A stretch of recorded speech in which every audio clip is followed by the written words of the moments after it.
Good morning, everyone. Welcome to the Trade Ideas live trading room. Live trading room for Wednesday, November the 24th. My name is Barry Anderson, moderator of your trading room. Thank you, guys. You can hear me. You can see my screen. So, what's happening this morning? Now, remember, for those of you who don't know, the market's closed tomorrow, and we're open half a day on Friday. So, I will open the room for the half day on Friday. Excuse me. The markets, of course, are closed tomorrow. Now, couple of retailers, JWN, Nordstrom's, and GPS, big drops here on earnings, guys. And look at Nordstrom's. Now, a little disappointed in A&F, and there's another retailer I remember yesterday. Didn't really drop that much once the market opened. But look at Nordstrom's right here, JWN. It's below these monthly candles, below these weekly candles. I mean, conceivably, there's no real support till, I'm not saying it's going to get down to 11, but look at the room underneath on the monthly and on the weekly chart. This is room to keep sliding if it wants to, and that is JWN. And the other one is the Gap, GPS. It looks very similar. Just not quite as much room underneath. The Gap probably has some support around, it's already below that support level right here. The difference is that Nordstrom's had a giant monthly candle down. This is more step down, but both of them, a couple of retailers. Look at this, down 20%. I think Nordstrom's down 25%. So keep an eye on those today.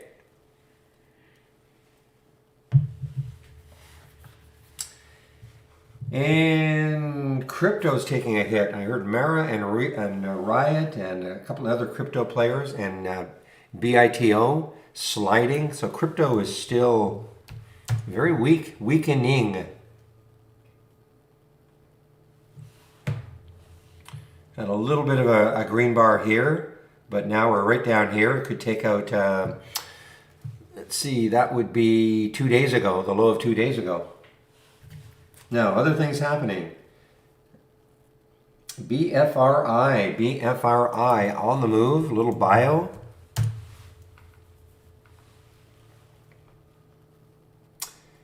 And the reason for this move, the only reason I could see, is that Roth has put a $20 price target on them. Yeah, upgraded them. $20 price target, crazy low float. So, I say this every day, this could be the crazy one. I know it's up 106% already, but with that float, with that little bit of news, you never know where this is going. So, now, I doubt this was an IPO. I may be wrong. Somebody can check.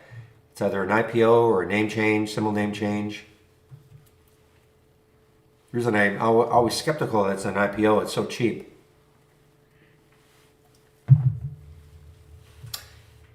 GAME, G-A-M-E. GAME is an earnings play. Starting to slide. So it released earnings after hours yesterday. Got up to 550. Another low float. But it is starting to slide. This is shortable for me at Interactive Brokers. Yeah, the other one I was just going to mention is OCUP. There's another one with a very aggressive price target. So they had some news. Phase 3 has started. They're allowed to start Phase 3. And Wainwright has put another aggressive price target, $26. There's a 200-day moving average. Okay, 541. You can see that what did it get to? It got a little, wow, actually popped way above the 200-day moving average, but it is now below the 200-day moving average.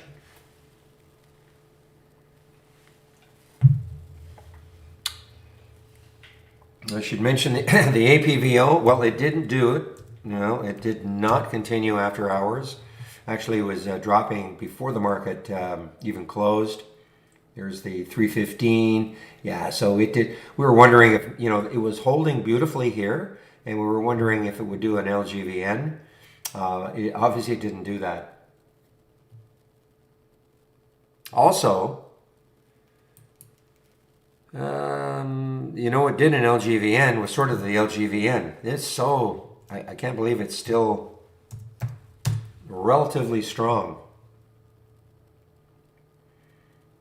And this little, so it's up, well, it was up a lot more when it was up to, this was up to $22 this morning. Again, on no news, but it's a low float. Yeah, the KTTA and offering. I should also bring this back up, the APVO, and see how powerful that 200-day moving average was, in this case anyway. Look where it got to yesterday. You can see there's a topping tail right there on the daily chart. You see that green line right there? It moved right into it and came right back down off it. And that's the 200-day moving average.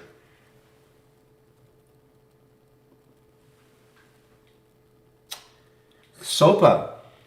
SOPA got it killed yesterday and having a bit of a bounce today.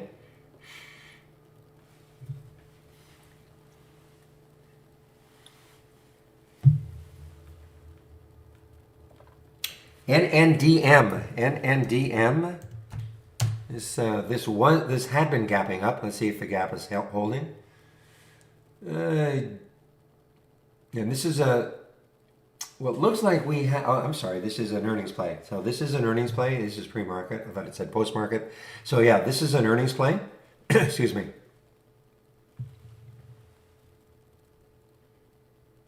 Yeah, this ORMP got absolutely killed yesterday. It is recovering. They're going to have earnings after hours. That's what I meant. After hours today. And also being added to the, what's it called? The MSCI USA Small Cap Index. So, and it's a, relatively low float, 28 million in the float. So it's having a big ramp on that news. So it's above yesterday's high now. I'm sorry, I did not get killed yesterday. I got killed the day before.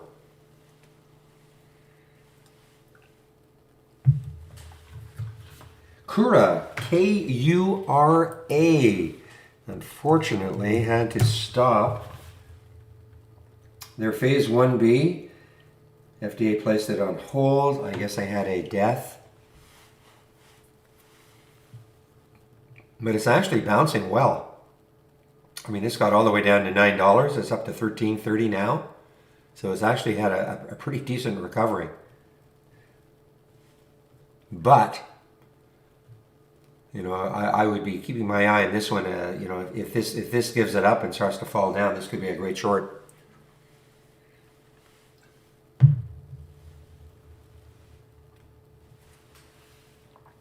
PSTG, haven't seen this one for a long time. I think this is an all-time high now too.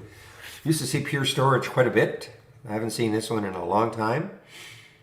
Remember these months here, even earlier though, way back here.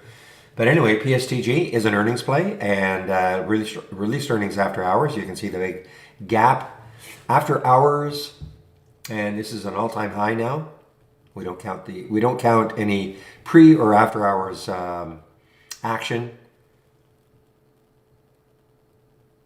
And this is, it's $250 million in the float.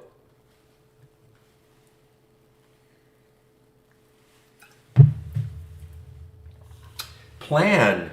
This could be another one, a little more expensive. Plan is a gap down on earnings, and I think seemed to be plenty of room. Well, it's having a bit of a pop here, but look at this. I mean, look at the monthly. Look at the monthly chart. Look at the room underneath. The weekly chart, room underneath. It wants to keep running down. It's having a little bit of a pop though, from 40 up to 42.60. Let's see if that holds though. But it is an earnings play.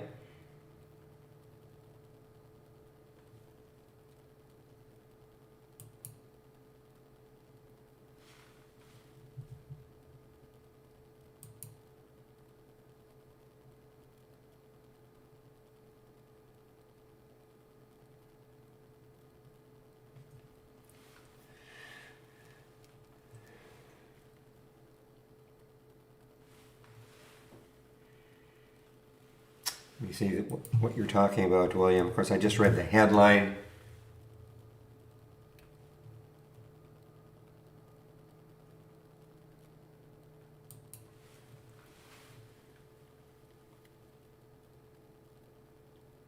Yeah, it says it's placing it on partial hold. Yes, partial hold.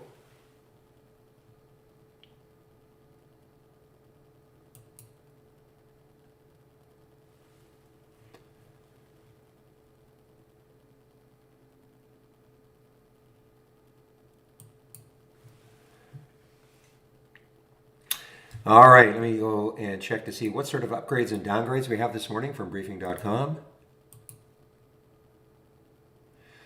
And as I kind of expected, hardly any with the holiday tomorrow.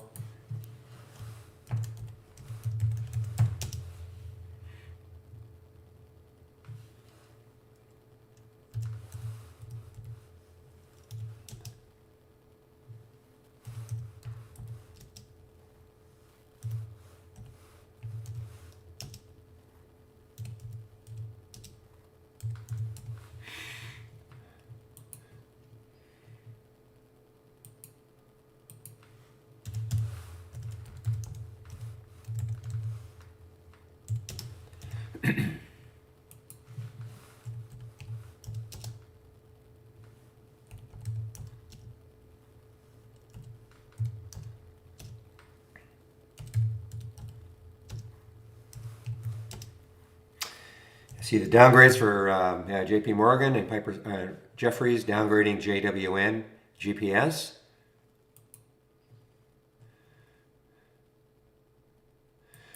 So we're going to have a pretty tough open right now. Looking at the SPY right now, we're going to have a pretty tough open.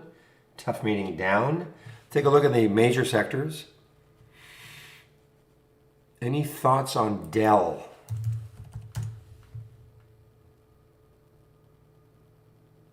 Let's see. Well, okay. Released earnings. I'm being asked the question. Released earnings after hours. Really, no big reaction. So I really can't comment. There's really no big reaction. Of course, this was a spin-off, right?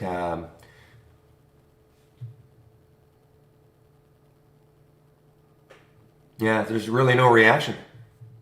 34,000 shares. You can sort of see it just chopping around right here. So really no big reaction to, excuse me, the Dell's earnings release.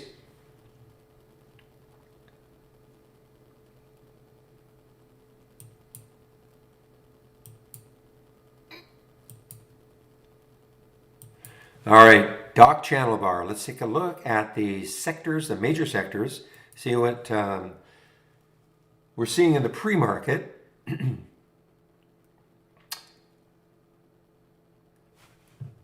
Okay, is there any sector that is looking decent? Nope, not even energy. So what you're seeing right here, these are the major sectors, okay? XLE, energy, and these are the stocks that make it up. And what that 9% means, only 9% of them are above yesterday's close. So for technology, only 18.8%, etc. There's no sector that is standing out, you know, on the positive side. So we're in for a pretty bleak open. But as usual, come back in an hour and a lot of this can change.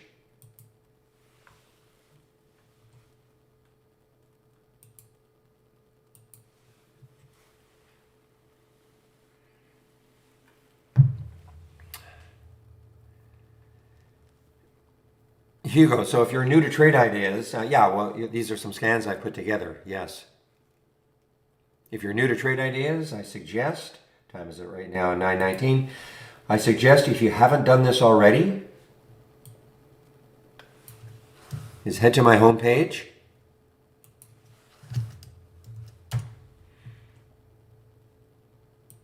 Okay, head to my homepage right here, click on the link, and go to the education section. Click here on the education section, and right here, the introductory lessons, okay? This will cover what is a top list, creating top lists, what is an alert window, creating alert windows. You know, all the basic features are explained here. So if you haven't done that, I would do that first, okay? Yeah, these are scans that I've put together. I'm sharing all my scans.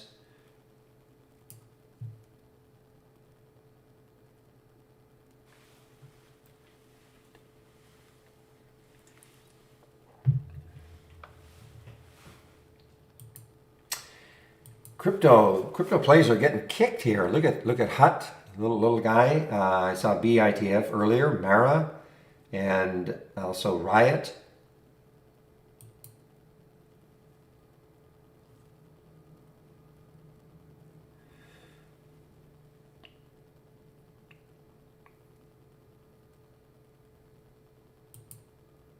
Hey, no problem, Linda.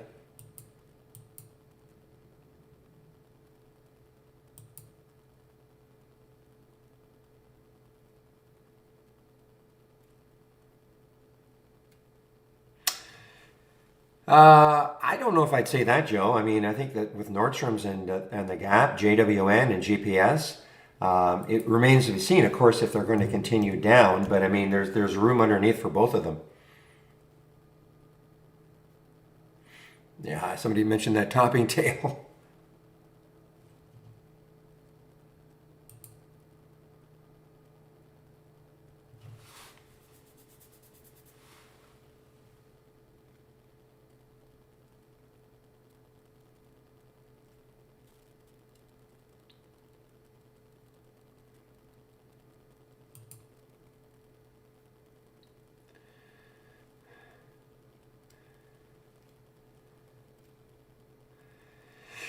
Yeah, I'm looking at OCUP is really starting to give it up. Yeah, OCUP with another aggressive price target.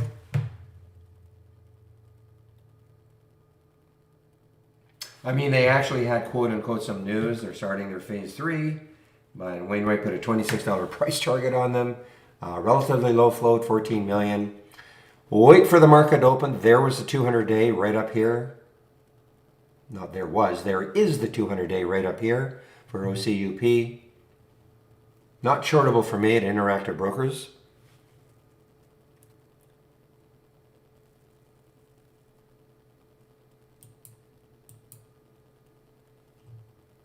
Morning, Real.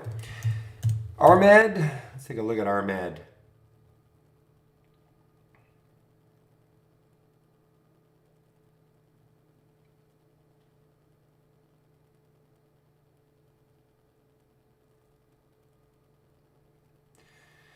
Well, the next high looking left, now it looks like that's 269, and then you've got 274, then you've got 271. To me, it would really have to take all this out, and even if it did, I mean, there's a ton of stuff at 3. I just don't know how much room this has. It's not very much volume yet. It's a low float. I don't see any specific news on it. To me, it's just not that interesting. I don't know what Real would say, but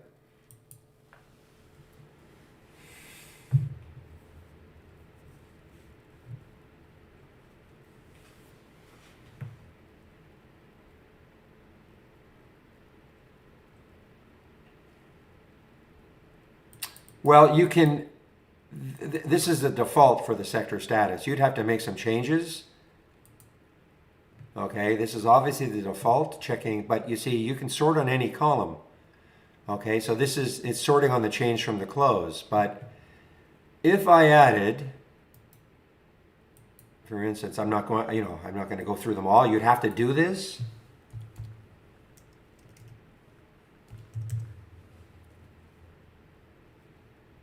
So position in pre-market range. Show the column. Okay, so I'm going, okay. I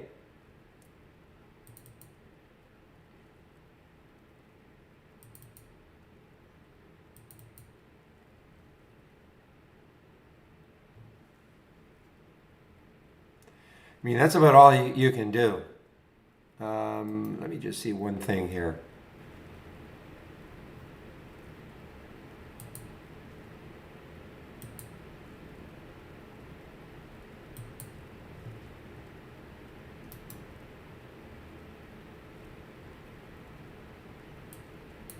Here we go. Okay, so if you click on this bar here, the green bar as an example. So if you click on the bar, here's how, so it's always, the default is change from the close, okay? Yesterday's close. But the minute you change it, you can position a pre-market range as an example, okay? Now, you can see you've got a different look, okay? But you'd have to add that column because I don't think that column is there. So you'd have to go through each one of these, okay? Add the position in the pre-market range, and then go to that bar and sort it on the position in pre-market range. You'd have to do this one by one, and then you could save it. You could save it though. You could save it as something else if you want.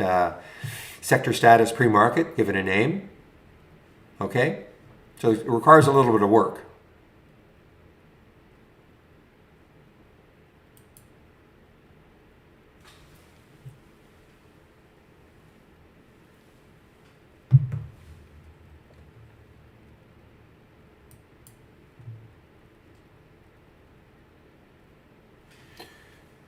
All right, guys, 9:26. Just give me one moment, please. I'm going to put myself on mute for a minute.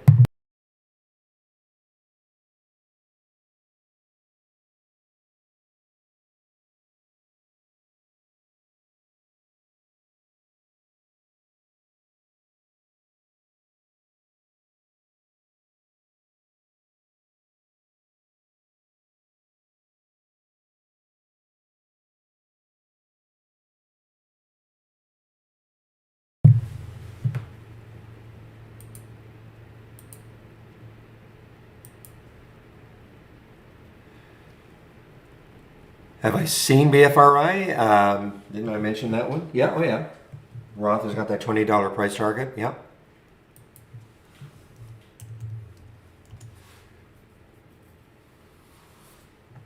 Hanging in there. We have 3.6 million. You say E-Trade has 1.1. Again, I know I say this every time. If you go to 10 different websites, you'll probably find 10 different float numbers. The bottom line is it's low.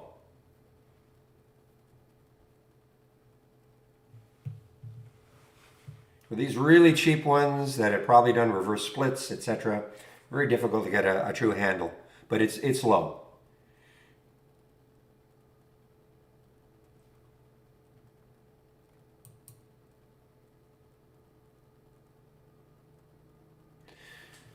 This ESPR just showed up. The ESPR just showed up on my gappers down. ESPR, yeah, the cheap one now. I remember when this one was, yeah, good grief. I remember when this not that long ago, you know, but a little over, well, almost 2 years ago, I guess, but this was up to $76. Whew.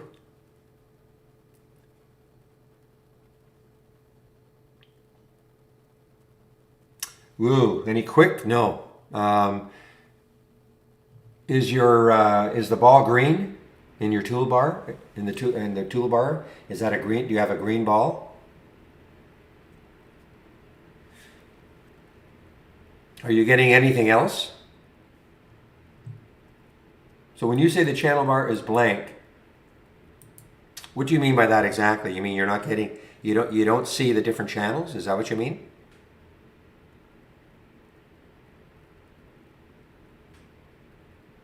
So you see nothing? It's not a matter of clicking on a channel, you're not getting any data. You don't see anything? Nothing. Wow. Don't know. I really don't know. You're going to have to go to tech support. The only other thing is maybe you said you did a reset. You might have to reload trade ideas. I honestly don't know. How about any other data? How about any other data?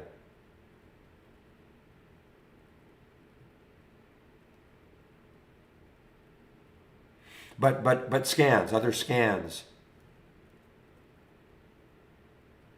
You know, for instance, I don't know if you're using, you know, the pre-market layout that I've got here.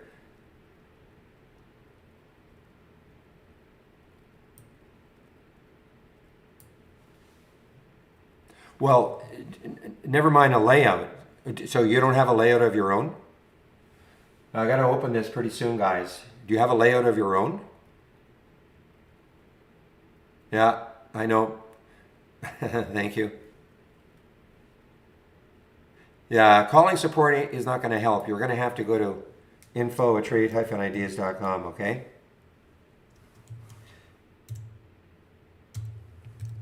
All right, guys, we're now open.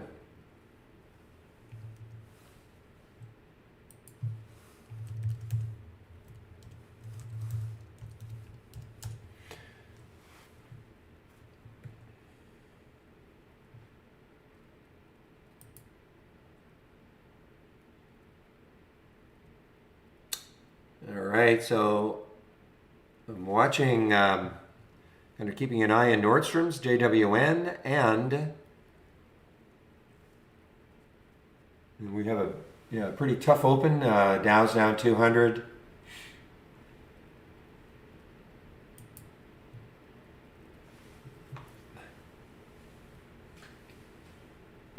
Good.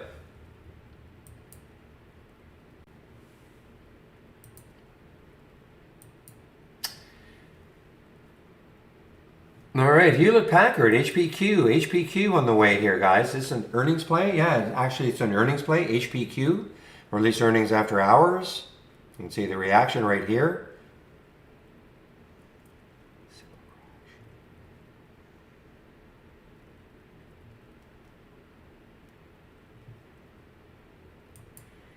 Yeah, look at HPQ.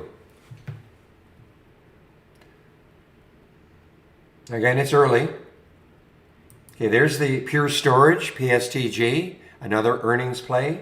But again, this is all early. I typically do not trade in the, I didn't take any pre-market trades. Typically do not trade in the first 15. Kind of let things settle down a little bit.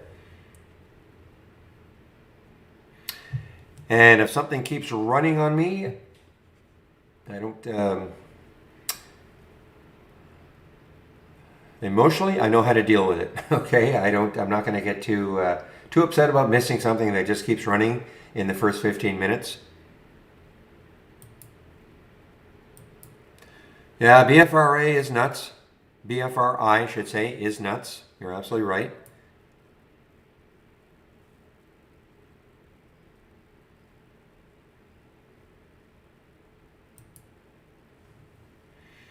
All right, there's the Kura.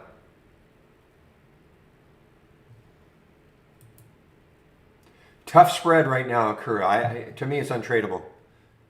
I mean, 58.90. Yeah, it's untradeable right now.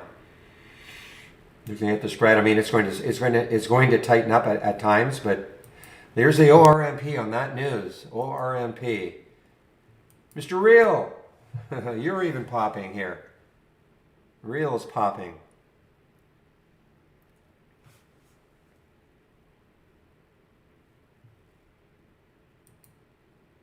ESPR continues down here. This just showed up just as I was opening the, or as the market was opening, I should say. ESPR.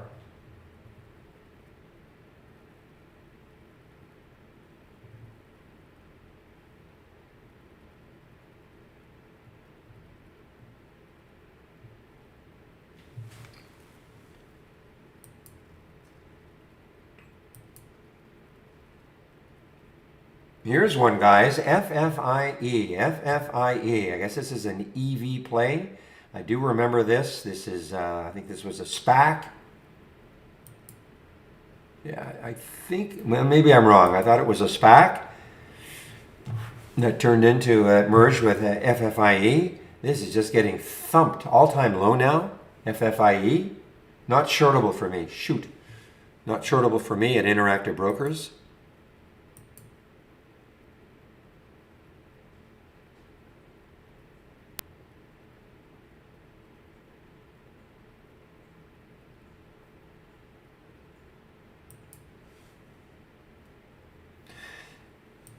Yeah, I'm amazed at the fact that LGVN has lasted this long. I thought yesterday that was it.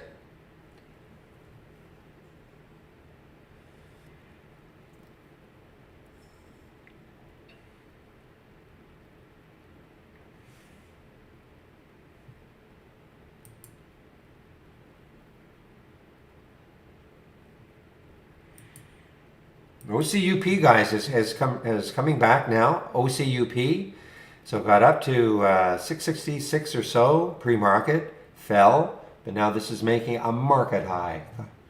What if that really means anymore?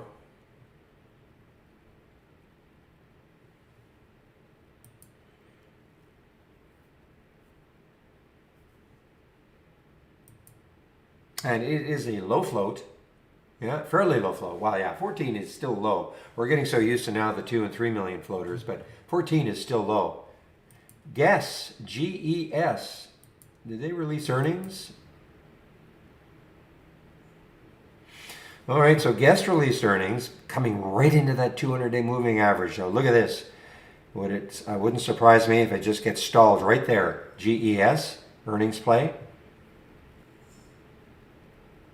Wow, look at LGVN. No kidding. What a move. A 2-minute chart, 1887 up to 2134. And guess what? Halted, yes.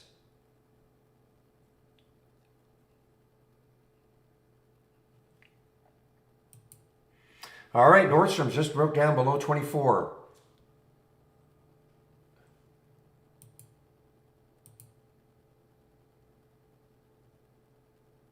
And Nordstrom's meaning a JWN.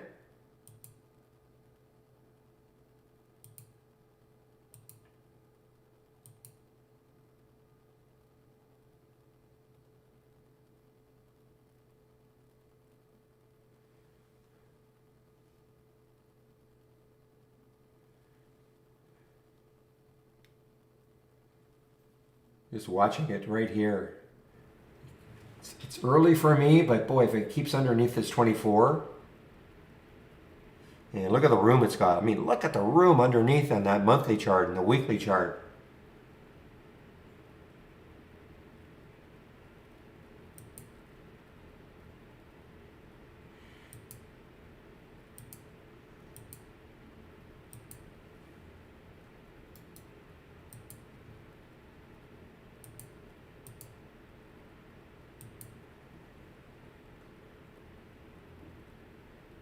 Still pretty bouncy right here. Lots of action right around that 24 mark for Nordstrom's.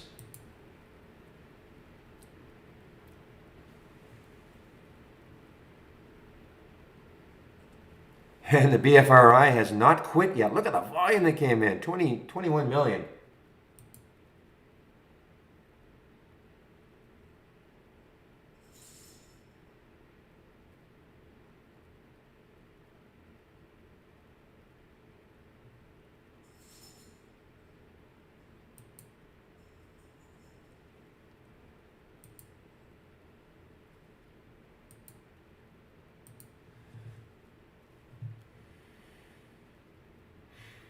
Going to keep a close eye on this BFRI. Check to see where there is some resistance. And of course, there doesn't appear to be any because it looks like an IPO here. And look at that float, 3.6 million in the float.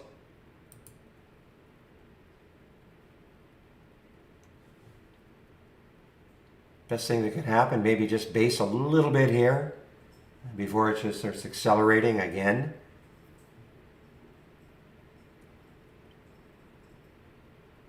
So the high was 638.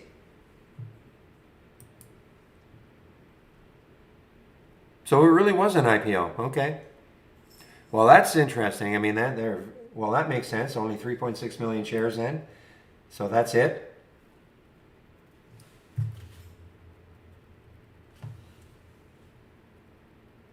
All right, Nordstrom's it's still kind of frisky right underneath that 24 mark.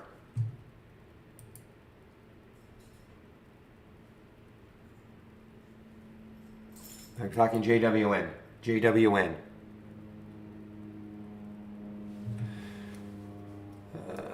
Okay, well, we don't have level 2 because you can get that from your broker, and there's mixed. I don't pay attention to level 2. I know Real doesn't. Others in the room don't. However, there are some in the room that find it useful. So I'm not going to say level 2 is useless. I don't use it, but that doesn't mean anybody else shouldn't use it. But we'll never offer level 2. I mean, your broker has it, so you can get it from your broker if you really want it.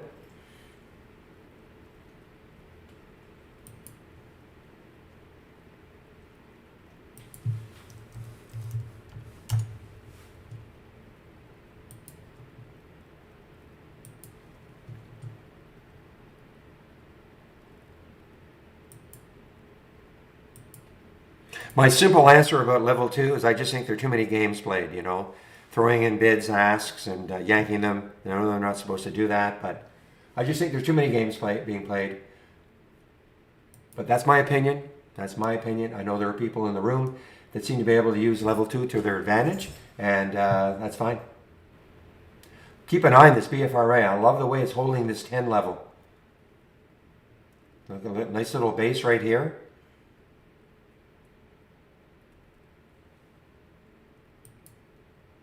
LGVN just, wow.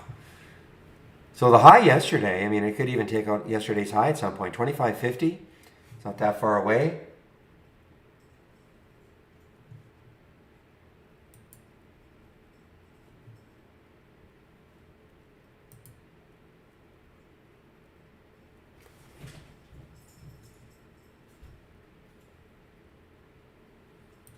Here's one that's on the move, guys. CYAN. Another low float. Oh, look at the room it's got if it wants to keep moving.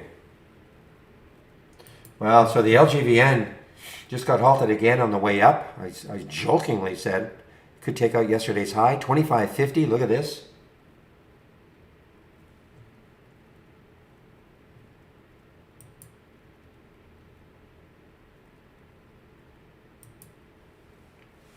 And it did get halted again. Came out of the halt, 30 seconds, halted again.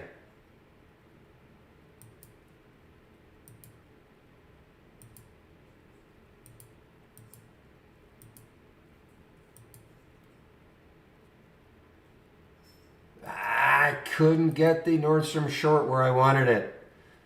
It's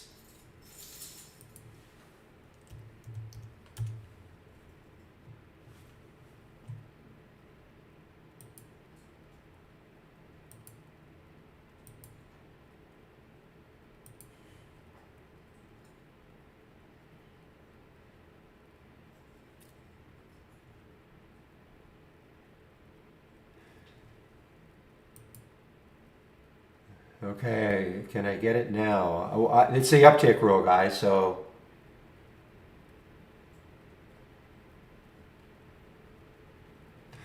boy, really keeping an eye on this BFRI. You know, all traders are doing now are they're just scouring for these low floaters that could really jump. I know it's up 133%. That's nothing. And it's an all-time high. The news, such as it is, with Roth putting a $20 price target on it. So I'm just going to keep a real close eye on it. So what I see it did pop to 6:30. I'm going to put an alert around 6:18, 6:20ish, and see if it reclaims that area.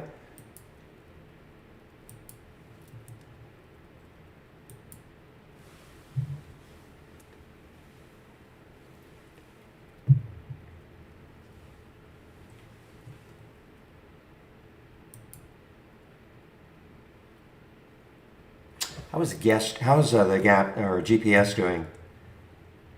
The gap doing. GPS was the other one. Yeah, we'd really have to take this area out down here on that 18 mark, I think.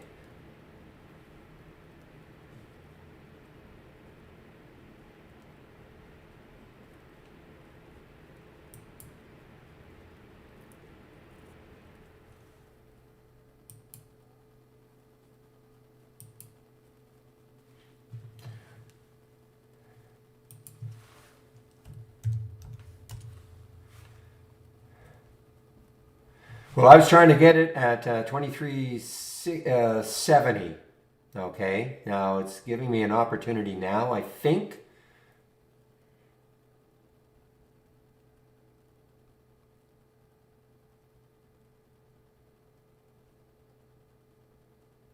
I just don't know how dynamic it's going to be. More interested in the BFRI.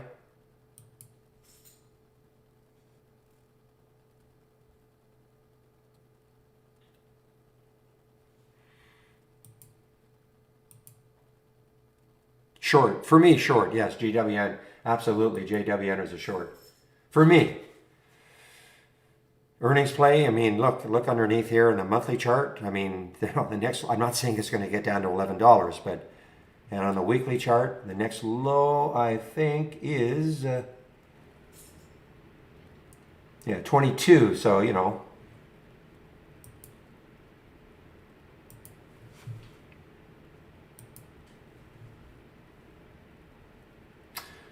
all right, so I'm in it. What did they, boy, it took a while. 59 for the JWN short. Tight leash on it. If it's not dynamic enough, I'll get out of it because I really want this BFRI. I don't want to miss it.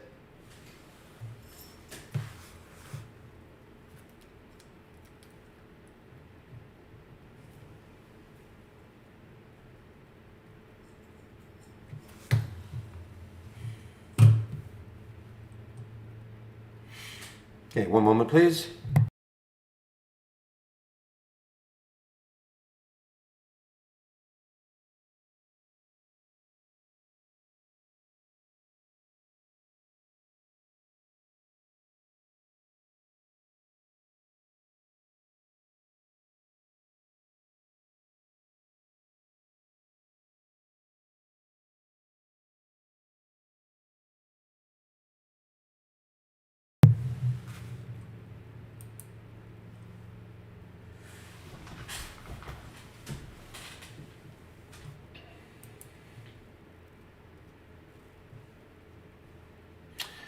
Well, I've got a price alert sitting. It's not an entry, okay? It's not an entry, okay? I have a price alert sitting at around 618, okay? Doesn't mean I'm entering it there. I just want to see if it gets up there and then how it's trading from there. Now, if it pops through 618 on a lot of volume, I'll probably be into that trade. All right, guys, Nordstrom's.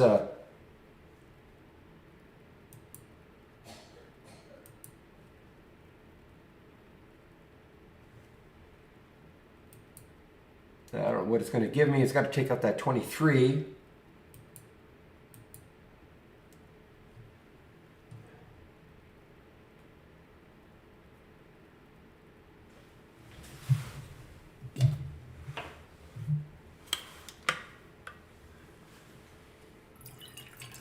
So my stop right now is where I got in. I want to see if this thing can really collapse, okay? So I got in at 59, and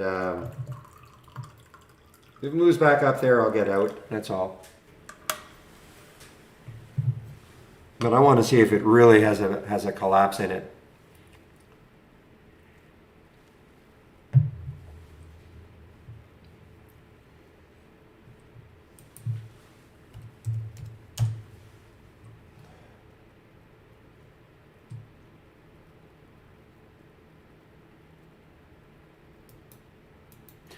Now, if you got into this one, please, you have to manage the trades on your own. And I'm gonna tell you when to get out, how much to get out. You have to manage the trades on your own, okay? But yes, I'm fully aware of that whole number.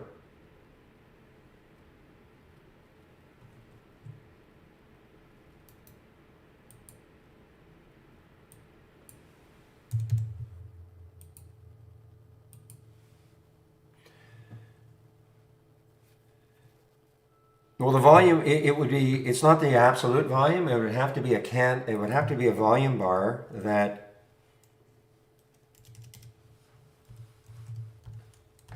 it would have to be a volume bar, something like this, okay? It's in, excuse me, it would be in relation to the previous volume bars, okay? So it's not, oh, it has to be 1 million shares or it has to be a certain number of shares. I have to see some enthusiasm. The enthusiasm you'll see in the volume bar. So it's not a matter of, well, it's got to be 1 million shares or 2 million shares. It's got to be something that really stands out in the volume bar chart area right here.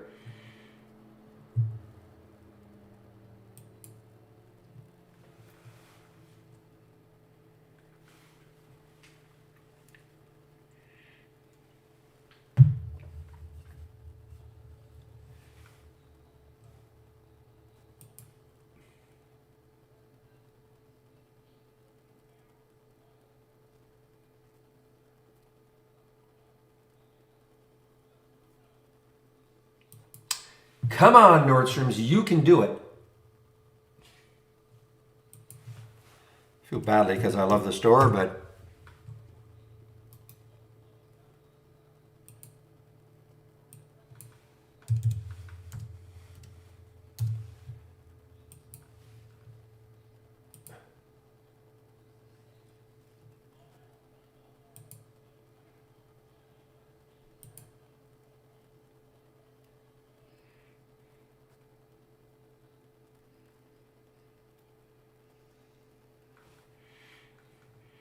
okay, guys, I am going to declare JWN a winner. Okay, you heard me talk about it in the pre-market. You heard me incessantly talk about it in the pre-market.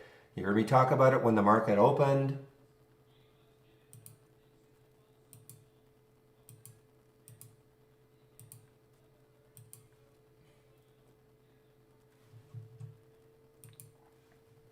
If you got in that one, how you manage your trade is up to you. Okay.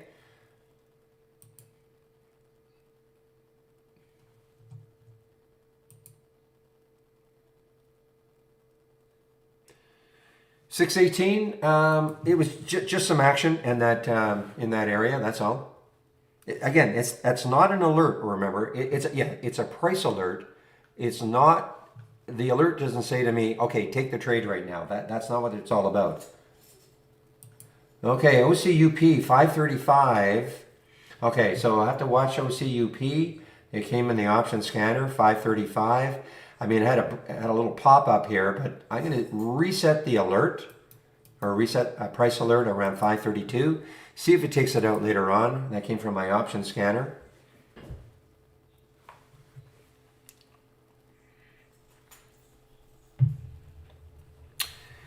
I opened the room at 9 o'clock, Richard.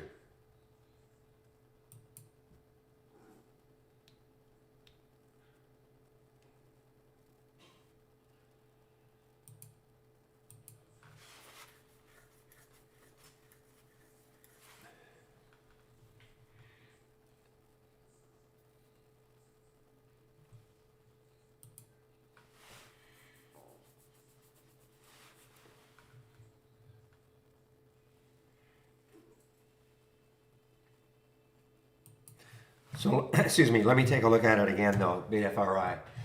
Yeah, I mean, you can see all the action right around here. So, I mean, the high is up here around 630-ish, right? But there's a lot of action right around this area. All I wanted to know is if it got there.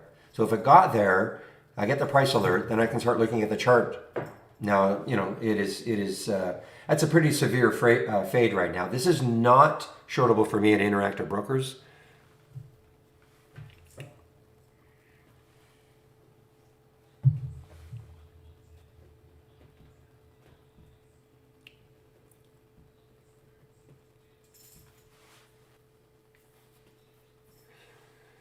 Okay, Richard, I'm not understanding the question. So I open the room at 9 o'clock, and that's when I start going over the things that have been really moving in the pre-market.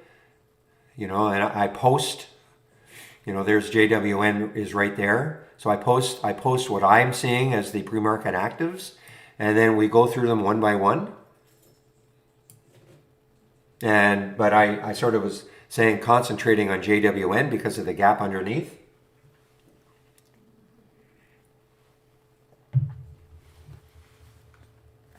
So I don't know if that answers your question.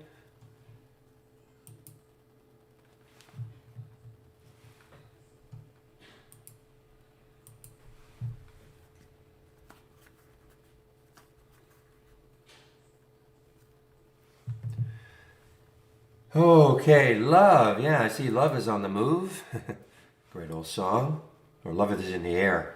LOV, the Spark Networks. Okay. Fairly low float, 24 million. I don't see any specific reason.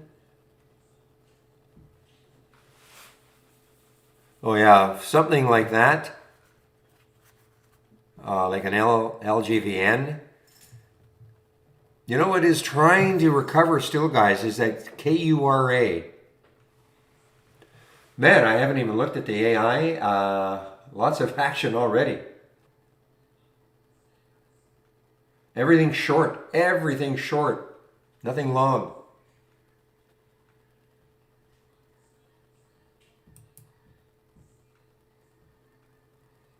I haven't seen that before. Look at this. There's the AI. A brief glimpse of it. Everything is short. I mean, it makes sense, to a certain extent with the market being having a bit of a tough day, but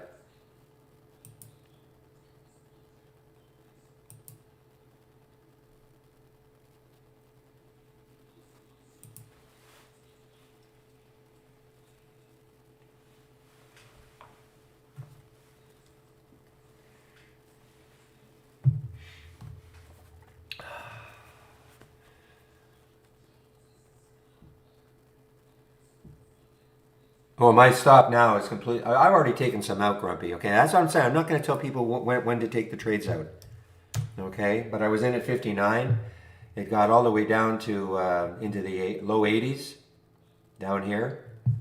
So as it started coming back up, I've taken some out. So my stop, my original stop, my stop has been adjusted.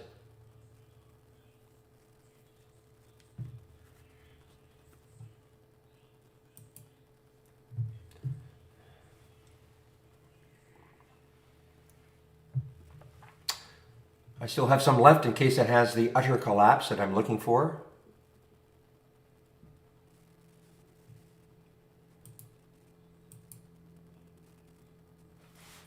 I was wondering when real was going to pop in. Let's talk about a percentage.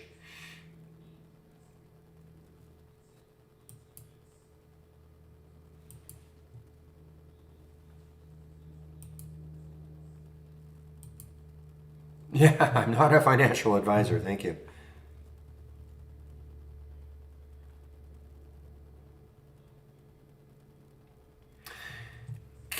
Guys, I'm keeping an eye on Kura. This looks like it might try to bounce here. It's already bounced, obviously, from way down here. But there's the high in the pre-market. That's the pre-market, right? Yes, 845. So the high is 1351. No, actually it's above. Is that right? No, I'm sorry. No, the high is 1385.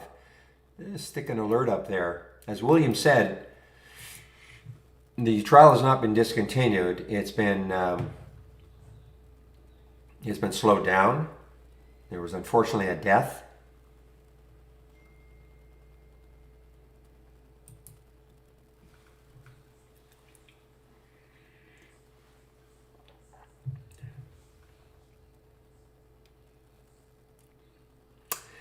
So there is still indecision with the BFRI. How can we tell? Look at the topping tails and bottoming tails.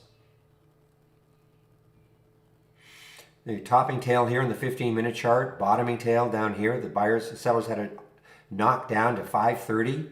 Sellers have regained control so far. And look at this, look at this, look at this.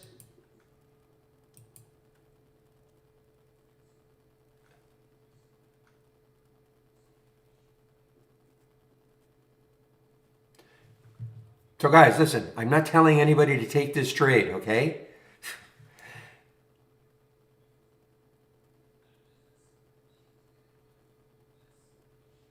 And if you do take the trade, just be aware that float is so low that anything can happen. I mean, look what happened. I mean, it was in a 2-minute chart, it was 6 and it dropped all the way down to 530. So, you've got to understand your risk.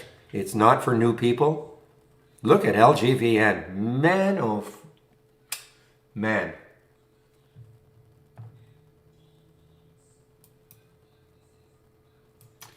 You know what? This reminds me a little bit like the KTTA yesterday, teasing a lot.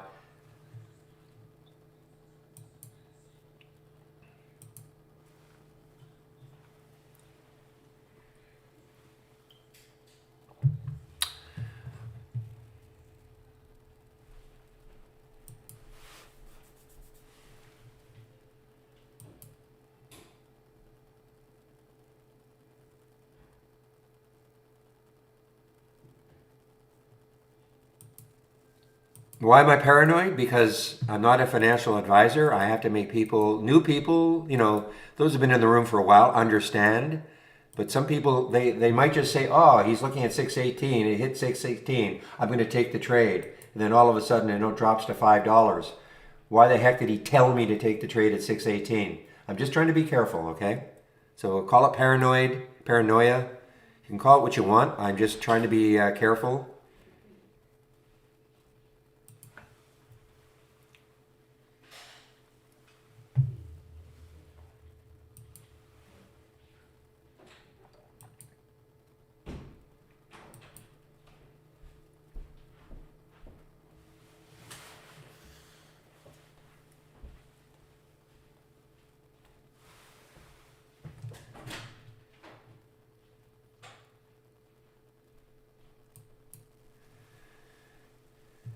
Okay, guys, let's see. I see Bitcoin's taking a little bit of a pop up here, BITO.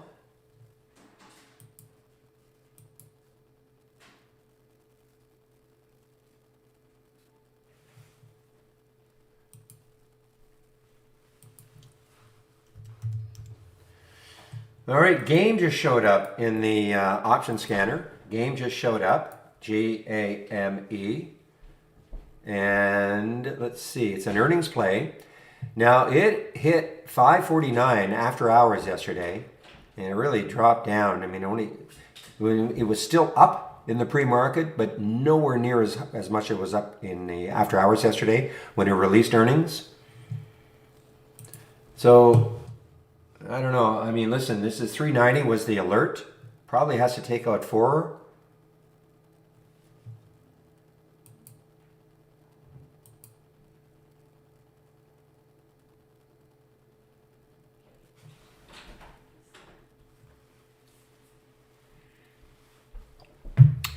And RIVN is doing its thing.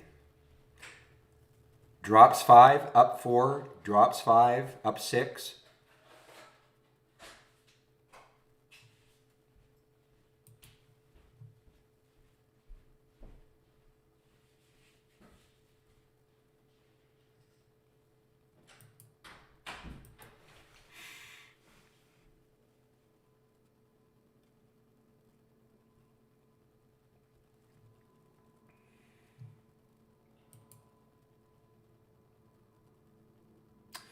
Okay, this one, man, GRCL, what a crazy day it had yesterday.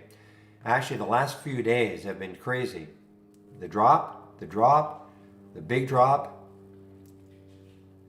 And then yesterday, it had the big recovery, basically wiping all this out for a while. Buyers had it all the way up here. Sellers knocked it down. Now the sellers look like they're in control again. This is almost, again, that all-time low. The all-time low is 586.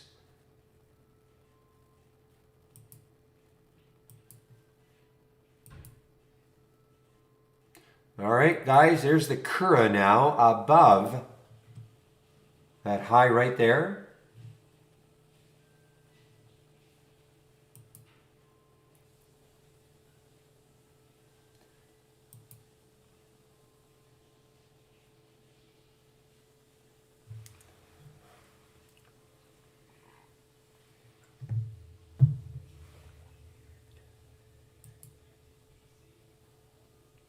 All right, now the market's actually putting a bit of a pop in, guys. We've had actually, that's the 9:45 candle, and now this is the 10 o'clock 15-minute candle, and we're getting a nice, actually nice bar there.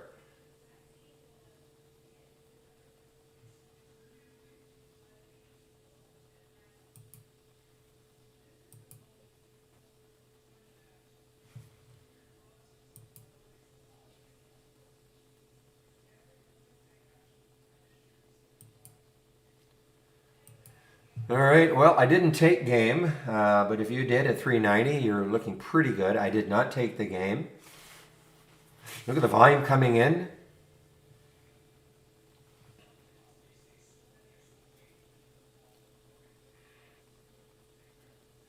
Now look at the Occupy OCUP is really starting to drift down. Some of these price targets that these guys put on are I know this is, people have been, or analysts have been putting price targets on for years and years and years. Nothing new. I just sort of sense this year, maybe I'm wrong, that we're getting more aggressive. They're getting more aggressive in their price targets. A $4 stock saying, our price target's 20, things like that.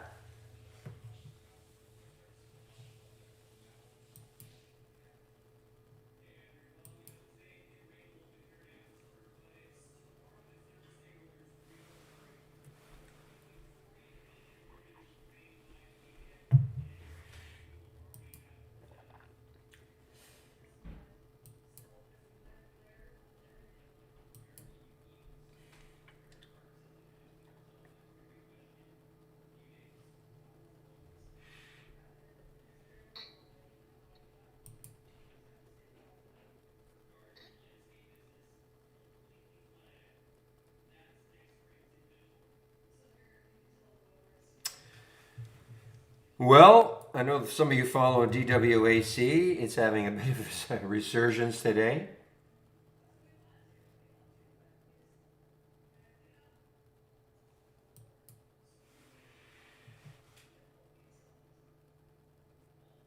DWAC sister SPAC Benazir Capital halted for news pending.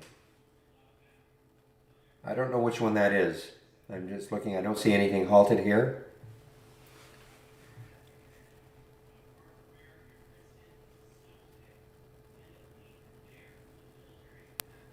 Okay, guys, there's the Cura over 14 now.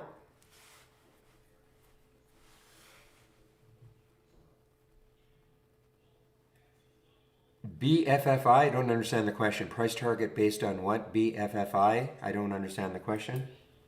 You talking about BFRI?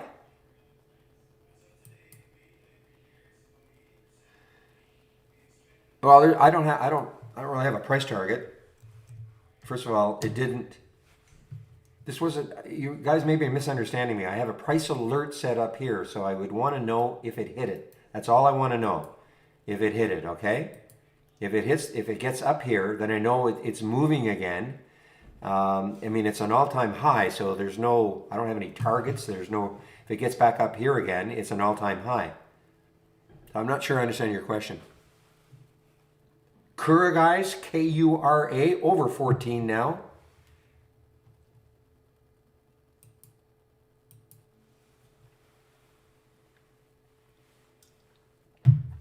And if you're wondering why I'm putting a price alert, not a target, a price alert up here, look at all the action up here. If you look at the 2-minute chart, look at all the action right in that area. You can kind of see if it takes that out on volume, it could keep rolling again. Oh, I see. Thank you, Fox. Okay. Oh, I have no idea. I have no idea what Roth is basing their price. I see what you mean. I'm sorry. I have no idea what they're basing their price target on.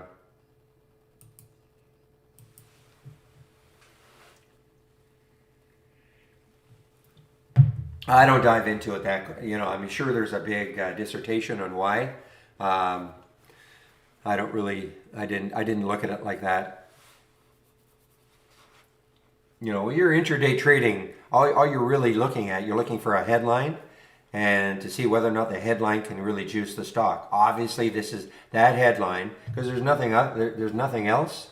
Not that I can see. There was no other news whatsoever. So Roth and Roth, it's a name. People are familiar with them. So Roth putting a $20 price target on this. This is the only reason I can see this moving.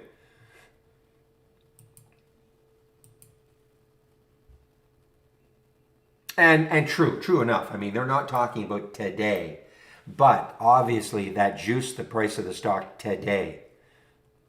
Look at this. It was doing nothing.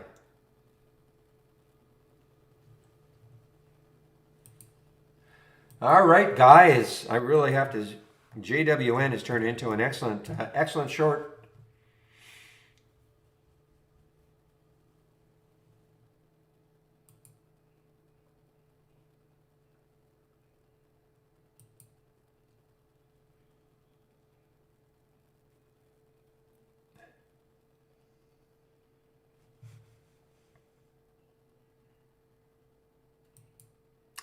I'm somewhat stunned by this move. I mean, it's coming right back down, but what did it get to? Got up to 28.52. It got to 28.7. Even took out the 2 day ago high. Unbelievable. And I can't remember what the news was right here. I mean, that got it started.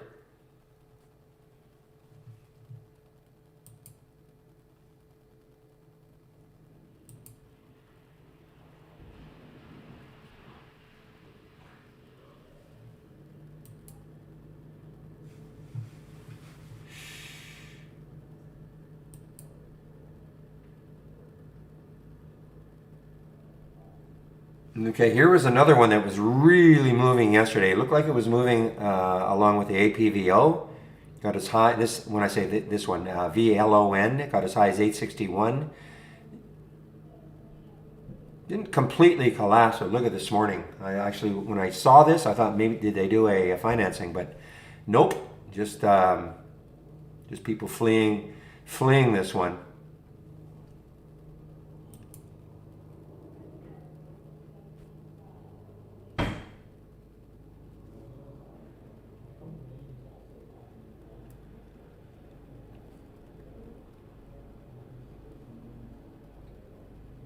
Markets are closed tomorrow and open half day on Friday.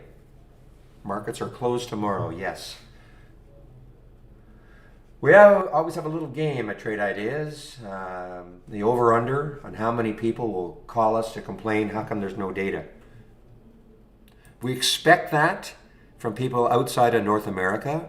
We do not expect that from people in North America, especially in the United States. We still get the odd one. What's wrong with my service? I'm getting no data.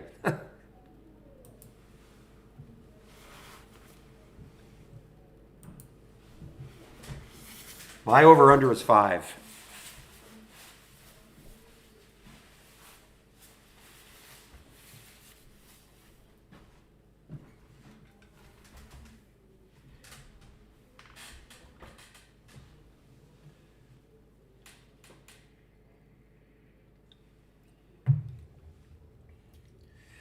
All right, guys. Let's see. So the game. Did the game hold up? Yeah. See, look at this. The game did not hold up. No follow through whatsoever.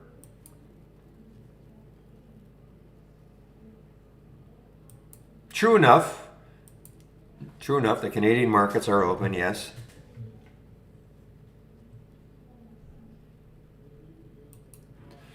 For the three customers who actually follow the Canadian markets in our they use Trade Ideas for scanning the Canadian markets.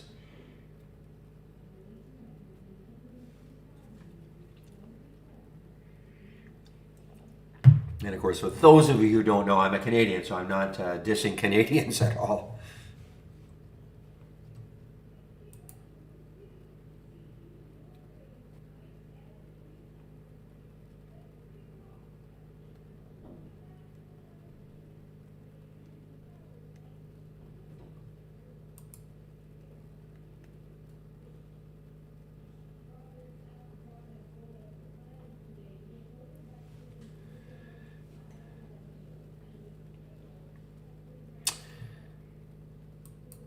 All right, guys, there's the VLON underneath 5.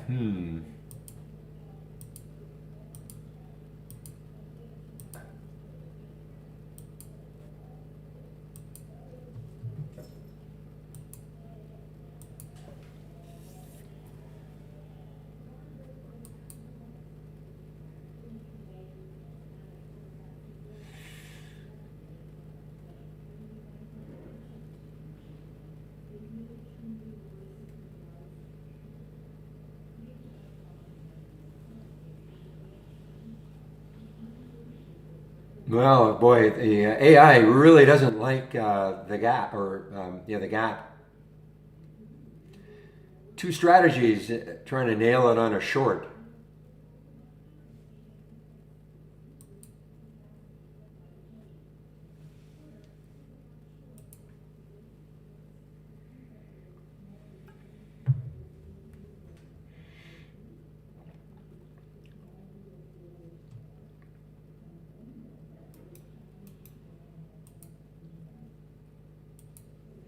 Right now, yeah, I mean, just really, there's no action on them.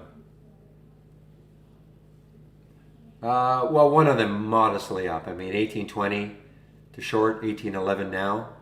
1803 to short, 1811 now. So very early. I mean, I like it. I mean, if GPS gives up 18 at some point, using it like a watch list.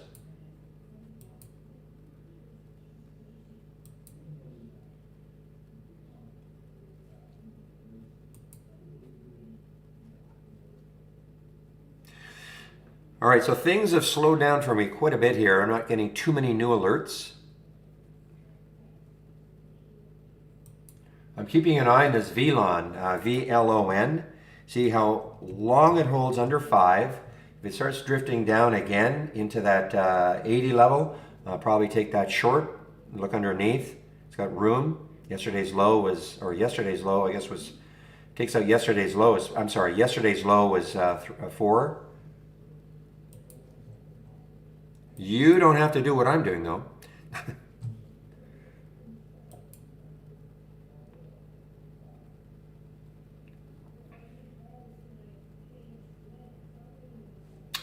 Well, I think we're going to Nordstrom's on Saturday, so I'll try to help.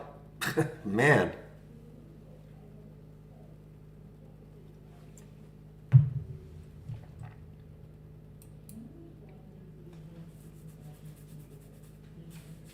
Grom.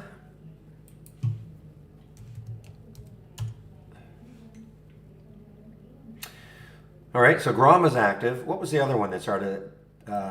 Plat or Pult? Was it Pult? All right, so these were the ones associated with DWAC. The day, back here. Was it that long ago? 2 months ago? No. I guess it is. Anyway, so Pult and Grom, and there was one other one.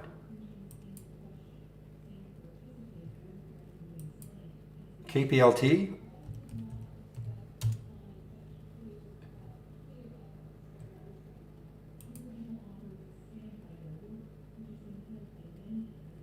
I don't think it was KPLT. It was another social media.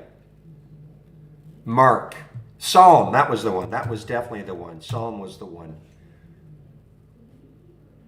So it's not moving.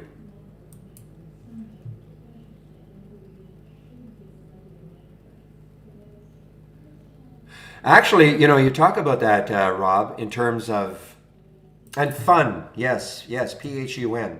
Yes, that was another one associated with DWAC. So, but I read a report on Best Buy, and yeah, they talked about it's a huge problem with thieves, more so than ever before.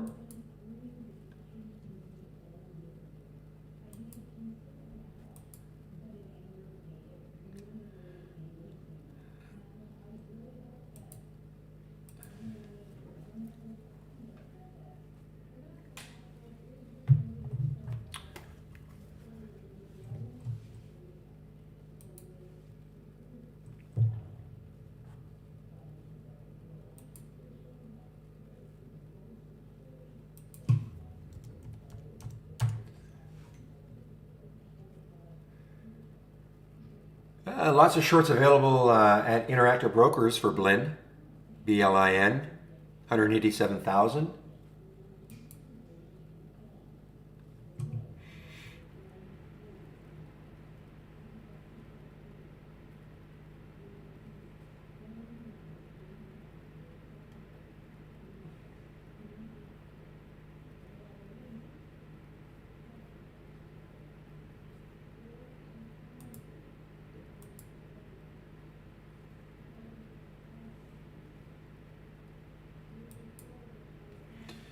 Yeah, Grumpy,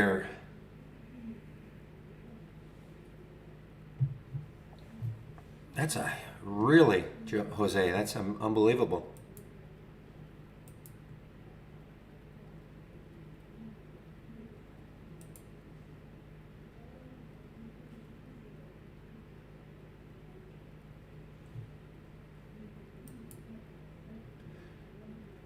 All right, Velon, come on. What I want Velon to do is to get like around 481, 482, get that spread tightened up.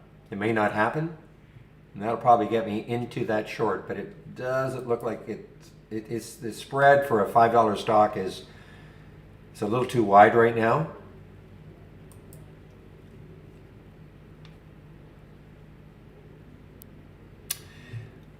Did they stop GBTC? Let's take a look. I mean, that used to be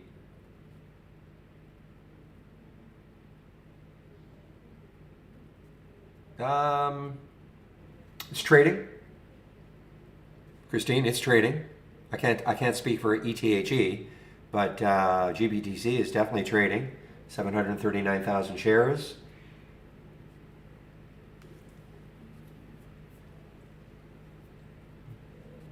I haven't looked. I'm assuming is ETHE something to do with Ethereum? It's trading also.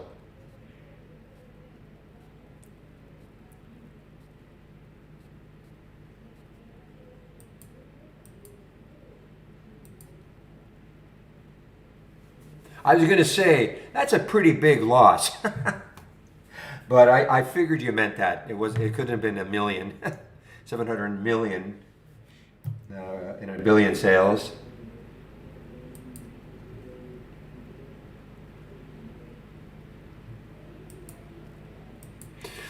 All right, guys, the ever popular TI spiel is starting now. Okay, I'll try to keep it to a minimum.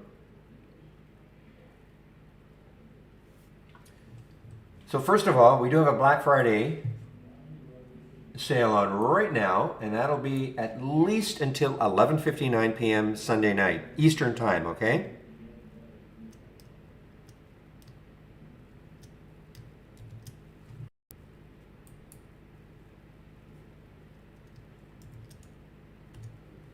And I just have to get the promo code in, and then my home page.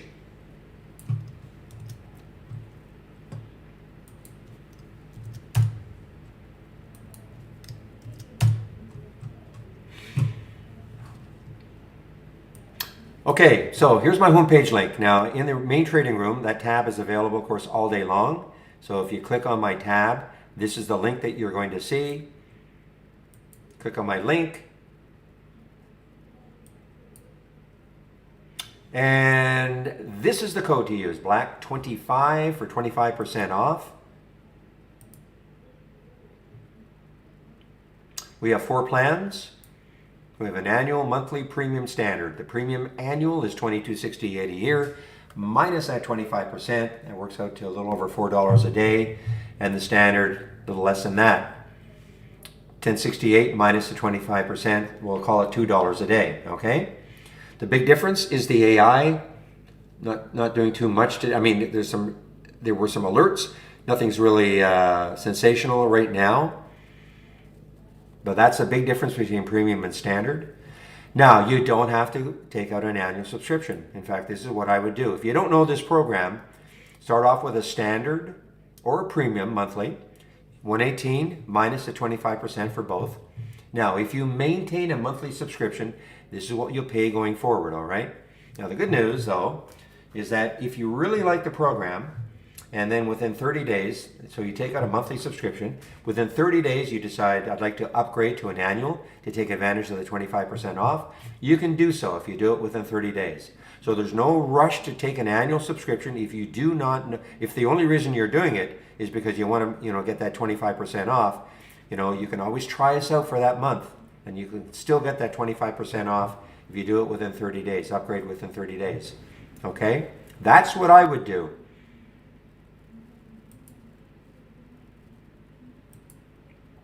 So on my homepage, Trade of the Week is sent to you before the market opens every Monday morning. I do a Stock of the Day video at noon every day. And all the education is here. Most of it is geared directly, of course, to trade ideas. We have a nice big user guide. We have the introductory lessons that I encourage people to take if you're brand new to trade ideas. Support sessions. I take a break between 12 and 1. Another trader takes over in our YouTube room. Today is Wednesday should be Steve Gomez. So before I do take my break, I will pop the link in to the YouTube room. You can head over there if you want. Daily webinars, we'll be back to a normal schedule next week. Next week it'll be Tuesday, Thursday. The following week it's Monday, Wednesday. But you can sign up for them all right here. So there is no webinar today. And here is a back to basics, okay? So this is free. Michael Noss at Trade Ideas put it together. If you're new to trading or you just want to refresh, this is a great little series to take a look at, okay? It's all free. The only thing that's not free, my homepage, other than, of course, taking out a subscription. My scans. All my scans are here that I'm sharing. You can click here. Here's a sample layout. And all the other individual scans that I've created. I've put here, not all of them, but I've put a lot of different types of trading styles here. For those who want to know, this is what I use in the pre-market. Gap up, gap down shared. Pre-market actives up, pre-market actives down. That's where, of course, I saw Nordstrom's, JWN. And I really pay attention to especially the breakdown, the 10-day daily breakdown. So at the 10-day, if you want, these are for shorts, obviously.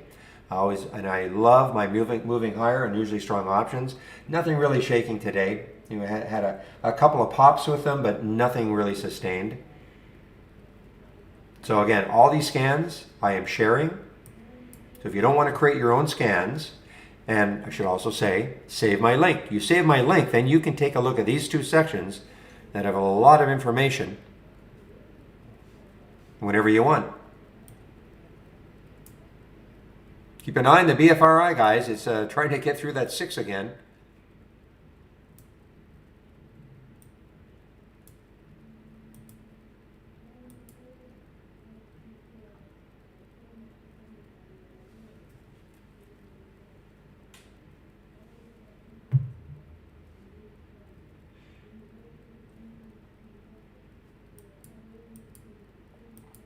All right, so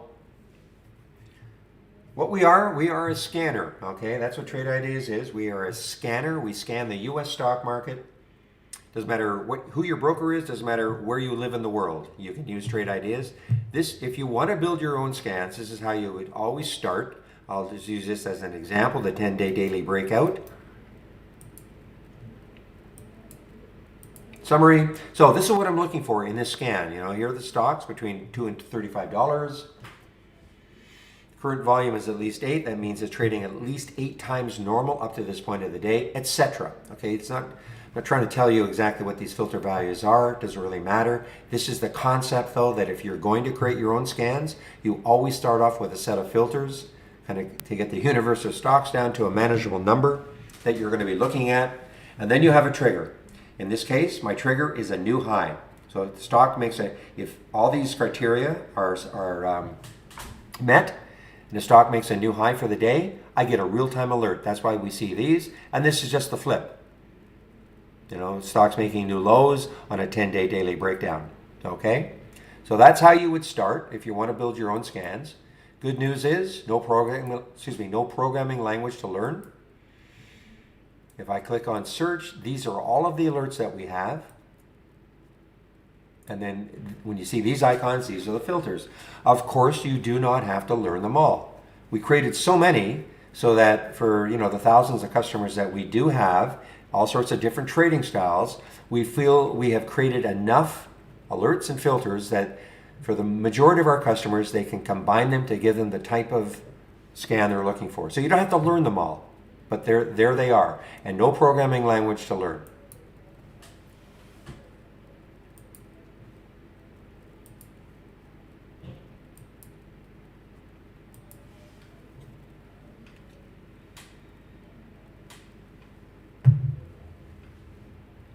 And we have a halt.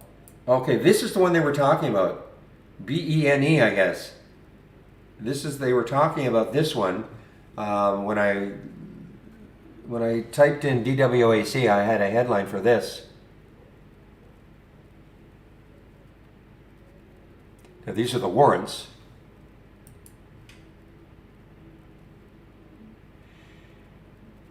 So Okay, so this is the news for it. Agrees to take hydrogen fuel supplier e-combustible public. So that's who they're looking to merge with. Of course, I think it's the same guy who owns the SPAC that DWAC. I think that's why there's this interest right now.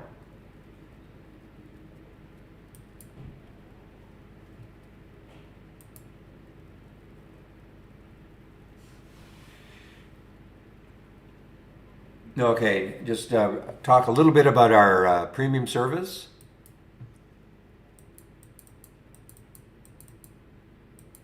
There we go.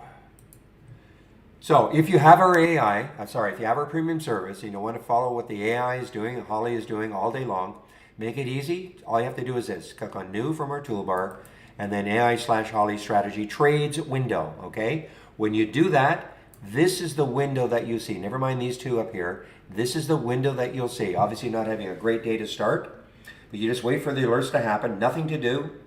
You wait for the alerts to happen. You have a suggested entry. You have a stop. How you manage the trades will be up to you. Okay?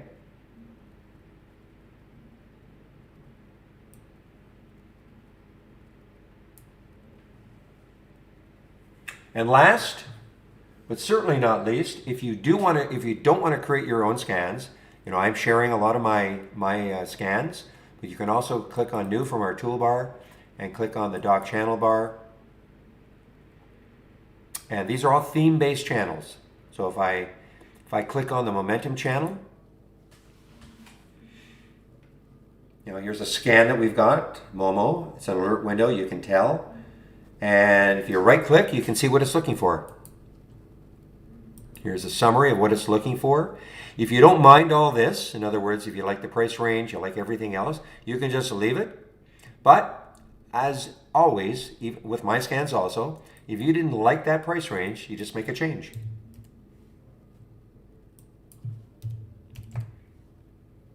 Okay, and I click on the summary now, see how it's changed. I can say okay. Okay, so now a word about that though.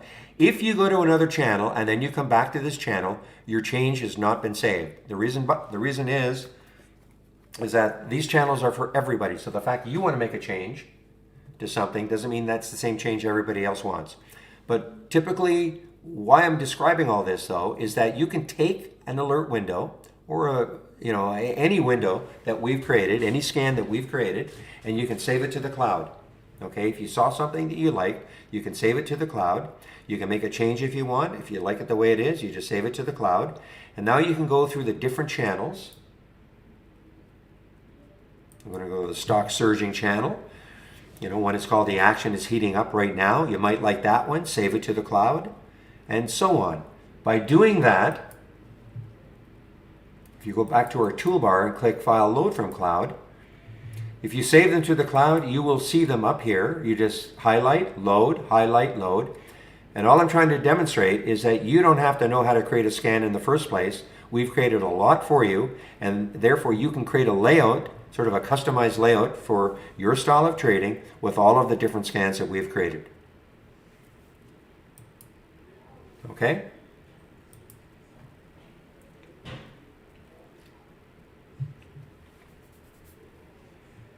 Now, if you're new to trading, and today I'm not going to go over money management. I think I'm only going to do that every second day, okay? But if you're new to trading, this is a great way to practice, okay? This window that we call B+,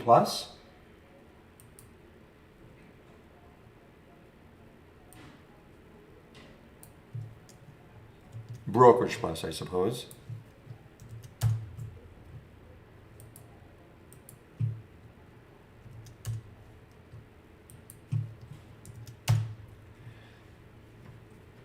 Yeah, as long as you open, you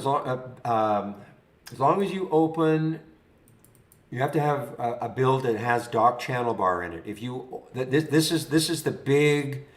Now, it comes with some issues. Okay, the new build that has the dock channel bar in it, it can slow down chart loading a little bit. I'm getting used to it. It's not a big deal to me anymore. We are still working on it. Okay. And that's been a complaint. Other than that, though, the major reason to have the new build is when you see dock channel bar, that's what you click on as opposed to channel bar, okay? When you click on the dock channel bar, notice, when I click on pre-market, see my layout is still remains underneath. Okay, that is what that dock channel bar does. Okay, so the answer to your question is yes, as long as you have a build that has docked channel bar as one of your options.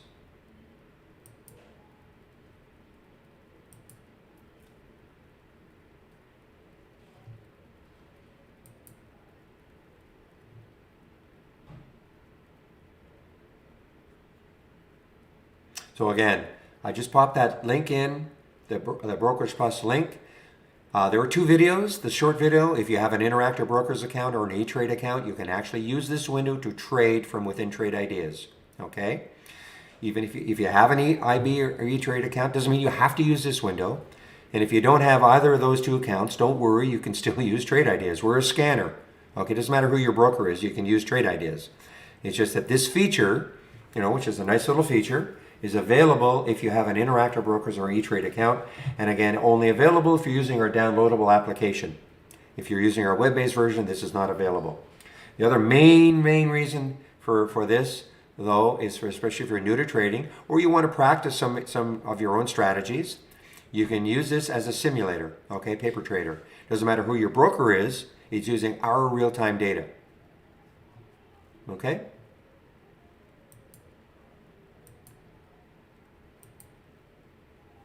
And I'll just show you something very simple. Let's say I wanted to take this LOV, but I don't want to take it right now. Maybe if it pulled back to 3, okay? I'm just showing you the mechanics. So you'd pick how many shares you want to do this at. We'll do 400 shares. The spread's 3 cents. It's not terrible. I'm going to buy it at the market. Again, it's just the mechanics. Actually, what did I do? I was trying to demonstrate a pullback. So I'm going to buy it. I'm going to buy it at $3. Let's say $2.95.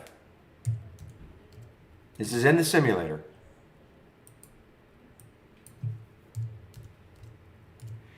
Click the buy button and you'll see a big blue line will show up on the chart. Okay, so if LOV goes down to, what do we say, $2.95, it'll take the trade. That's how you can practice, pullback trades.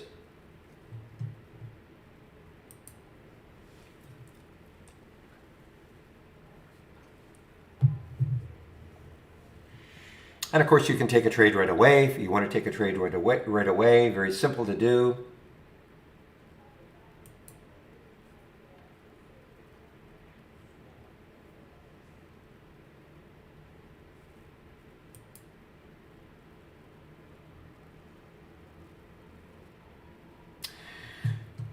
Okay, looking at my watch list, I'm just going to go over some of the things that happened in the watch list. I can see that wasn't a bad alert, 487. You see the candle that happened. It pulled back, and then all of a sudden it zipped all the way up to 525. Not bad. Nothing, not really sustained, but not bad.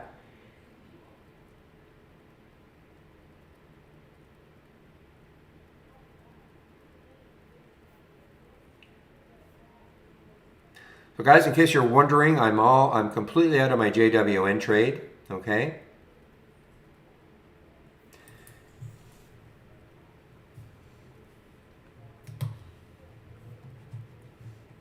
There's a chance I will re-enter the short if it gets down to, takes out these lows again. But that was just an awesome short. We got down to 22.50. From my short at 23.59.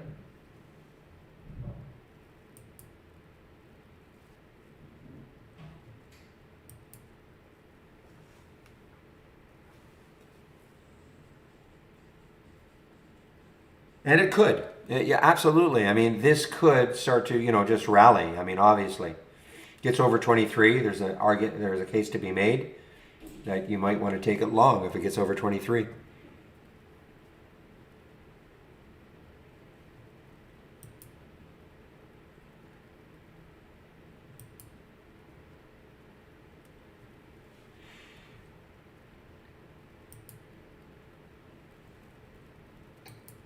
Yeah, that was a 10-minute halt for BENE. Boy, this is shortable for me also. Boy, this is, huh.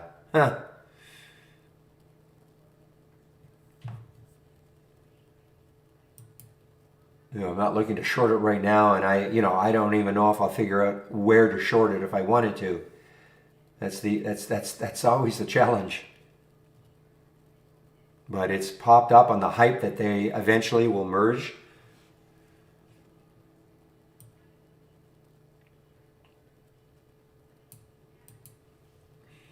So this is the news to merge. Okay, so I want to see though, yeah, so on completion of proposed transaction, all right? That doesn't mean that it's 100% going to happen.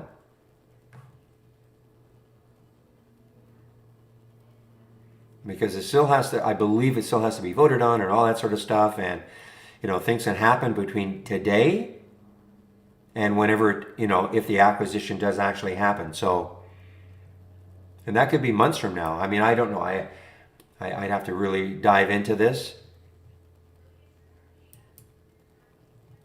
But obviously, the right sector.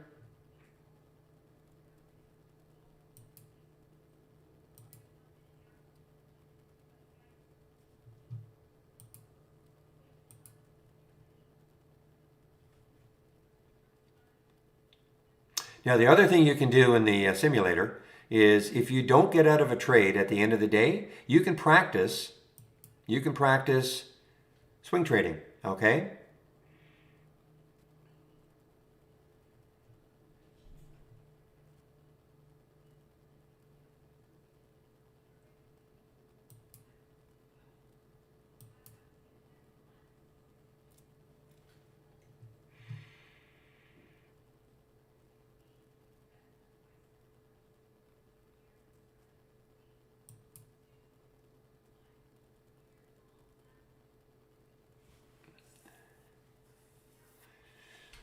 Okay, so the I wish I could remember again. It's SLB. Pepe, help me again. I know I say it every single time. Is it SLB? To find that little window. SLB rates. There you go. So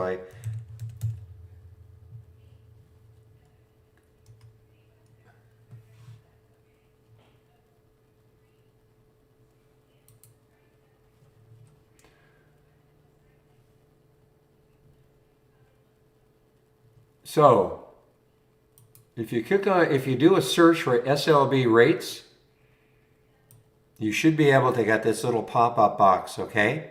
And that, now I don't see the symbol here, but I mean, this is actually for, I think, VLON, okay? So it'll tell you exactly how many shares, and I believe it's real time. I mean, as shares, you'll see this number change, of course. So as shares get scooped up, or as people cover, you will see this number change. But if you type in SLB rates as a search, you should be able to see this box should pop up at some point. Okay? And I have that. It's great. Now, at the very, very, very worst, if you can't seem to find it, if you look under order entry, you look under your symbol, it says shortable. You should see, and if you hover over it, first of all, if it's a dark green dot, that means shares are available right now, okay? And if you hover over it, it'll actually tell you how many shares are available. If it was a faded green dot, you know immediately that, well, they might be available, but they're gonna have to search for you. And then if it's a big red dot, none available. But I like that, I love that. I can't remember who it was. The Dreamer. I don't know where the Dreamer is, but I think he's the one who told me about this within Interactive Brokers, that little window.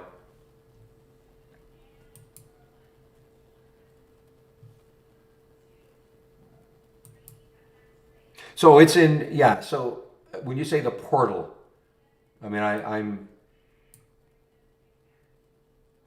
I'm using, again, I know so little about IB.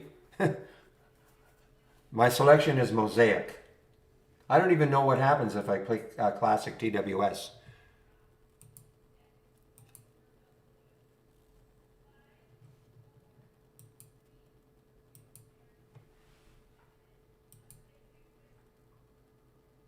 Whoa, boy.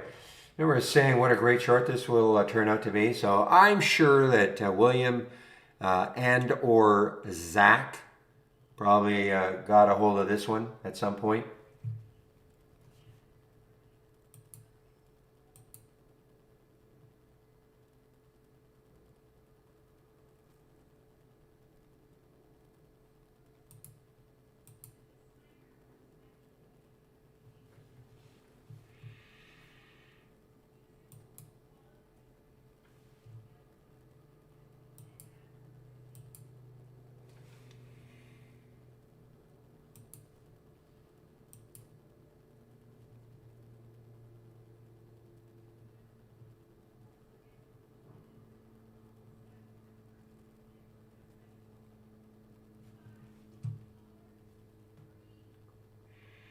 IB has shorts for BENE, absolutely. 324,000.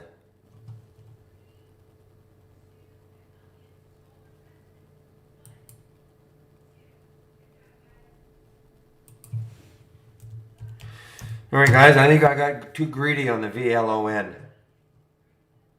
Well, actually, to be honest, I got a little distracted. I'm in this short here at 488, and it got down to 460. It popped up a little bit. I was distracted. I absolutely would have covered some here, but anyway. Wasn't the greatest, the spread tightened up when I got in, but it's not the greatest of spreads. Yeah, I see LGVN. I mean, I just don't know what to do with it. Other than, yeah, I mean, this is pretty. I'm gonna have to dig up, or somebody. I don't have the time. Dig up the news on this one. Well, like, why did it pop here? Was there actually some legitimate news? I mean, when I say legitimate, was there some news at all? Because this is incredible. I mean, look at this, guys. This was a $3 stock 1, 2, 3, 4, 5 days ago. Now, basically, it's a 10 bagger.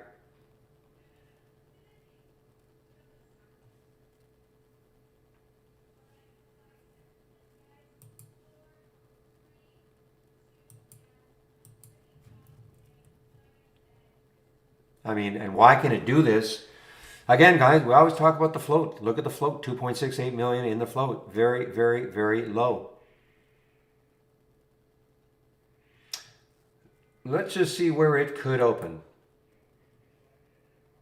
So this is time and sales from Interactive Brokers. Here we go. We're starting to fill in now. So there's the halt at 29.75.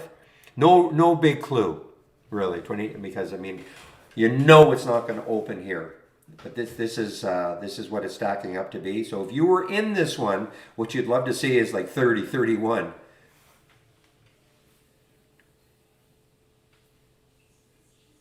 Was that the news back here, Casa?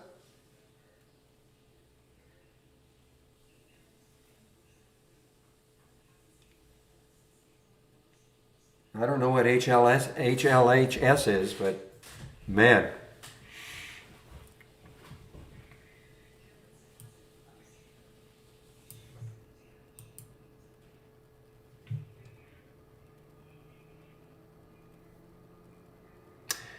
Don't look now, guys, but guess who's back? APVO from yesterday is making a little move here, guys. Look at this base right there, the 15-minute. That includes the pre-market, market open, and of course this was a crazy one yesterday. You know, I was thinking maybe it would do an LGVN after hours. It obviously did not. So of course I didn't take the trade. This was such an interesting area where it was for a long time, for about an hour and a half, right up here. I was suggesting that if it took out this area, it could really have a run after hours. kind of like the LGVN did the day before. If you don't know what I'm talking about, just take a look at LGVN on a 15-minute chart. Look what it did. This is 2 days ago. Got all the way up to $45. Crazy. So I was saying maybe the APVO could do something similar. Of course it didn't. But look what it's trying to do now. And again, it's a super low float, I believe. Yeah, 4.6 million in the float.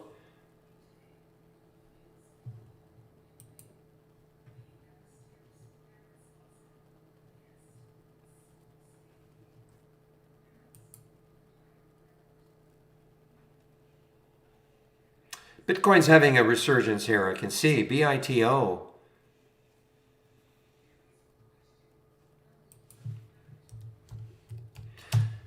Okay, VLON. You were down. Boy, that spread is tough. I got to be careful on the VLON because it was kind of moving with the APVO yesterday. So I don't think it had any specific news, but traders just scouring and looking for low floats.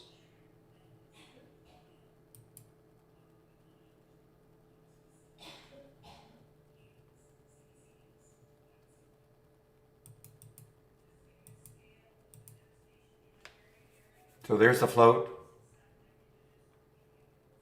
And then the float for VLON, I think it's pretty low also. Yeah, look at that. So I've got to be very careful. It hasn't had a bounce yet, but it might start bouncing with the APVO. So I got to be careful on it. I mean, I'm okay. I mean, I'm in at 488, so on the short.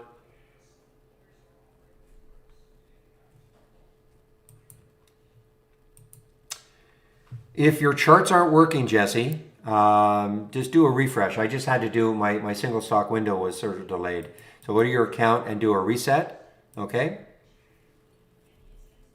That could solve the issue if they're not working. Okay, guys, I mentioned JWN on a break of 23. It could now. What happened with LGVN? Okay, it's right near 30 and above. And remember, 2 days ago, after hours, I got up to 45. I'm not saying it's getting there.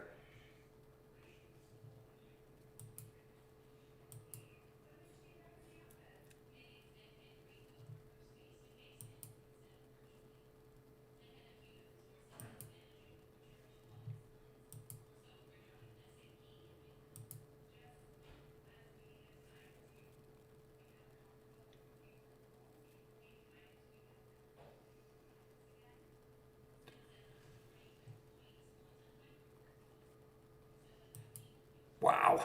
There's your 10-day daily breakout for LG.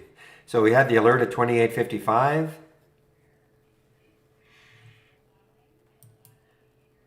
All right, guys, give me one moment. I'll be right back.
All right, guys, I'm back.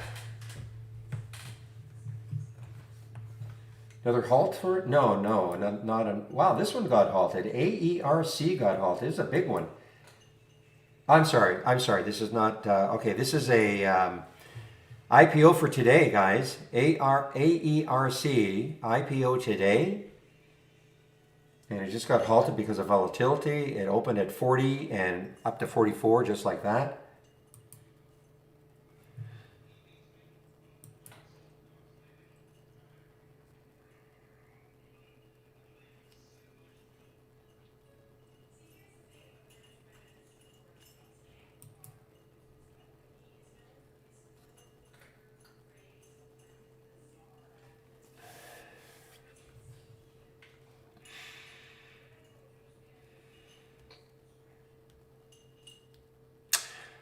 Well, I guess, the 10-day breakdown or the 10-day breakup, obviously then a stock is should be in play that day.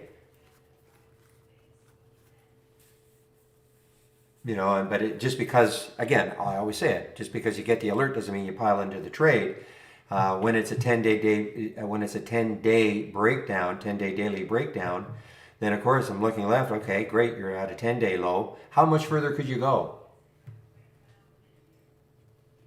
Based on what the charts are. So look at, JWN was a classic example of one. Because when you look at the charts, look at that monthly chart. Look at the weekly chart. Look how much room underneath.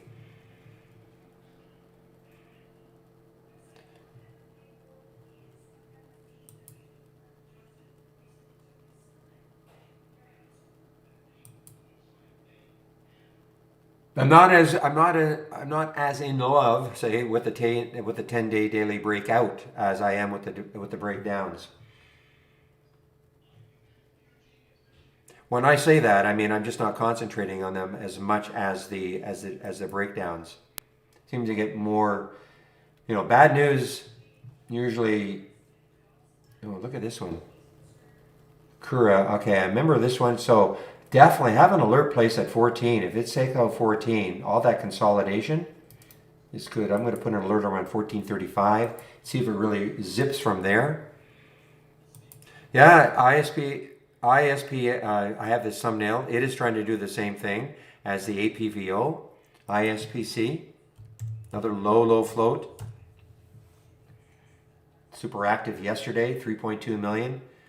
Very active 2 days ago. Very active yesterday. Before it really gave it up. It got up to 1861 and it closed down here, $5 lower.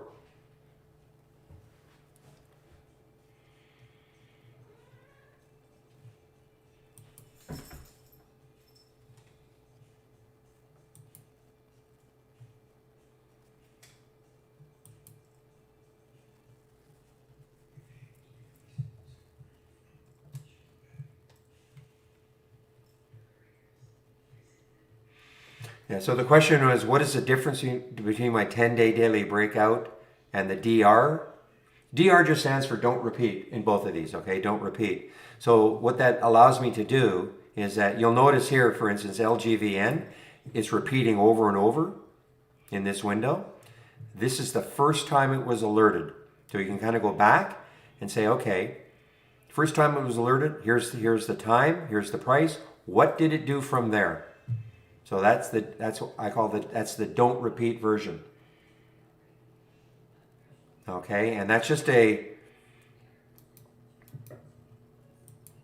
you right click configure, if you right click and go to properties, and you'll see one of them is don't repeat. So this is a drop down menu. You can pick the time frame. Like don't repeat the symbol. So in other words, sometimes a symbol is, you're getting an alert over and over and over again. You don't want to see it as many times. So you can say, okay, don't repeat it for a minute. Every time it makes a new high, don't tell me, but every minute, yes, or 5 minutes, 15, 30, or for the day. Just tell me the first time it made a new high when it satisfied all these filter requirements. So that's what that don't repeat. I love it because, again, it allows you to go back and say, okay, how well did it do from that first alert?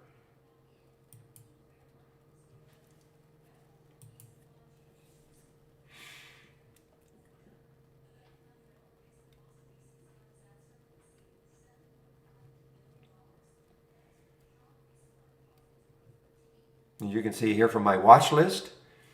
This is it doesn't say don't repeat, but this is basically don't repeat, both of these. So you can see right there, LGVN was alerted at 9:46, 25.85. I'd say that was a pretty good alert.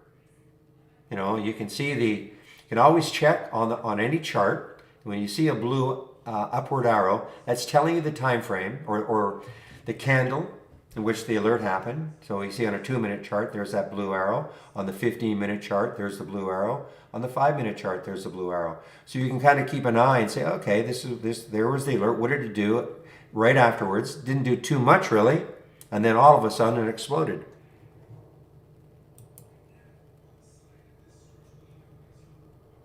Yeah, the APVO on the march here, guys.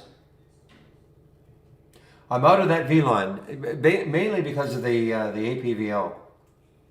So basically got out of that flat. I got a little greedy on it, but with this other one, this V-line was moving yesterday.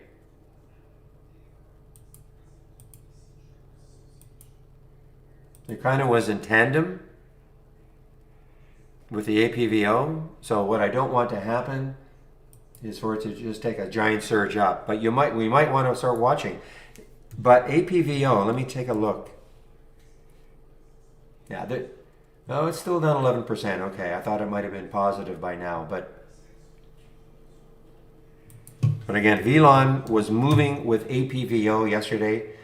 No reason. I mean, the companies aren't linked as far as I know, but traders are just looking for another low float opportunity.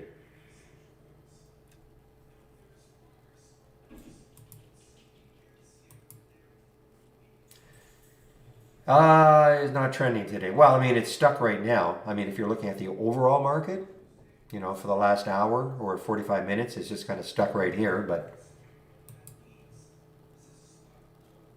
yeah, Nordstrom's, it did not. Now this is getting me interested again, maybe.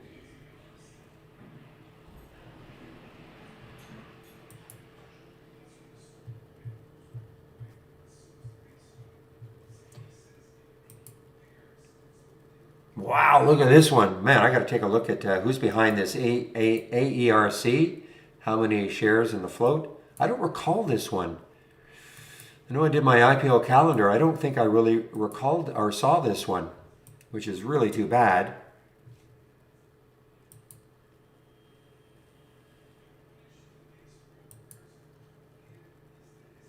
And it just got halted again, I bet.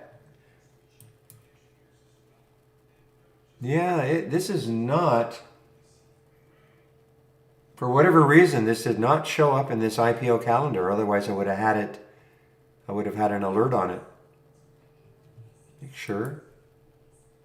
I don't see it here, guys, so I don't know who's behind it. The IPO was priced at, oh my gosh. Yeah, I wish I'd seen that one. So this is what I'm talking about. I mean, this IPO was priced at $10 a share. Look at it now, 55. My guess is that there are very few shares issued.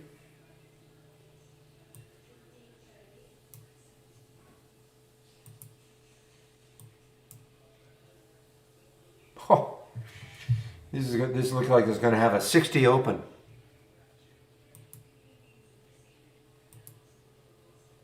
Exactly. It's just like the SOPA. SOPA was slightly less. I think it was a $9, and I think it was about 3 million shares. Anybody find out how many shares were issued? I just can't. See if I can find it. 2.5. That's the reason, guys. I mean, this is the insanity of it. 2.5 million shares at $10.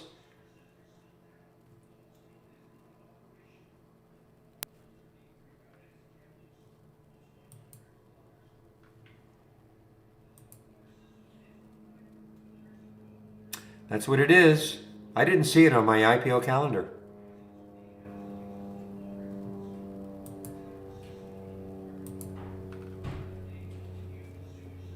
And that's exactly what happened to SOPA.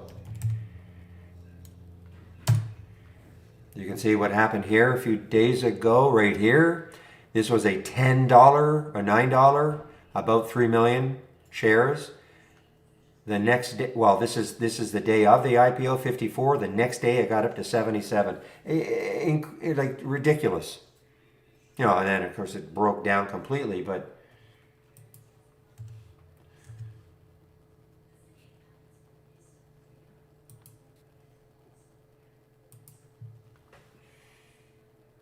fun to watch.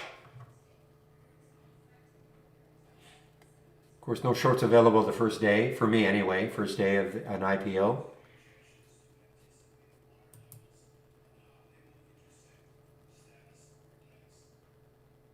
Those are the ones you want to key in on, guys, though. I mean, in terms of excitement, we find IPOs that are, really, really low priced and also issuing not very many shares. And this is what can happen.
Okay, just a minute, guys. I'm just answering an email, other screen.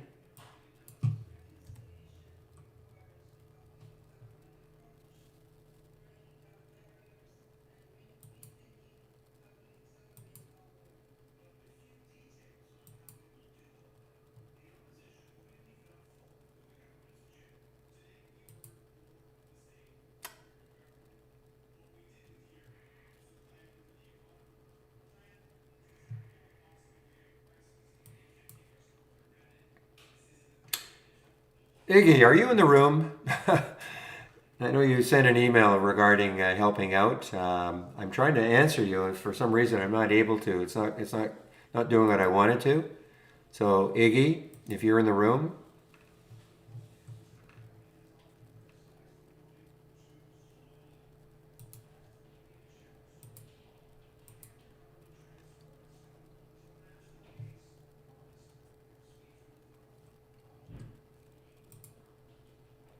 what kind of news provider do we provide? We have a news tab up here, okay? So you can click on the news tab.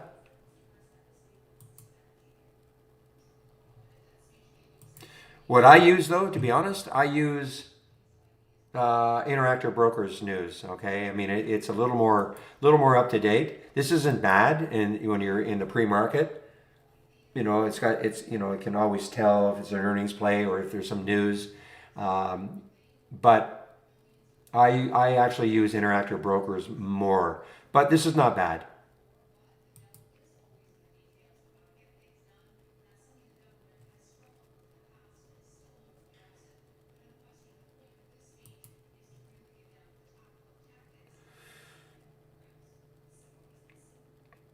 I just can't find my entry for that LGVN.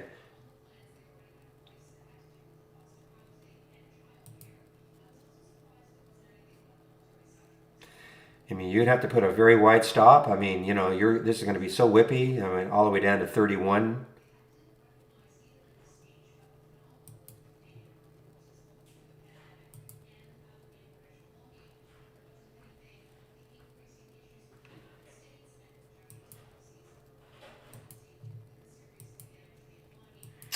Ah, it's too bad JWN had to have that little move up. I'd still be in this one, but I don't. I think I'm going to leave it alone. I don't know how. I don't know how dynamic it's going to be going forward.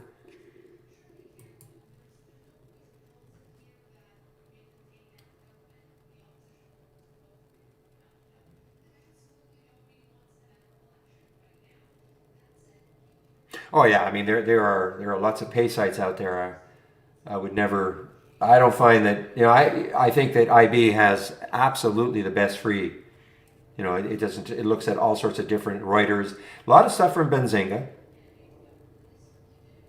I mean, they must have some kind of a deal. But Dow Jones, I'm looking here, DJ.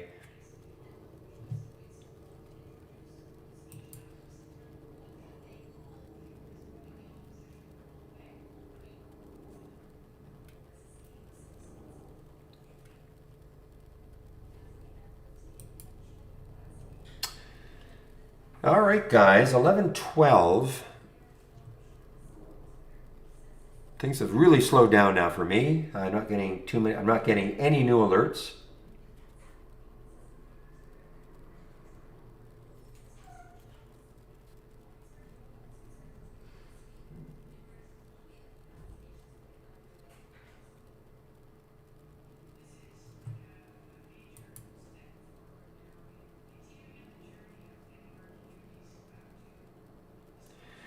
So that's basically a double from here.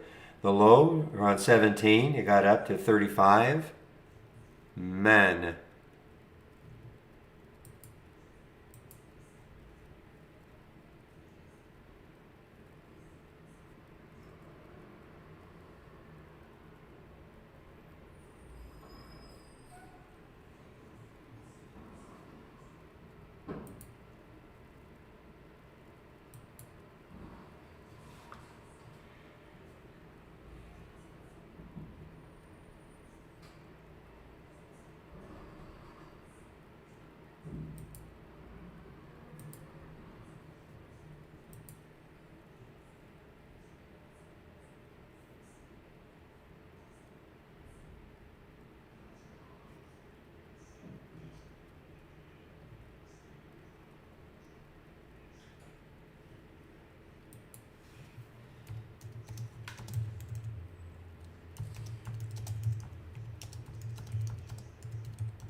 Give me a moment, guys. I'm sorry. I'm just slightly distracted here. I've got something else on the go here. Give me one moment.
All right.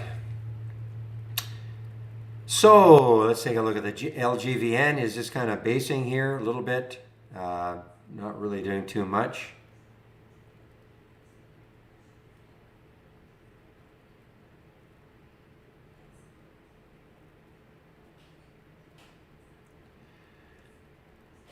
So I have a question from our YouTube room. How come I cannot change the ticker in a single stock window while the Momo high day scanner is going off? Okay, so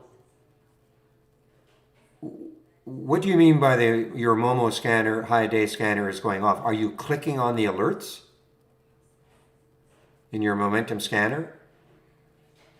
So for instance, here's my Momo scanner. So I click on the alert, and of course it's going to change here because because it's linked. Okay? But this is not automatic. Okay, I mean, just because you get an alert doesn't mean it automatic. You have to click on the alert. So I'm not sure I know what you mean. At this point, if I wanted to go here and change it to, some other symbol, I can do it.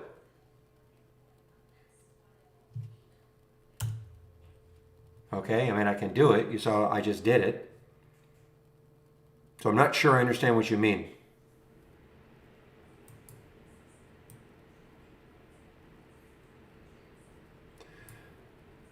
Okay, it's calling, I get the fact that, but what does that got to do with the single stock window? I mean, I've linked, it is linked, use symbol linking, because that's what I want, of course, but okay, like this one, it's repeating LOV many times, right? Or let me go to a current one. So Chrome, but unless I click on it, nothing's going to happen in the single stock window. If you wanted to have another single stock window that was independent of this, you can duplicate it. You can duplicate the window and uncheck the symbol linking if that's what you want.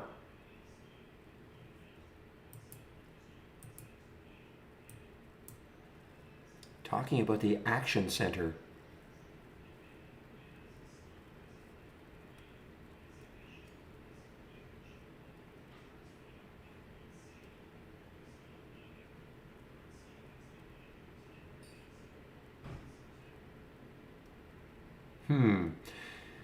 Chris, you know how to help him. I see you're in there. I have no idea.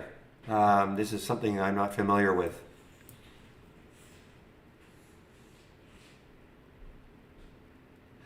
So you're talking about this then? They show the action window, which I never, ever do.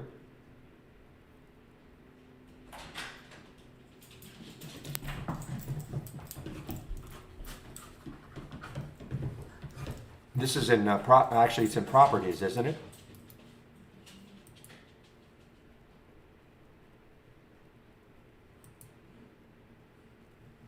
You're talking to show the alert window? Yeah.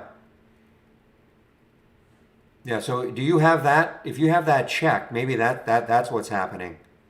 I never have, I have to admit, a long time ago. So the only reason you want that checked is if you had something that doesn't really alert very much, and then you minimize the window, and then when you get an alert, it'll pop up. But if you've got a fast-moving window, yeah, now I understand what's happening. You not only from within Trade Ideas, if you were trying to type an email outside of Trade Ideas, you wouldn't be able to. Okay, so I think that's your answer. Yeah, just so again, so right-click, properties, actions, and then make sure that's unchecked. Thanks, Chris. I couldn't quite figure out what he was talking about, but thank you for that.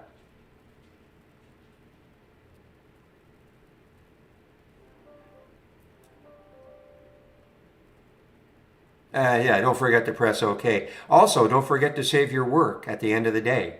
Save your layout, save everything. Every little change you make, unless you save it, then you load Trade Ideas tomorrow. If you don't save your work, then that change that you make here or anywhere else will not be saved.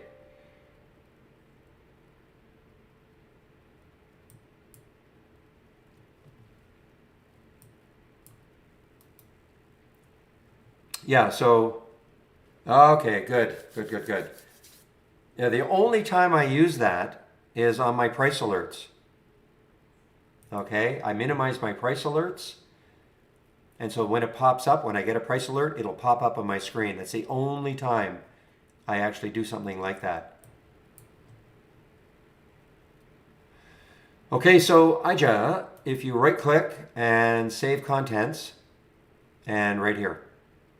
Okay, so right click on your alert window, save contents, and Excel is the default. And then save. Okay. Now, if you want to link, you want to link to Excel. Well, just open a spreadsheet. Just open an Excel spreadsheet and then go through your external linking. And when you do the link, put it in, say, the first cell. Okay, and then when you click on an alert, it'll fill up that cell. Does that make sense?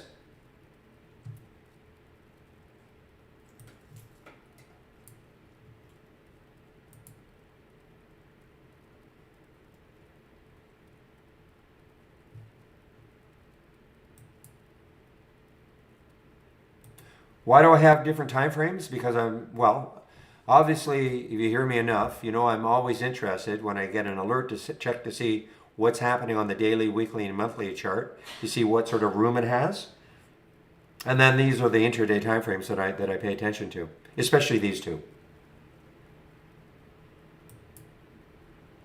Shoot, look at the VLON now. It's, again, I don't think there's no official correlation between APVO and VLON. But it's, look at it go now.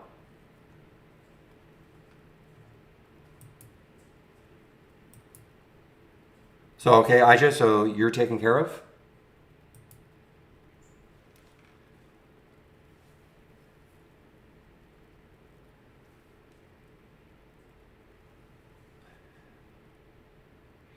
Telling you, this LGVN is hanging tough.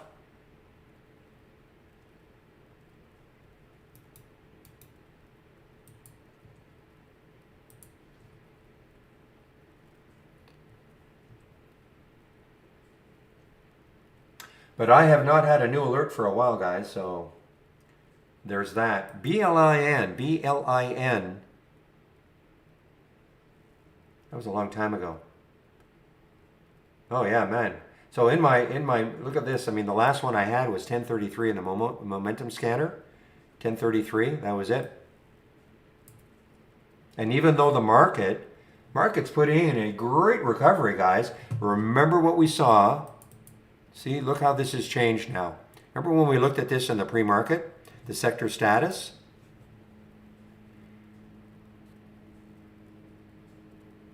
And look at the rally in tech. Remember, tech was right down here about, 10% or something. So that meant only 10% of the stocks were up for the day compared to yesterday's close. Okay, now it's 50-50.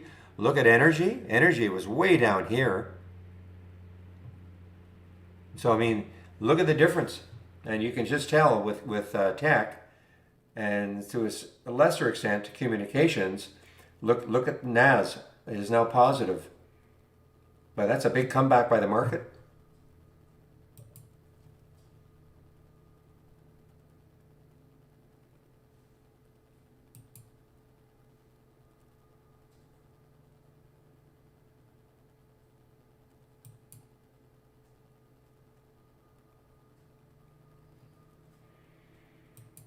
All right, Kura is back over 14 again.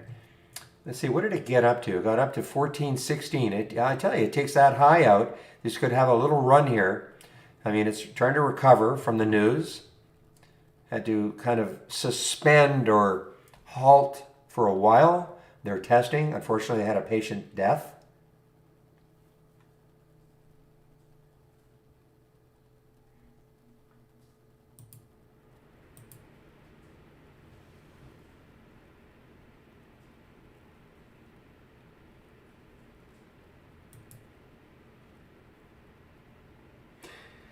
Yeah, I have to say my IPO calendar has been a little bit off. The last couple of weeks, I've noticed it's for some reason some of them are just not showing up there, and I don't really know why. How is this one doing? Oh my gosh! Total. This now, I think we have to define this one as the most insane that we've seen. Okay. We thought SOPA was. This is now the king of ridiculousness. Remember, IPO priced at 10, 2.8 million shares, guys.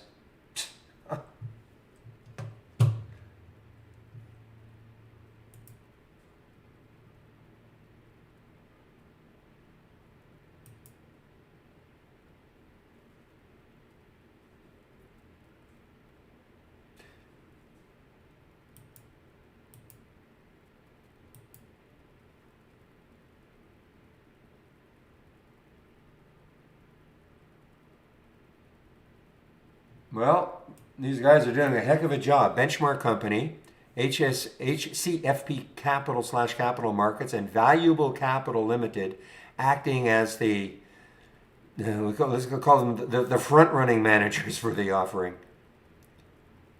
Unbelievable. What a heck of a job they're doing.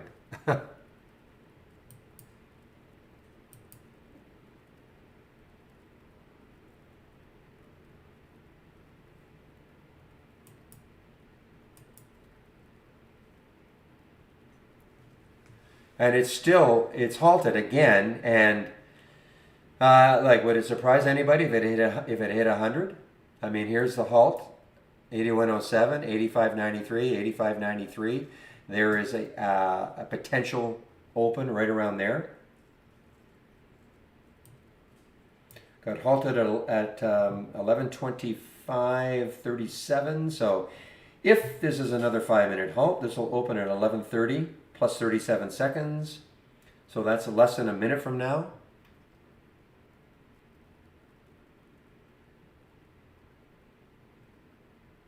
I guess they don't consider this a major one. I might have to rethink that calendar.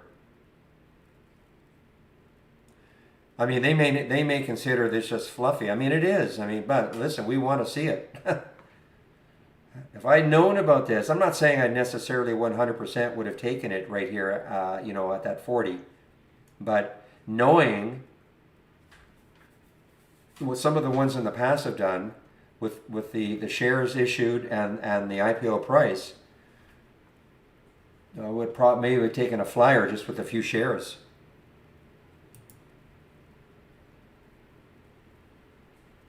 I was going to say AUVI got halted also. But so this is halted also. But I want to watch this one. This is way more fun. And we can tell this is not, so this is going to be a longer halt.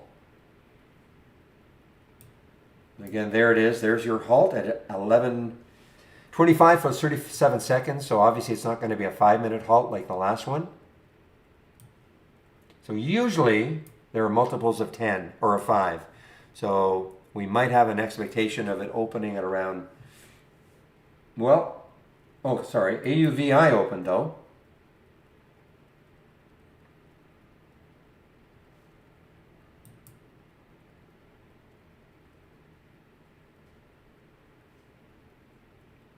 How many shares traded? See, that's the other thing, guys. I mean, there's hardly any shares that are traded. I mean, 227,000 shares. I mean, that's nothing.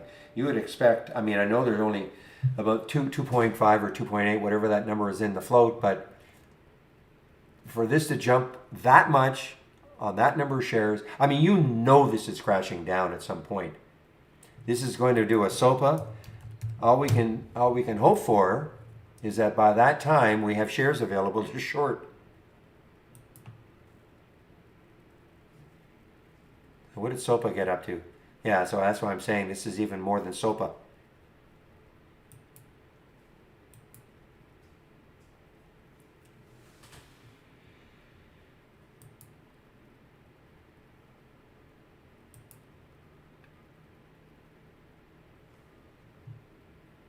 Just again, just when you think you've seen it all, you realize that you haven't. I mean, this is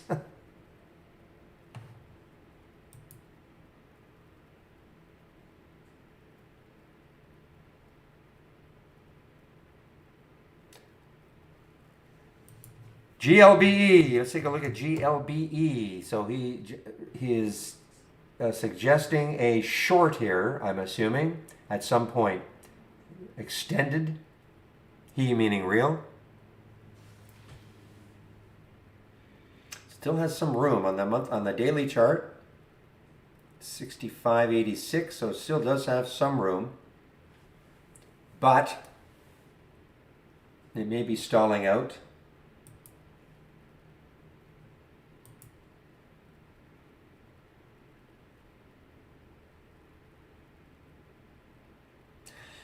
Okay, the BFRI is performing a little bit like the KLLA yesterday. You know, kind of teasing around the area that I want to see it really take out. So I don't know. I mean, it's got the look. You know, the 3.6 million. I don't think that the other one didn't have the news of Roth putting a $20 price target on it. I don't think the other one had any news at all.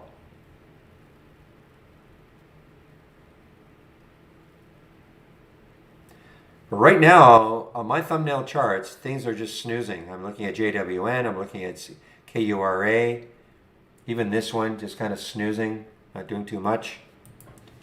So let's take a look at AERC and see whether or not this is going to be a 10-minute halt. So this is in about a little over a minute. This should open if it's a 10-minute halt. And I'll put this up here. So there is a projected open.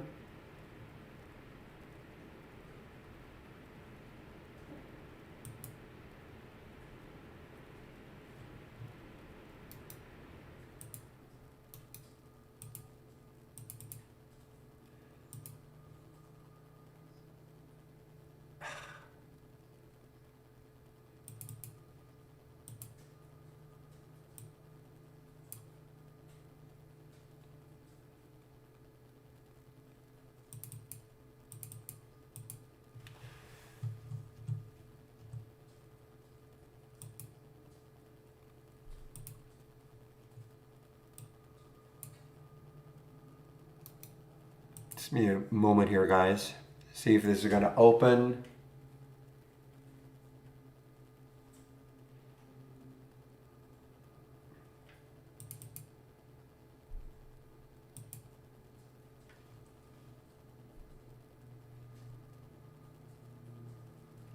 And now we just opened. There it is. Wow. Look at that. Remember it said 85 something? Look at this. But now look at this.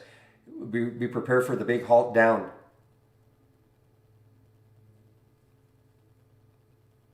So it did pop up to what, 88?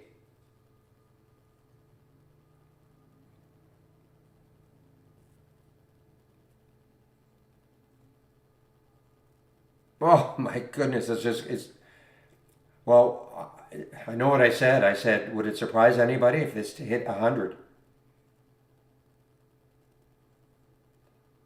So we got up to 95.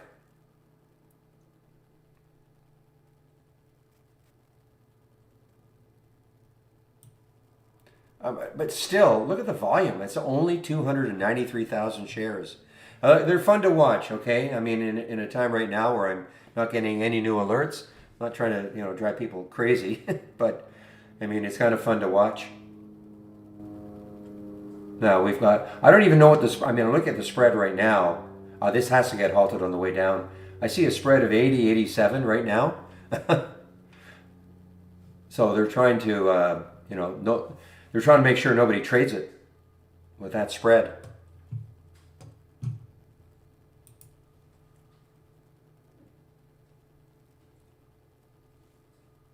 SOPA on the way up. Yep.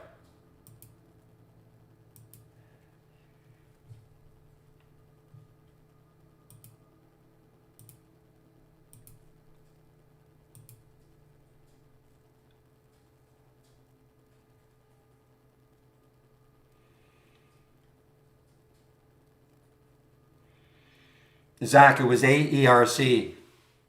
Well, it didn't halt again. It didn't halt again. I thought it might get halted on the way down, but it is not.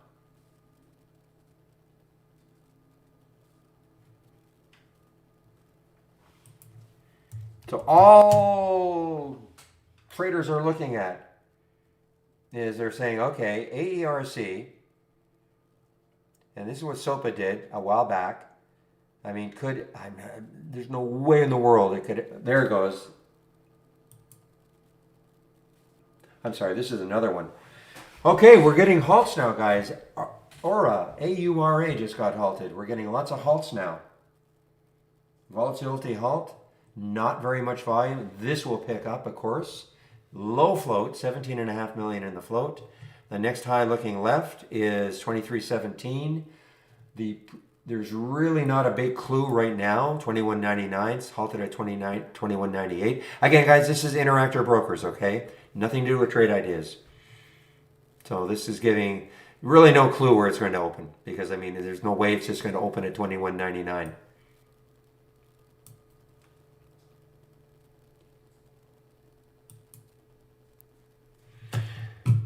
And this actually did have some news. Some analysts, Lyric and BTIG, had some news this morning.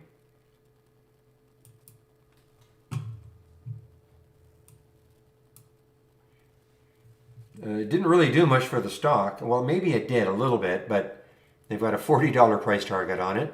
Okay, that I'm looking at my IB. That came at 9.19.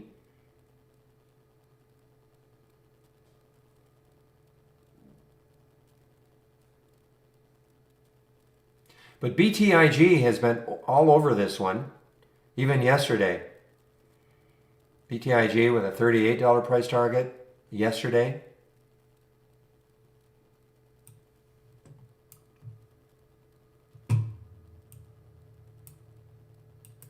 So let's just wait and see how this opens. It's starting to get a little higher now, 22.44, 22.44.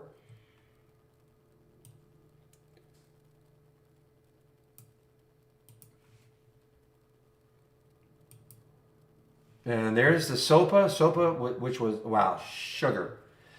You know, I should not have clicked on that aura. I was all set to take the SOPA a little bit over 15. It just got halted.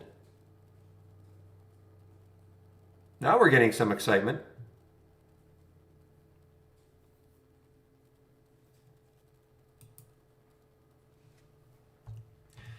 Now LGVN seems like so yesterday. What have you done for him in the last 45 minutes? Nothing.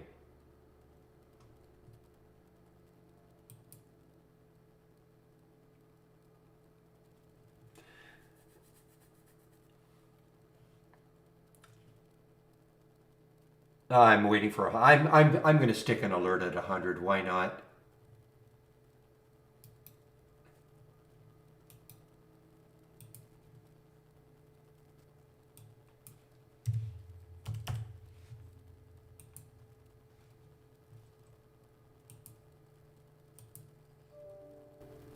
And there we are. There we are.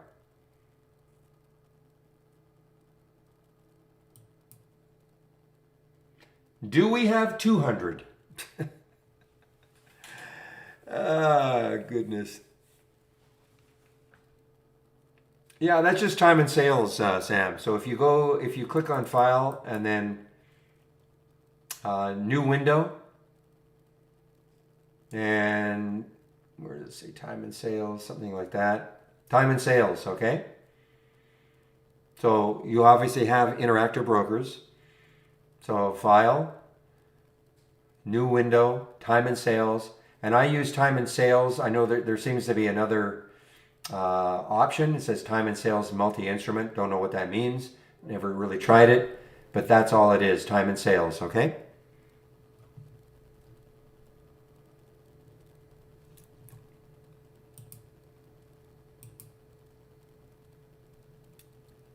What a short this is going to be at some point. Not today for us. Maybe Zach, I don't know. Zach seems to have shorts on the first day of an IPO. Not saying to do that, Zach, as you know.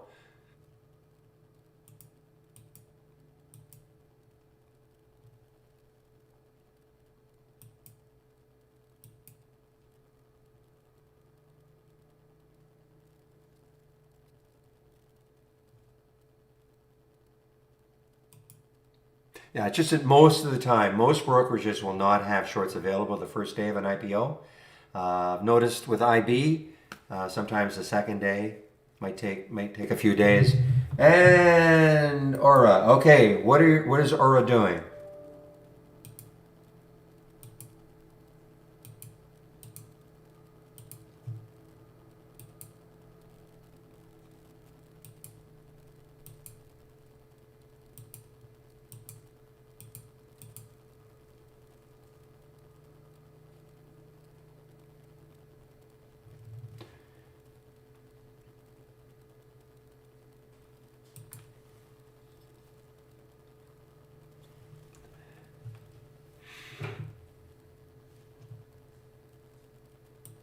Okay, watching this Aura, guys, want to see if it, so the halt was here.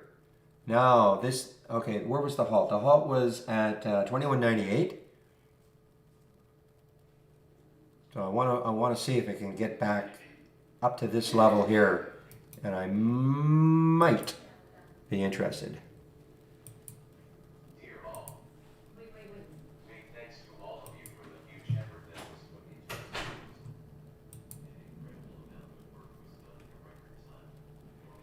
The only thing driving this right now are the analysts, putting these lofty price targets.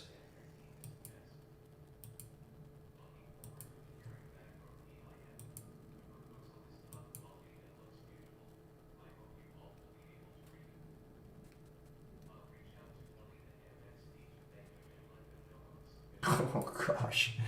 Look at this one now. Look at the ERC now. Well, I said it might hit 100, so it did. AUVI, guys, that came out of the halt. And look at this. This is rippage now. Severe rippage. Good, I can use that term today. So the next high looking left is 690, 694.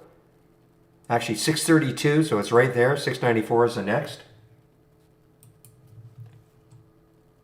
And SOPA got halted again. Sorry, it resumed. A little bit of a pullback.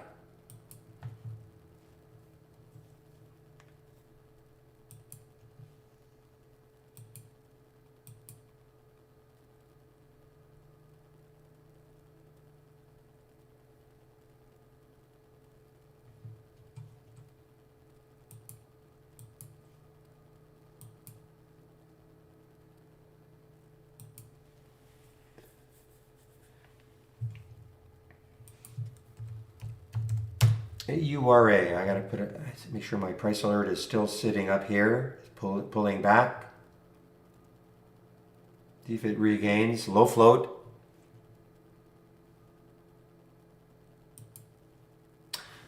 Woo, 11:46 already. Okay, so guys, I am going to be taking my break pretty soon. Before I do, I'll pop the YouTube link in.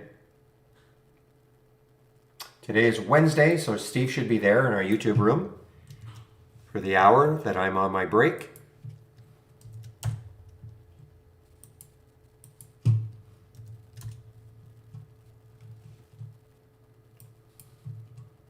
And before I go, always reminding you that we do have the Black Friday promo on right now, 25% off.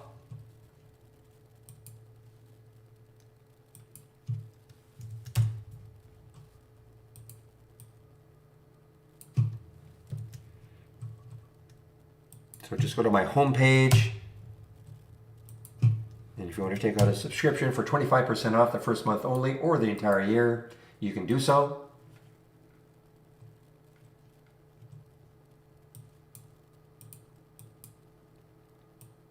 There's the promo, Black 25, okay? My recommendation, if you don't know the product, start off with a monthly plan. You can always start off with a 118 or the 228, less the 25% for the first month only. If you maintain a monthly, this is what you'll pay going forward. But if you decide you want to upgrade within 30 days to an annual, we'll honor the 25%. So there's no rush to take an annual because you think, well, I want to get that 25% off for the whole year. Try us out for a month. If you like it, then you can do it.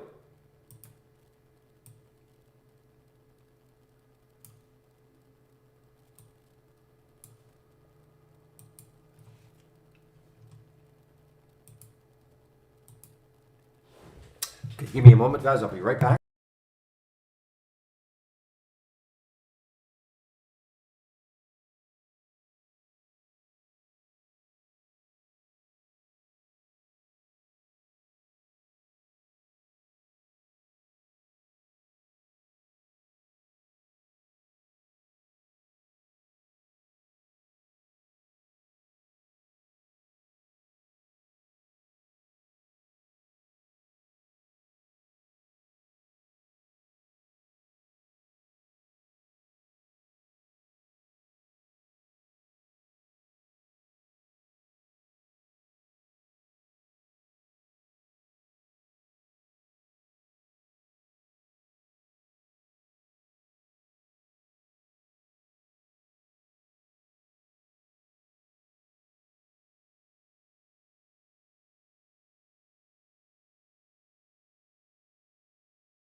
Okay, I'm now back in another halt, or resume, sorry, for AERC. It hasn't collapsed completely. But guys, you can't, listen, you're new. This is entertainment purposes only, really. Look at the spread, 85, 89, 88.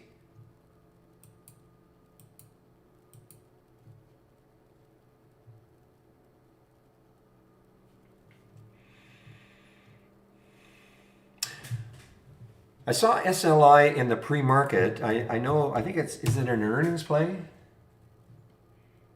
It's on an earnings play. There was some news. I thought I saw some news about it. Oh, that's right. A direct $100 million direct investment from Koch Strategic. Is it the Koch brothers?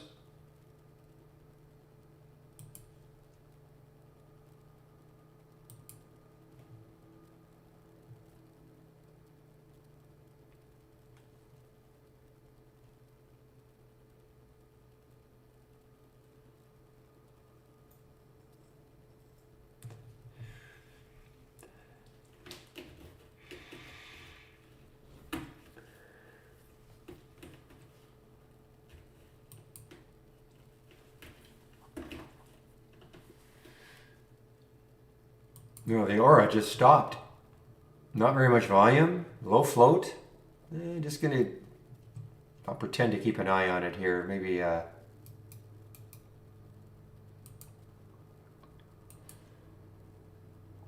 boy, we're crawling out of the woodwork, guys. Look at this one, another one. AHI, Advanced Human Imaging Limited, okay? Again, I don't know if this is an IPO. CASA, you're my go-to person to find IPOs. I never know when they're this cheap. See if there's any. Yeah, okay, 24 million US IPO. So this is okay. This is an IPO. Not today, of course.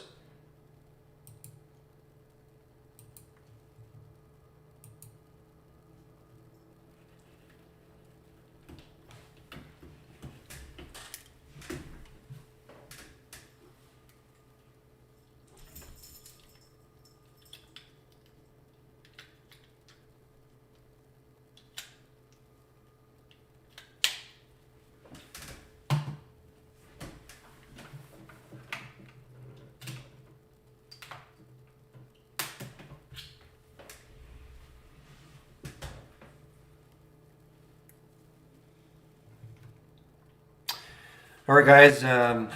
Again, I just don't know if this is going to have the necessary volume coming in, but BFRI is getting close again to that 6 level.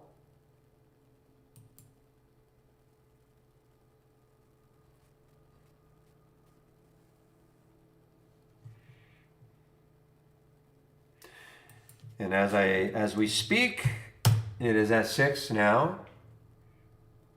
It was anyway.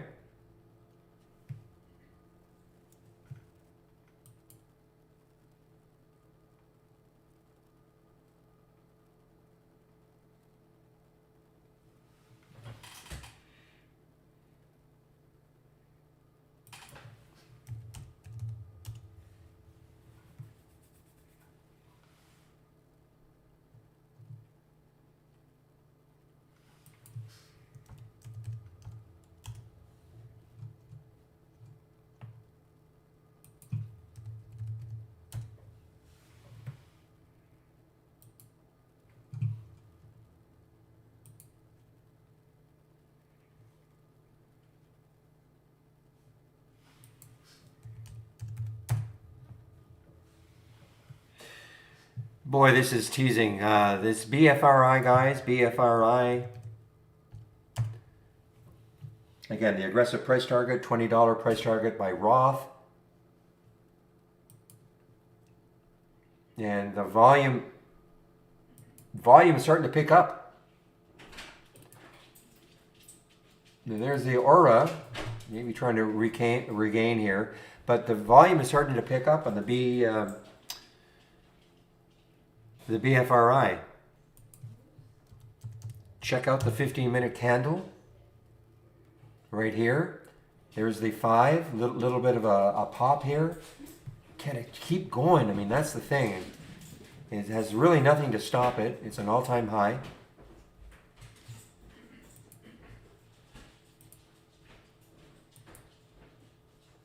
Again, I'm not telling anybody to take this trade, but look at it now. Look at it now.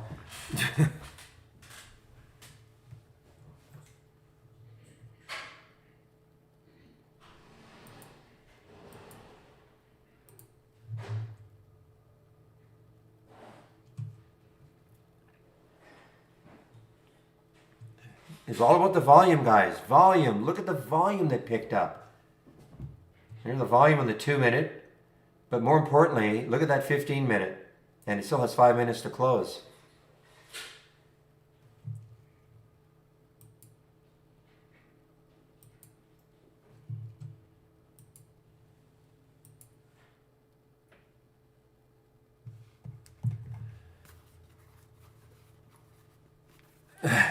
Inspiration to short. Okay. I'm glad it's working out, Jose.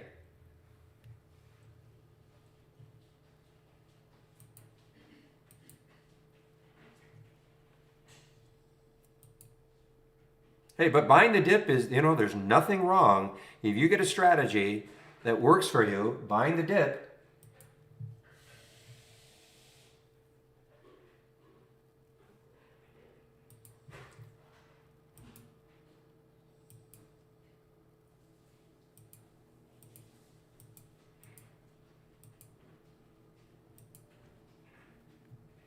Right, guys. I mean, BFRI. I mean, it's patience of Job, really. I mean, It was all about the volume. All about the volume. I don't know where it's going from here, but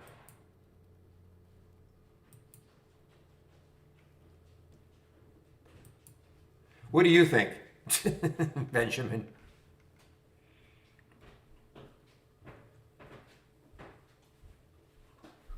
All my alerts that I placed.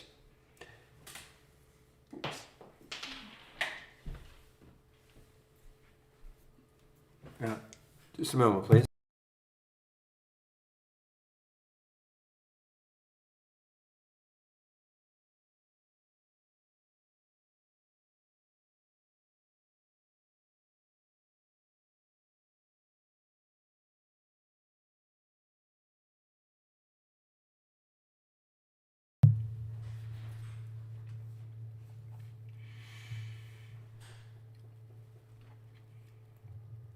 You just have to be watching it right there. I mean, look how it was kind of basing a little bit right around here. 1, 2, 3, 4, 5, 6. That's an hour and a half. And it's a matter of placing, I placed an alert, I think it was at 6:05 or 6:04, just over 6, number 1. So then I knew it had broken 6. That was my first big deal, right? Has to break 6.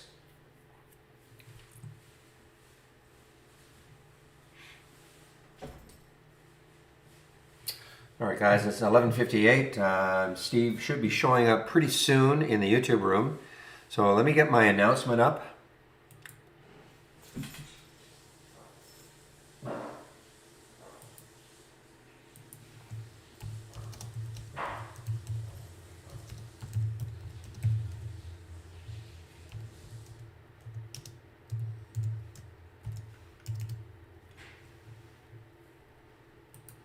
And then I'll just wait for Steve to show up.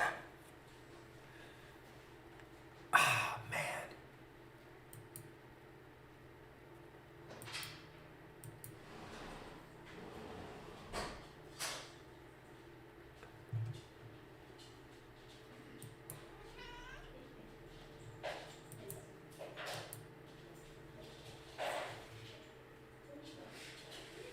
Look at the, oh, I know I'm repeating myself, but look at the volume here, guys. I mean, this will be the second biggest volume bar of the day after the first one, I think, when this closes, another minute or so. All right, I'm just waiting for Steve to show up.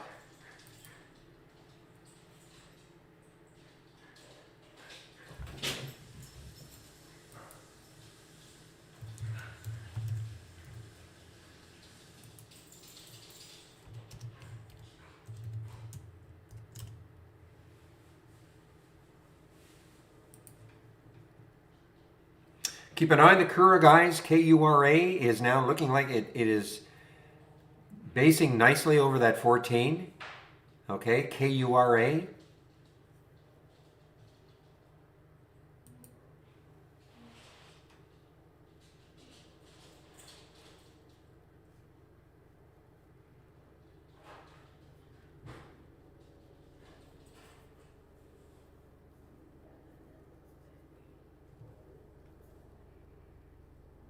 Oh, you're in. I don't see that you're in. Okay. Oh, there you are. Thank you, Steve. Okay, I'll stop my streaming right now.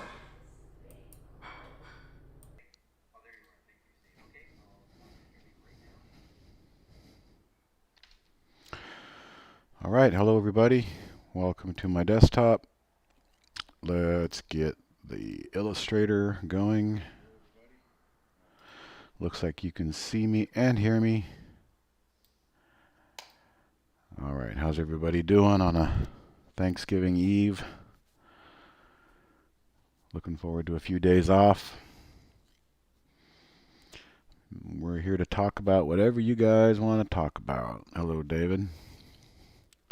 So I did buy some GDX here a little while ago, and I am a swing trader. I see a high and possibly a lower high here at the 50.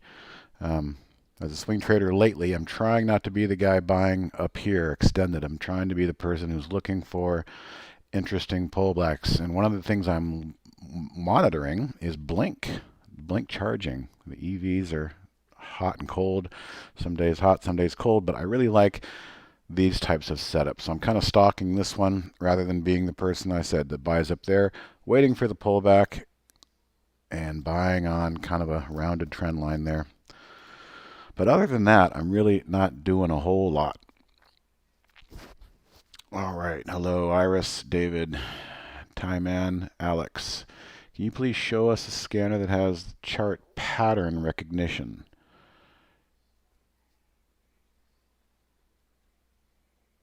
Let's see here. Let me think about that. Okay. Alex, are you talking about daily or intraday?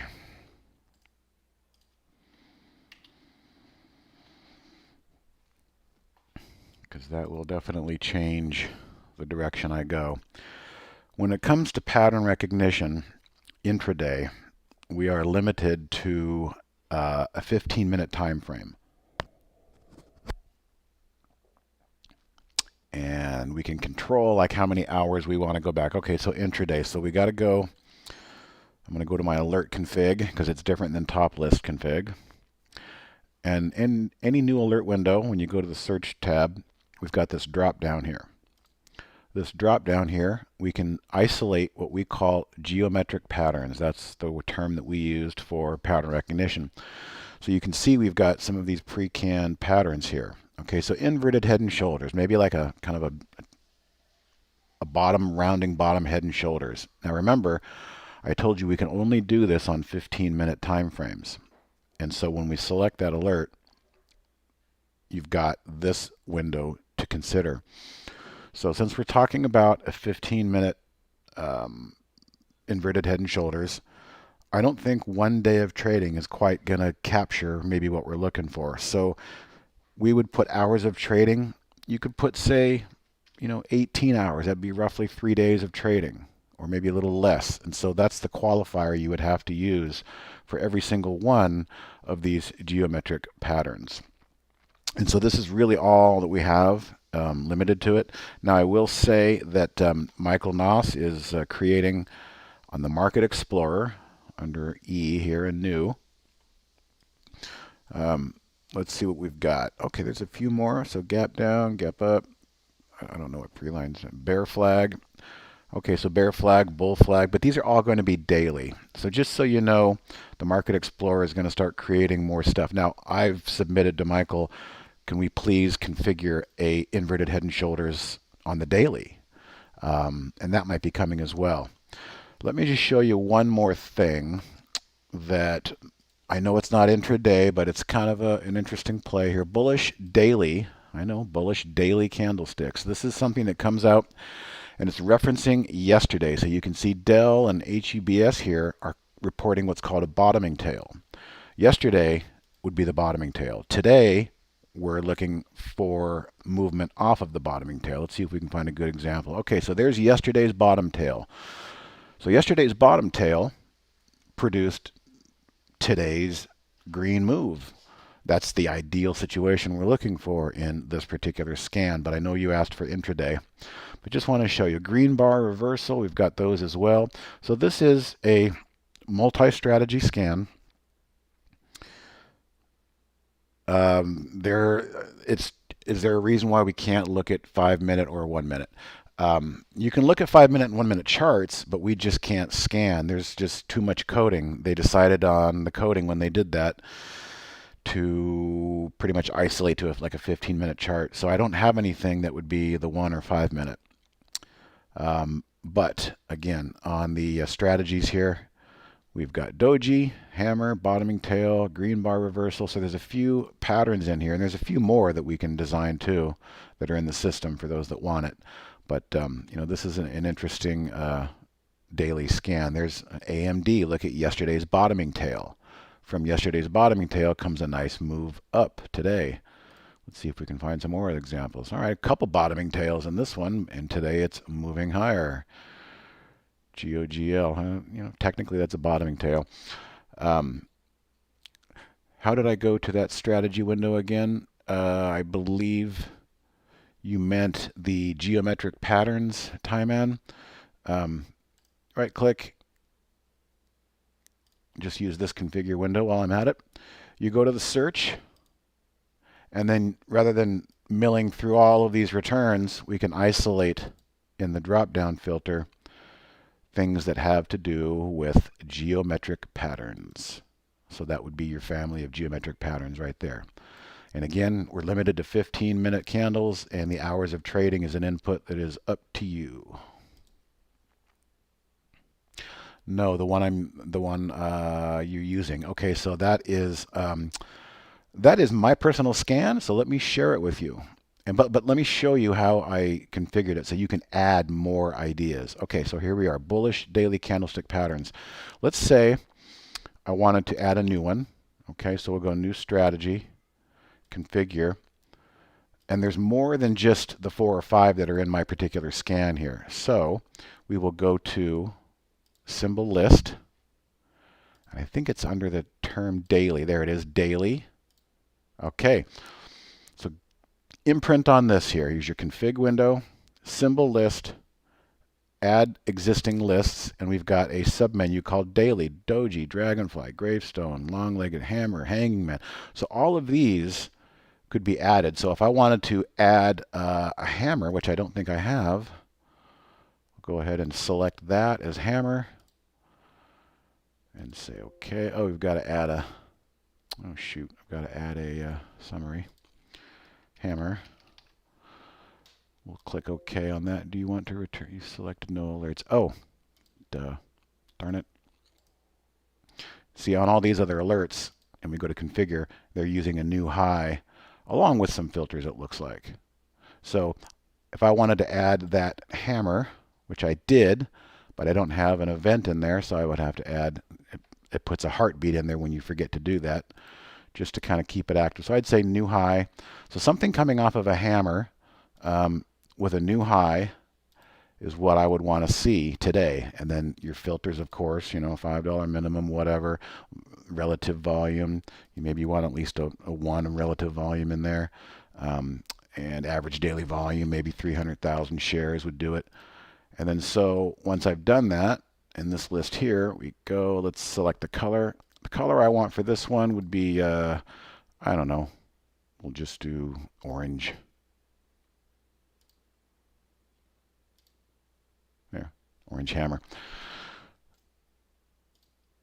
So there's the history again of everything we've had today. So tie man, if this is the one you're looking for, I showed you how to add a new one if you wanted to on top of the ones I have here. So I'll go back to real time and I will share this with you.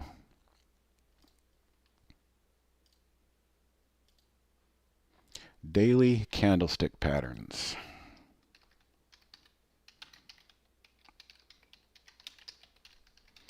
And again, you saw in that menu I went, you can bring in some more if you want. Hanging man, shooting star, dojis, or whatever we have. Okay, so there is the cloud code for that, and anybody who wants it. But yeah, sorry, Alex, that's kind of what our limitation is. It's just a matter of coding. And our resources are what they are, and priorities exist how they see them. Da-da-da. Yes, Iris, you got it. Okay, I wanted to stop by and wish everyone a happy Thanksgiving. Thank you very much, Eric. That's very nice of you. Same to all of you. Great. Okay. Iris, on your original question, you know, my favorite pullback scan, I'm pretty sure you've probably seen it many times, you know, is Andy's pullback to the 50.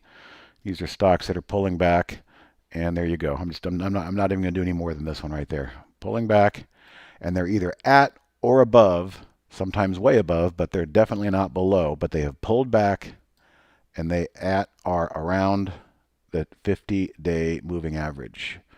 And that would be really, for pullbacks on the daily, that would be one I would use. Unless you're talking about pullbacks intraday, you'd have to kind of rework it, but you could do the same thing. You know, stocks that are pulling back, you know, maybe use a 30-minute change, negative number, and maybe put a simple moving average in there for the intraday chart, and you can kind of accomplish the same thing.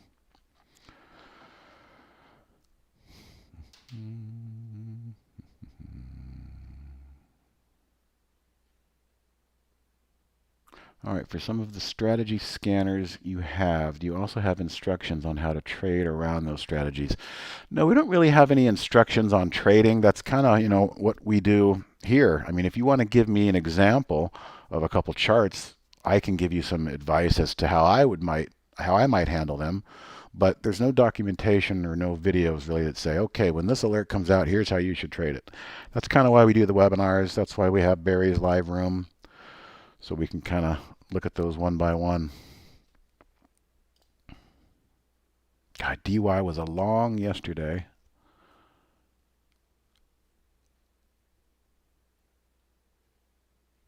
And today it was a short. That's weird. Oh, I see it. It's a very tight target. It went down and then back up, and technically the AI is calling that a target reached. Okay. All right. Let's see what else is going on over here.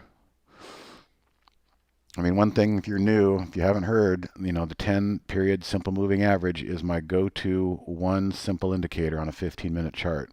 And I use that for a lot of decision processes. As long as the price is above the intraday 10 SMA, stay in.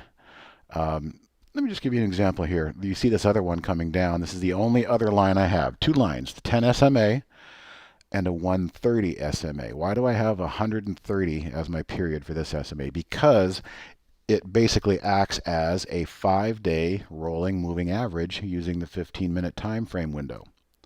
So what I'm seeing here with FLYW for the moment is if I was long this thing and been riding it all morning, I would 100% be selling half of my position right here.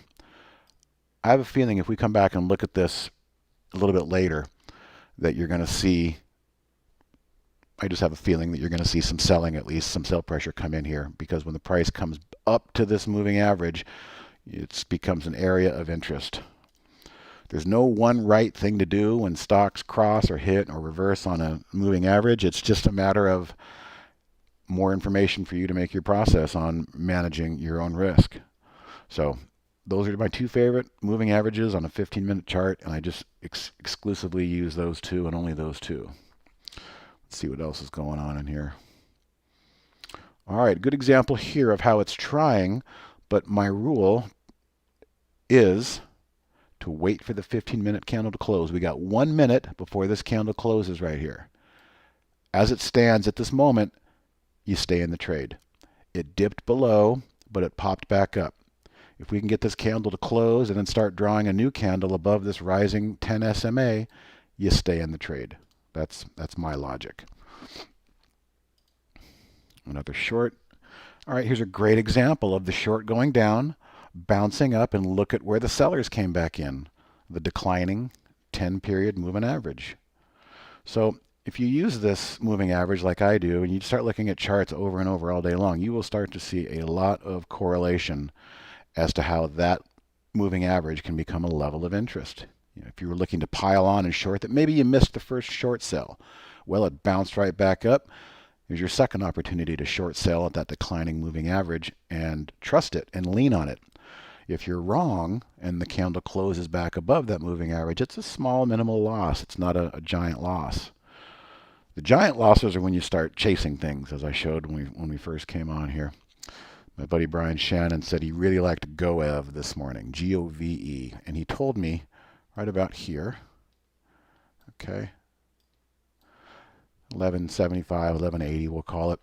And I looked at it and I said, well, geez, this thing has been pretty volatile lately. Had a big move up, had a giant move down, and oh my God, look at where the buyers stepped in. The 10-day. I used the 10 period on the 15, and I used the 10-day on the daily. That's where the buyer stepped in and said, nope, momentum is still intact here. Boom. So I don't like being the person to buy up here. I like being the person to buy down here if it pulls back over the next couple days. So I told him, I said, well, I hope it works for you. It's got a pretty big short float, 30%. But I just don't do well when I chase things. You've just got to be contrary in your thinking, especially your entries. So like I was saying, when you chase the entries and you're wrong, your losses are going to be much bigger. If you lean on that 10-period moving average like I was talking about, if you're wrong, See, this candle's back drawing. Okay, so it's still intact. Hopefully this candle can build on itself, but if it does close below, then it's time to get out. Going back to our example here, looks like we're seeing a little bit of red come in right at that 5-day moving average I talked about. So trading is an art form. It's not a science. If it was a science, we'd all be following the directions and doing it the same, but then it wouldn't be a market. The market is subjective and it's an art form. And you have to first figure out what type of methodology in trading fits your lifestyle. Do you work from home and you're in front of a computer all day long? Well, you could probably day trade if you wanted. Do you have a job that takes your focus away a lot during the day? Well, maybe you want to swing trade a little bit more. If you want to be a micro scalper, well then Trade Ideas can do that for you. I just don't pay any attention to the 1 minute stuff. I've just kind of evolved over the years into a time frame that suits my personality and my responsibilities. And that would be swing trading, where I can just kind of make an entry, know where my stop is, put a stop in if I feel like it. But I can do something. I can turn away for a half an hour and look back and just kind of check on things. And that works best for me. All right, guys. Whatever you want to talk about. Trade of the week this week is just an absolute bugger. I got out yesterday. Why did I get out yesterday? Because the trading plan called for the first close below, once again, the 10-day moving average is my signal to get out. Well, it's kind of laughing at me at the moment, but it's not the first time and it won't be the last. But this thing, maybe should still be on people's radar. You see I've got my blue line there to let me know if it does move through. There's a lot of shorts in this stock, 40%. 40% of 17 million. So a low float, high short, these things can turn into monsters the moment you look away. So I got out yesterday and kind of wish I didn't, but I adhere to my rules and just no regrets, no fear of missing out, no regrets, just keep moving forward.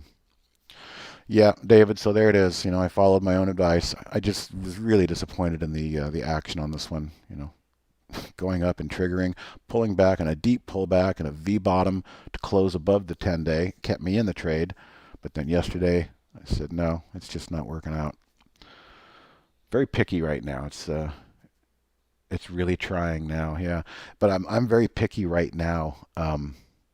Now more than ever, I'm trying to be contrarian. If you're chasing the herd and buying breakouts, I'm sure you're finding some frustration out there.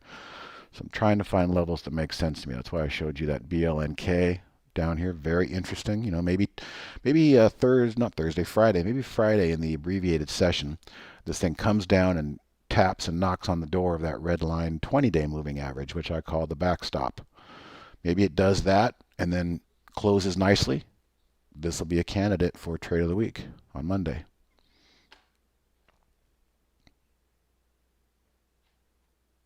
Box is a great example of the way things have been trading lately. Just all these wicks, all these attempts to move just get reversed. So it's hard to play breakouts right now.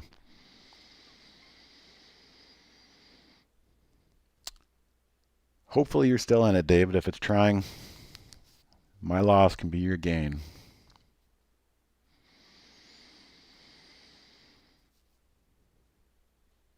So yeah, don't forget on Friday we have half day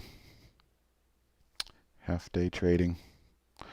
And I'll tell you, seasonally, what I've noticed on Black Friday trading, a lot of small cap stocks that are kind of darlings for the moment, which I would probably immediately say electric vehicles. They're hot and cold, but when they get hot, they get going.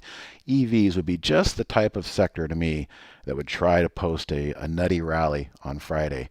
Because I think what you have on Black Fridays is you have all the retail traders at home and they're off and they're looking for something to buy and they're itching to buy the most talked about stuff, the Wall Street bets kind of stuff. And you've got the professionals, the institutions, well, they're in the Hamptons. They're taking a 4-day week. So you get kind of weird upward drifting creeping stocks that want to just creep higher on Black Friday. I don't know which ones they're going to be, but I know they're coming.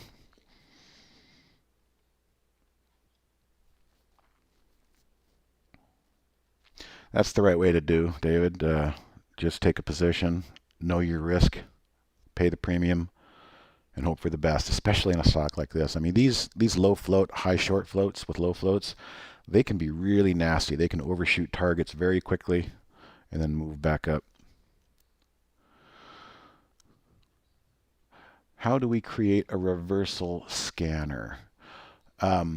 What time frame would you be looking for? I've got an idea, but let's just talk about the time frame first.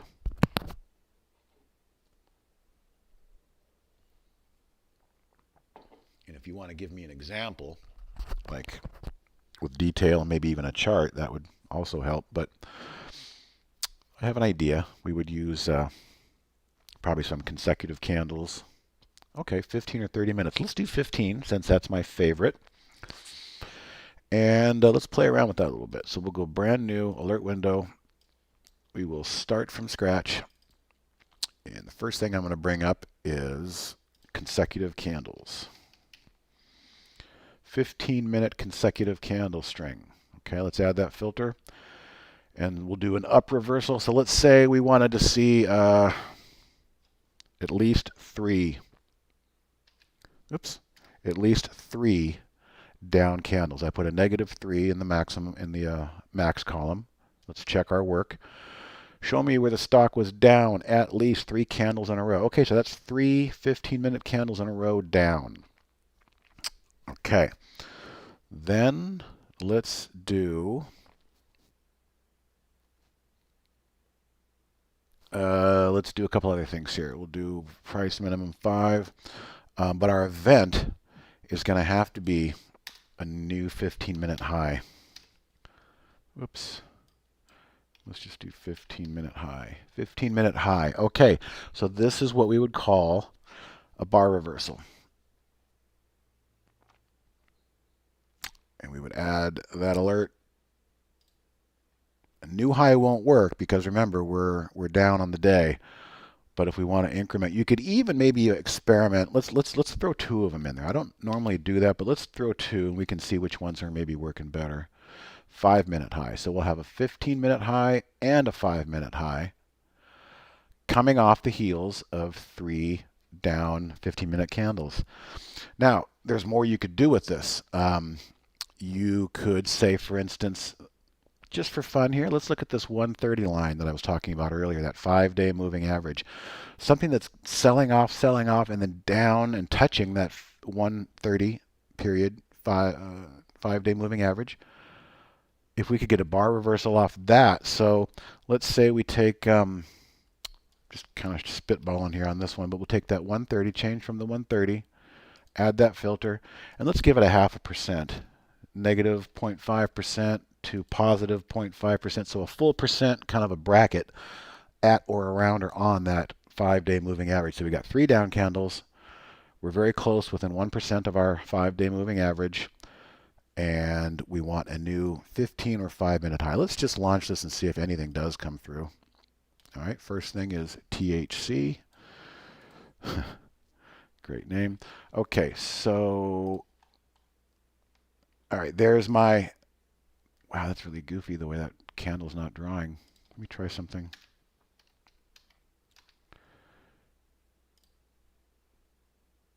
There we go. That's a better draw. And this one was a new 5-minute. Okay, so that's what I wanted to see. Let's go to history and see what kind of things we're getting here. 5 versus 15. That's a 5-minute high. Could be a reversal. Interesting. That's one way to do it. Let's look at a 15-minute on PRDO. You know, I've got a new version here and it bugs out sometimes and doesn't give me the full 15 minutes. There we go. You know what? I'm going to change that a little bit. I don't want to see it under that 5-day moving average, so I need to modify that. We're going to take out anything under 5. So that's going to get rid of PRDO right off the bat. We want to be above that 5-day moving average. CCU. Gosh, you see what it's doing to me there? It's not drawing correctly. Okay.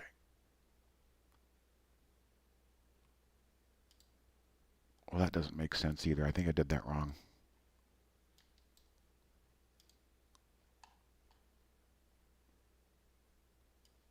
I'm just going to take that out altogether.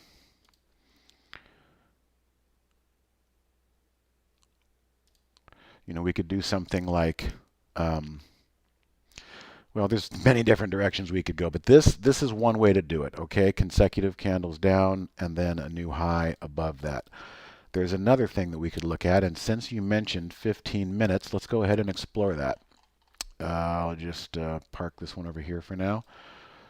Let's do another new window, and we're going to start from scratch. I'm just going to type in hammer. 15-minute hammer. Actually, no, let's try something a little different. Let's try maybe, you know, I think the longer time frame you use on these candles could be the better. Maybe a 30-minute hammer. So that's something that could be used as well.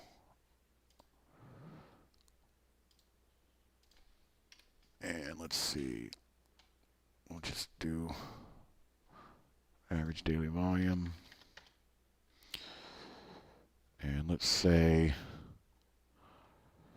again, there's many different things we can do to add to it as to when we want to see it. But just a 30-minute hammer on anything that's over 5 and under 100 and averages at least 300,000 shares a day. Let's see what we would get. And I'll change my time frame here to 30 so we can see them. Okay. KHC is the first one. Now remember, it's only going to show us the last candle. It has to wait for that candle to complete before it starts telling us, hey, there's a 30-minute hammer here. Gosh, there we go again. Okay, so look at this one. This is not a bad reversal. So the arrow is going to imprint to where the hammer. So the red candle was the signal candle, and the arrow points to the new candle that was drawing. It took out that hammer. There's another one. See, the red candle has a hammer and the subsequent candles behind it. So this was alerted to us at 12:45 price. Interesting. Pretty much right there. So I think for reversals, I probably might find this one a little bit more interesting than the bar reversal after 3 down.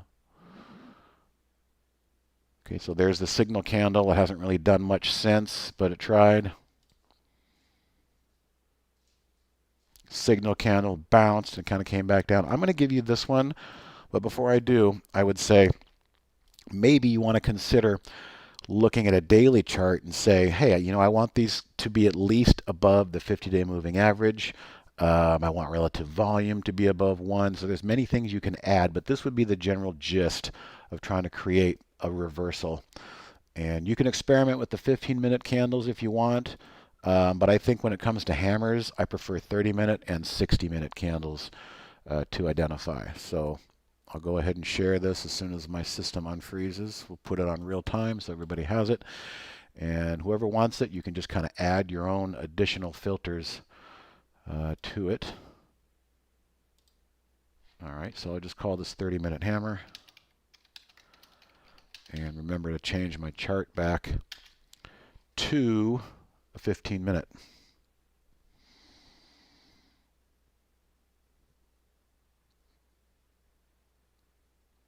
Okay, so we shared that one. I don't think the first one I made is really worthy of sharing as much as the hammer. I really like that one much more. Okay. A little check on the market here. You can see how the Q's horrible engulfing cloud candle 3 days ago on Monday, that was called, and we hardly got any sell-off from it at all. Just a little bit of creep down to the backstop of the 20-day moving average, popped back up, and you can see here intraday it's still holding above its moving average. Let's see what the spies look like before I look at the next question. Yeah, same thing. And look at the spy. What was that one that we talked about earlier we want to check back in on? I think it was this one. Or was it this one? Was it this one? Where'd it go? It was the one that had that 5-minute. Oh, it's because I'm still on 30. I knew I was going to screw myself up. 15. There we go. Okay, case in point. Remember I said let's check back in 30 minutes and see if the sellers showed up at the 5-day moving average, which again, indicators, simple moving average, 130 periods. That will give you a nice smoothed out line that's a 5-day moving average. And the reason I use it is because I happen to notice that it's a level of interest. It was a level of interest back here, couldn't get above it, fell down, couldn't get near it, gathered itself, broke back up, and that's exactly where the sellers jumped back in. Interesting. All right, where was I? What kind of moving average is appropriate for a particular kind of time frame and trade style? I haven't traded at all and just learning. Okay, so you're going to hear from me. Again, I'm not a scalper. If I was a scalper looking to make 10 cents and 15 cents and jump in and jump out, I would not be using a 15-minute chart. But since I am of the swing trading culture, things are slow or slowed down for me. And I just can't pound the table enough on how the rising 10 SMA, 10 periods of candles, and it's averaged out. So that line is an average of the prior 10 candles, and it updates every 15 minutes. And then I use that 5-day. And you can just see right here on this example how these are levels of interest. I mean, once the stock gets going, it's going to hold that 10-day, 10-period moving average. But you're also going to find levels of support and resistance intraday using this 5-day. What I will do is I will just give you this chart in cloud form so you don't have to worry about configuring it yourself. And I would say keep this time period in perspective up and look at a lot of things over the next couple of days and observe how the 10 SMA and this 5-day moving average really do come into play more often than not. My chart, and there's the cloud code.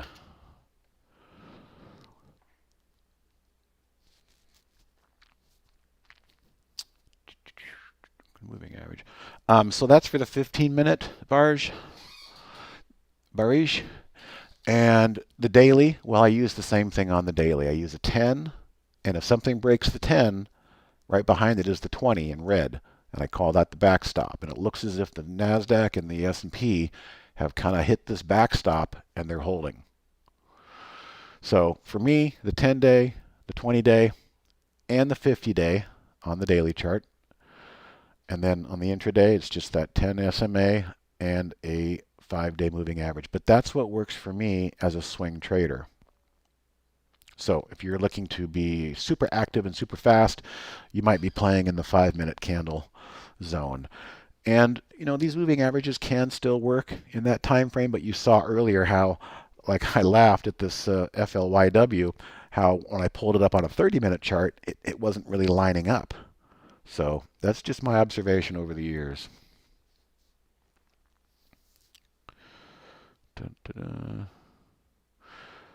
So just don't try and rush things, Baraj, and take it slow. By all means, use our Trade Ideas simulator to simulate some trades and get a feel for things before you start really risking your hard-earned money.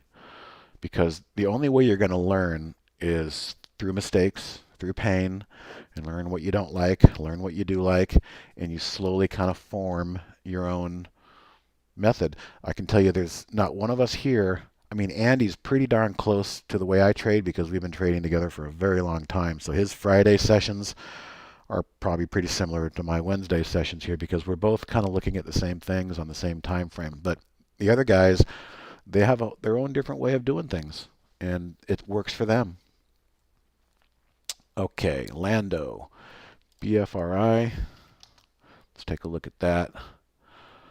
Watch for dip, looking strong into Monday. Okay, hey, look at this. Barrage, look at this. The stock gapped up, went sideways. What forced the issue higher? The 10 SMA on a 15-minute chart. I love these setups. When they gap up and go sideways, the minute that intraday moving average catches up, that can be a very solid entry point. And if you're wrong, it doesn't hurt as much as chasing the open. It's a biotech though. One of my rules is I don't swing trade biotechs because I've woken up the next day to see FDA phase trial 3 disproved or unapproved, and a stock loses 30% overnight. That's no fun. That usually happens in pharma stocks because they're constantly waiting on their pipeline to be approved. And if you've got a stock that doesn't have a lot of drugs in their pipeline, one FDA rejection can just kill you overnight. What was the other one you had? Oh, the warrants. Okay. BFRI warrants. Dun, dun, dun, dun. Robert, do you offer trading mentorship outside? I really don't, Robert. I just kind of stay true to being an employee of Trade Ideas, and I use these Wednesday sessions. So if you like what I'm talking about, just show up to these Wednesday sessions. Um, we have one-on-one through Trade Ideas, but they're not designed for teaching people how to trade. They're designed to show you how to configure something or make the product work better. But we have so many points of education that if you just kind of hang out and listen and learn, you'll get there. And I'm very attentive to any question you have in these forums. So no question is too elementary. Go ahead and ask it because other people might be thinking the same thing. Speak my language. All right, good to know, Robert. All right, you're welcome. Barish, hopefully I'm saying your name right. Pete, GOGL is moving. Let's see what we can see in GOGL. Well, it certainly is. We call this a pro gap. Why is it called a pro gap? And they're very, very strong when you see a pro gap. It's called that because we're in a downtrend. And the stock just gapped up pretty significantly out of a downtrend. Those can really have some meat behind them over the subsequent days because it basically broke the trend overnight in one gap. And then we switch over to our intraday. And the fact that the 10 SMA isn't even getting close to it tells me these are a lot of shorts panicking and covering. They're not even waiting for the moving average to touch. So this is a very strong indicator. You got all that space in there in between my momentum line. It's probably going to run right smack into that 200-day and that 50-day, maybe today or maybe tomorrow, but it's holding up intraday for sure. So if you were long this trade and you bought it on the open at 860 and you've watched it go back and forth, you shouldn't be selling any of it until one of two things happens. The daily chart, as I said, if it runs into this 200-day moving average, I would maybe consider selling a third or a half. But in terms of exiting the position, the moment you get a candle that closes under our 10 SMA, closes, not trades, but closes, that's my signal candle to get out, because what usually happens is it just kind of just chops around after that, and you're better off just taking your money and moving your mental capital and financial capital onto something new. Kind of like a surfer. You position yourself, you get in, you make a couple turns, and you bail out the back end, and you start looking for the next wave.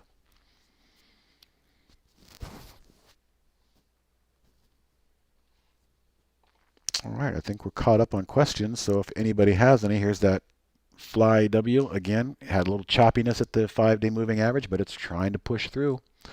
Probably because this rising 10 SMA is coming up underneath and forcing the issue. Oh, there's a tick above. So that little hitch, that might have been it for it. But at least you can learn to kind of expect that and, again, use these areas as an area of interest to help make your decisions.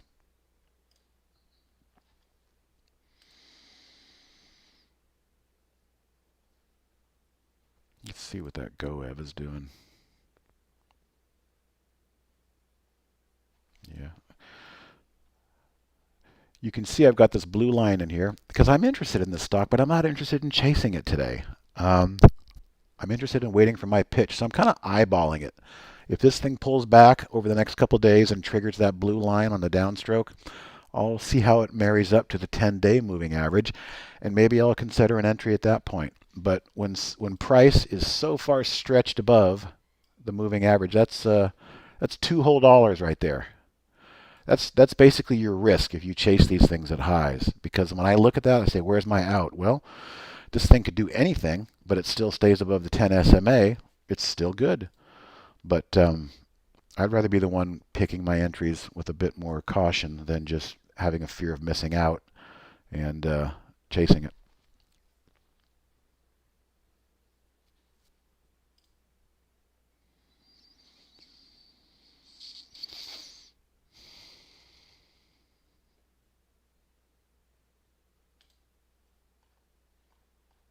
All right, what do you guys want to talk about? We can look at some more charts if anybody's in something and not quite sure. Again, I'm keeping a close eye on this BLNK for possible trade of the week. We'll see how it shapes up Friday at the close.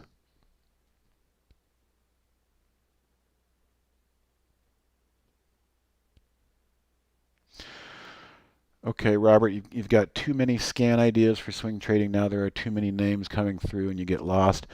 Um, if you're talking about one particular scan, Robert, the first thing you can do is maybe crank up the relative volume a little bit, maybe crank up the average daily volume a little bit. Volume is usually a reason for too many things coming through, and we always want to have good volume to help us keep the momentum going. So, if you don't have a lot of volume filters in there, I would suggest that for sure. And um, also looking at the daily. Here's a little trick, Robert. Let me show you something. This A table scan that I use is so simple because I'm using a filter called the score. The score is a composite rating. What we've done is we've taken about 10 technical data points and about 3 or 4 fundamental data points and put them together and created a rating, stock composite rating. I've got a minimum of 70. Now, that's kind of loose. If I put a minimum of 80 in there, I'm only going to see stocks that are probably trending higher. If you just this one little filter alone can really keep the junk out of your scans, and by junk, I mean like that one that I mean like stocks that are in those horrible downtrends. It's very unusual to have a stock do that pro gap thing that I talked about, where it just breaks the downtrend. You're going to have a surprise news event or something. But the stocks that are moving from lower left to upper right, we can trust more. And so if you take your filters for swing trading and maybe use that score filter and add an 80 minimum, that means you're only going to take the B students and above. You're going to have charts that are probably looking pretty strong. You put 90 in there, you're going to have really strong looking charts. So that'll just save a lot of work for you just using that one simple combined filter that we call SCORE, Stock Composite Rating. NIO, Andy is in that one. I know he likes NIO. Just out of curiosity, NIO has a stock composite rating of 78, so it literally would not have quite made the 80 minimum if you were looking for stocks like that. There's no short float to speak of. Giant float, billion of shares. Okay. But let's back out here. And the good news is it's at least trading above all of its moving averages. Did it have earnings? Well, there was a big jump here, big gap up, and it's been holding that gap. And in so doing, it's fought its way through those moving averages. So if it closed right here, I'd say, yeah, this one has got potential. It's got a shot. And remember what I said Friday, Black Friday, some sector of hot, popular sector stocks, they're going to have a day. They're going to have a really good day, I imagine. And this one might be a candidate for, a good Friday.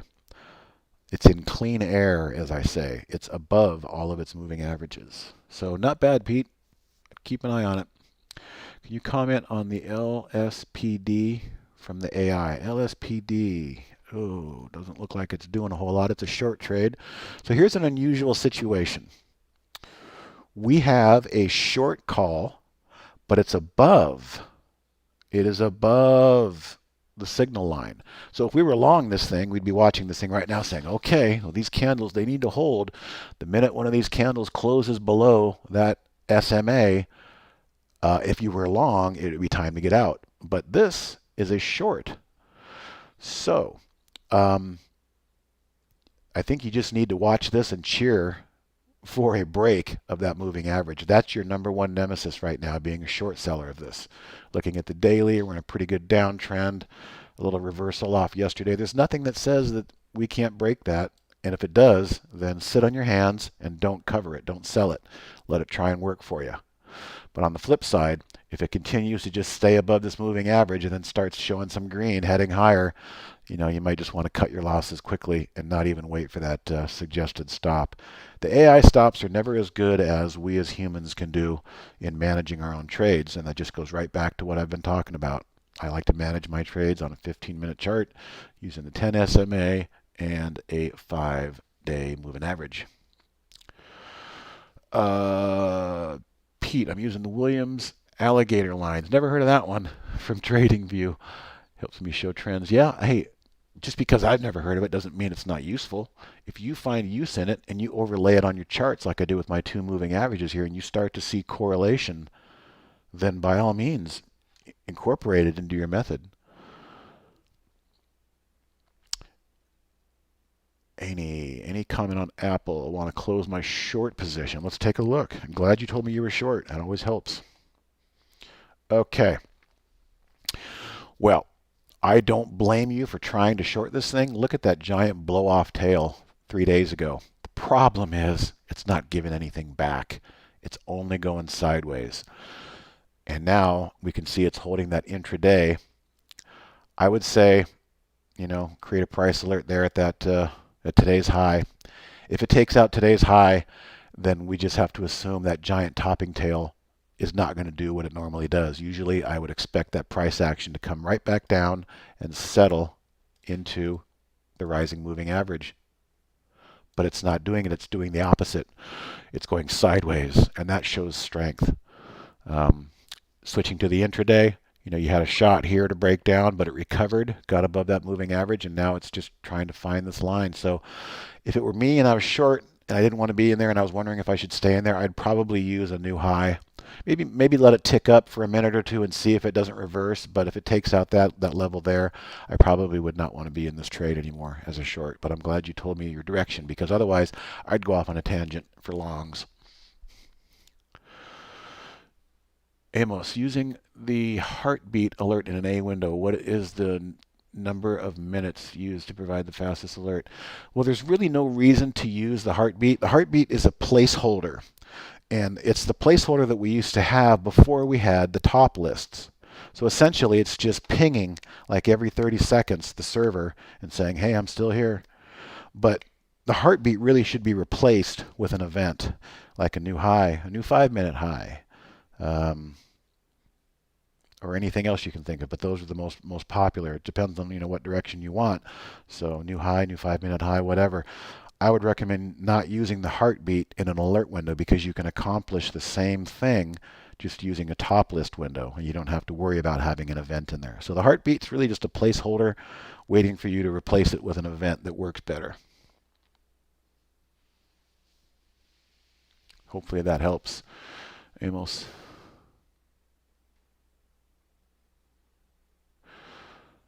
So just to expand on your question, remember the top list windows, they're going to update every 30 seconds, and they're going to refresh, and they're going to follow my sort order. I'm sorting by short float. That's why PUBM is at the top of my list.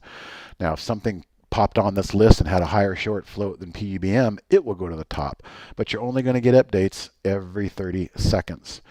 The alert window, it can be as fast as you want it to be, but it's predicated off of an event. So, you could have a ton of new 5-minute highs in there, and they'll just keep coming through. So there's no real way to kind of change what's the number of minutes to use that provides the fastest alert. I would just stay away from the heartbeat altogether, honestly, and try to decide what's the event that you want to be alerted to, and then just work backwards from there.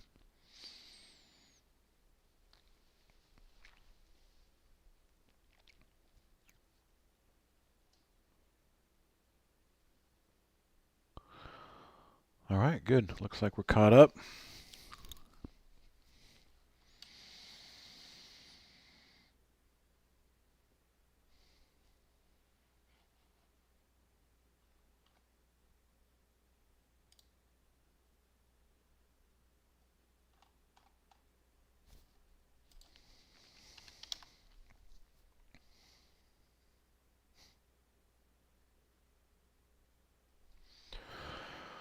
All right. What is the significance of the stock composite rating? It is significant to try and just not get too granular and specific in all your filters. I want it to be above the 10. I want it to be above the 20. I want it to be above the 50. I want it to have a solid balance sheet, no negative earnings, things like that. They will all come together and create the total composite score. And I try to say the composite score is kind of like the old grading curve back in college, you know. There's your C's, so there's your B's, and there's your A's. So I want to see the things that are at the higher level of that percentile range. A lot of times I'll use 80%. Now on this particular A table, I'm going to 70 because sometimes there's some interesting thing like blink is at 73. I wouldn't have seen blink if I had an 80 minimum in there. So I'll lower it to 70. But what it's accomplishing is it's just kind of combining a lot of filters together, and you're just saying, look, you know, unless you want to see stocks in a downtrend or junky stocks or new 52-week lows, that's not going to help you. But if you want to try and play the stocks that are moving higher on the daily chart and have decent fundamentals, the score composite rating will accomplish all of that for you without having to go in at the granular level and individually set all those filters where you want them to be. Is there a time of day that I do my scanning? Well, a few answers to that. I try not to do any scanning in the first 10 minutes. I like to let the first 10 minutes of the market, you know, open up, blow out, run the stops, figure out what they're going to do. I will tell you this. I mean, I'll look at stuff all day long, and if it's not ready, if I feel like, you know, I like that, but I don't want to chase it here, I will set a pullback alert, a price alert. And if it goes off, then I might, you know, use that as my indicator, my event. What I can say about time of day is I try as a swing trader to wait until the end of the day. It's the same concept as my 15-minute closing candle. I want to see how the day's candle is going to close. I mean, as we've all seen, there's been some tremendous V-bottom reversals intraday. So I try not to exit my swing trades intraday. I'll enter them at any time during the day if I see fit, but I try not to exit them until the end of the day. That's my decision period. That's when I go, okay, this is what the chart's going to look like for everybody doing their evening scans and their homework. That bottoming tail didn't get me out. It closed back above the 10-day moving average. Good. I'm good with that. So, you know, that's what kept me in PUBM the other day. But then the following day, PUBM closed. Okay, so, you know, this day was very nasty, but it closed back above. Well, yesterday, just a hint, but closed below. So I used that as my end of day decision making and got out. I try to make, and I will also, if I see something I really, really like and I didn't really quite get my price in the middle of the day, if it still looks good at the close, I'll buy things at the close because sometimes your hunch could be right and you get a nice gap the next day. You never know. But there's no real one time. I try to avoid the first 10, 15 minutes, and I try to make most of my decision processes of risk management, get in, get out, cut it, at the end of the day. Should I simply make the alert for the A window a pre-market high or an alert related to gaps? Well, pre-market high is only going to show you things in the pre-market, so you could do pre-market high and new high in the same scan. Some people will do that. The pre-markets will stop coming through once the regular session starts. You could also have an alert related to gaps. Yes. We're actually working on one right now again, and I'll let you know the minute it comes out because it's kind of my request with Michael at the Market Explorer.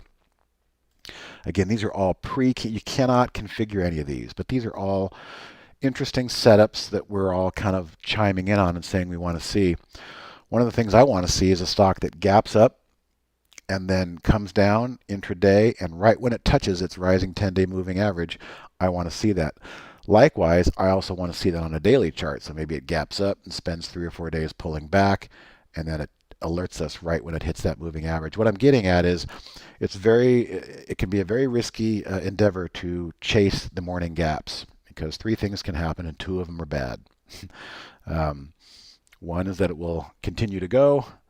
The other is that it will not go and just kind of go sideways and chop all day. And the third is it will come down and try and fill the gap. Well, those are the ones that interest me, coming down and trying to fill the gap at a level that makes sense where it might regroup and move higher. But to answer your question, you can replace that heartbeat event with whatever you want. You can experiment. You could maybe even duplicate your scan and put a new high in one, or maybe a new 15-minute high in the other. It's up to you. Anything is probably better than a heartbeat. Now, if you have a specific detail of a setup that you want, you can always email us info@trade-ideas.com, for scan configuration help. And we can kind of slowly put something together, especially if you give us a chart that we can reference and the moment at where you want to be notified on that chart. Well, we can kind of look back and reverse engineer it and say, okay, well, that was a gap, but it pulled back here. It's in an uptrend. It found the moving average, and we can try and maybe, make it a bit more specific for you with just a basic fundamental thought. Okay, you also say I use a T window for pre-market gaps. Right, that's what everybody does pretty much. Since the T window does not allow for audible alerts, I use an A window as well. Correct. Yeah, the topless windows don't have an alert, but like what I've done many times, and I've shown you, let's see, where was it? Okay, yeah, PUBM. So I can't get, no, I'm sorry, GoEv. I can't get an audible alert, but I can create an audible alert with my price alert. So, consider that you can always right click and look at something, pre-market, and if there's an area that is interesting to you on that particular symbol, use the create price alert function at a price that makes sense to you, and then that will alert you. Not only that, you can right click, go to actions, and play sound. I've got it set text to speech. So that price alert will actually become an audible alert for you. Kind of a 1-2 punch there. All right, a couple more minutes and Barry's coming in. Which chart do you find the 10 SMA most effective? I find it most effective. It would be really hard for me to pick. I kind of mentioned earlier it seems to be fractal. I probably use it more on the 15-minute chart to make my decisions, to get in, get out, cut your losses, take your profit, than I use on the daily. But I think they're both equally as effective. Quants and algorithms make this market now. 80% and 85% of the trades out there are probably just firms that are trying to just scalp a nickel or a dime here and there and create market liquidity, so to speak. But they have to have a programmer, and that programmer has to look at areas and waypoints and targets and destinations. And I'm just convinced that the 10 SMA on the 15-minute and the 10-day moving average on the daily plays into a lot of those algorithms. I mean, again, for the example, look at GoEv. It got way ahead of itself. I don't want to be the guy buying up here and chasing. I want to be the guy that waits for the pullback to the 10 SMA. And it literally hit it right on the screws.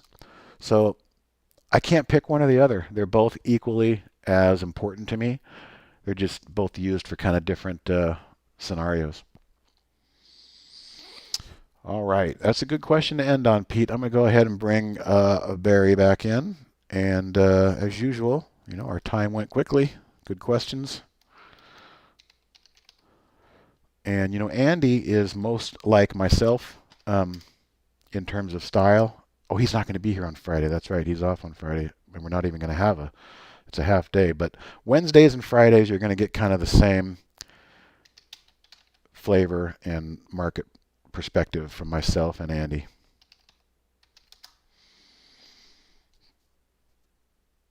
All right, you guys are welcome. We'll just wait and see what Barry has to say, and he should be in any second, and I'll just turn it back over to him. Thank you, David. You too. Good luck in that PBM. Hope it works. I swear, if it gets going, it should get going. It's got the short float and got the float. All right, Barry's back in. I will bid you guys a happy Thanksgiving and enjoy the market break. If you're not in the U.S., take some time off and spend with the family. All right, have a good one. Bye-bye.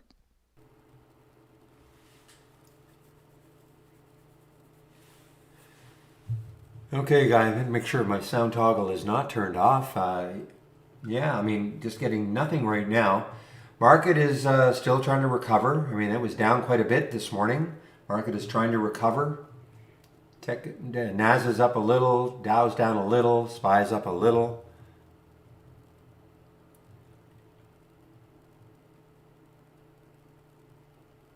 Mentioned Kura. It wasn't easy, but I mentioned Kura on a 14 break.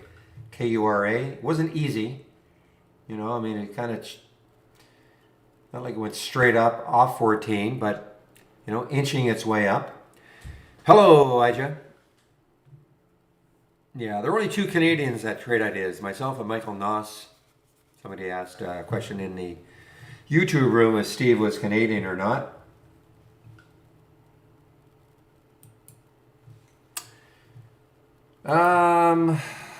Do I have a new price alert? Not really. I mean, I'm sort of eyeing this area down here. If it took that out, I would think that it would be over. So that's more of a okay. I think it's an over price alert. Because I mean, if it took out this nice base here, I mean that's a confidence destroyer.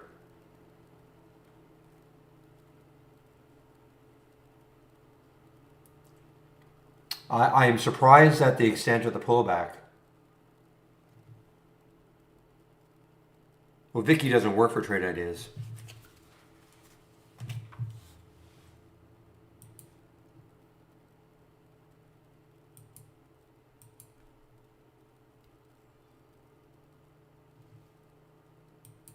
All right, guys, the Kura.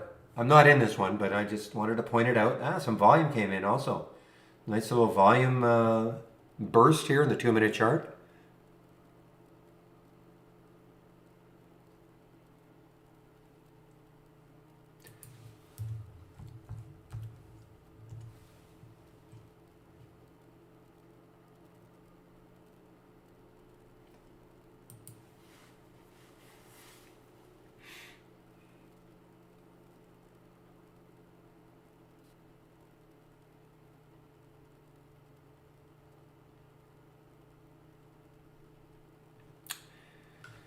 Is there an intraday short squeeze scan setting?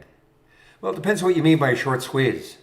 You know, I mean, you can play around with a low float situation and high short float percent. I mean, I don't know if, I mean, we do have, in fact, I guess we do actually have a channel that says short squeeze. You can take a look at that also. Right here, short squeeze, okay? And you can take a look at this. This is an alert window. Sorry, this is an alert window. Squeeze me. You can take a look at these two. These are intraday.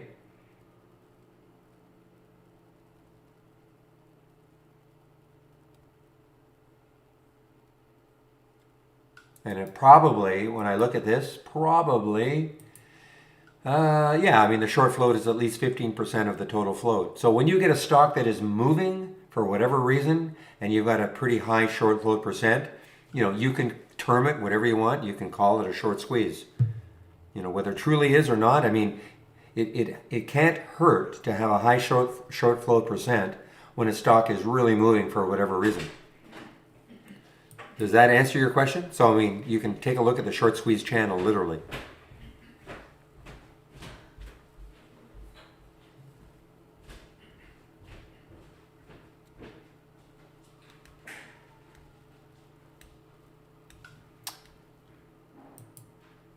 Probably not. No, I would say no. Perfect circle. I mean, I can check, but no, because you don't have. No, there's no way. You need this this drop down menu with this in here, and that is not in the web-based version.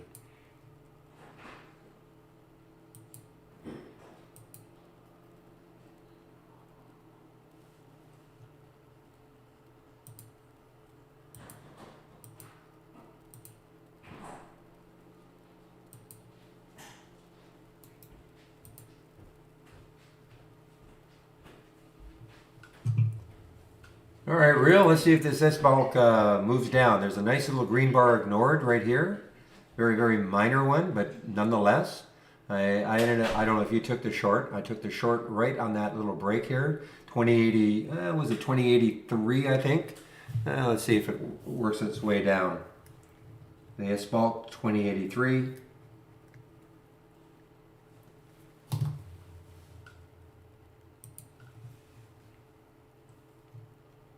And you can see a cross is imminent. At least for my charts, a cross is imminent with that 8 EMA. Trying to cross down below that 20 SMA. We'll see if that happens.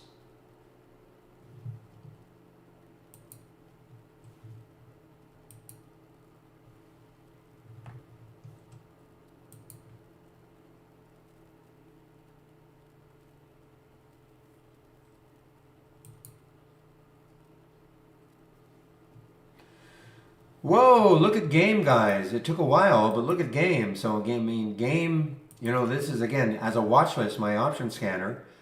Game just popped. Okay, now this is not good, guys. This is ominous, I think, for BFRI. BFRI just is right at this level here. It takes that out. I mean, look, it could bounce from a lower level, of course, but I'm not as enthusiastic about it.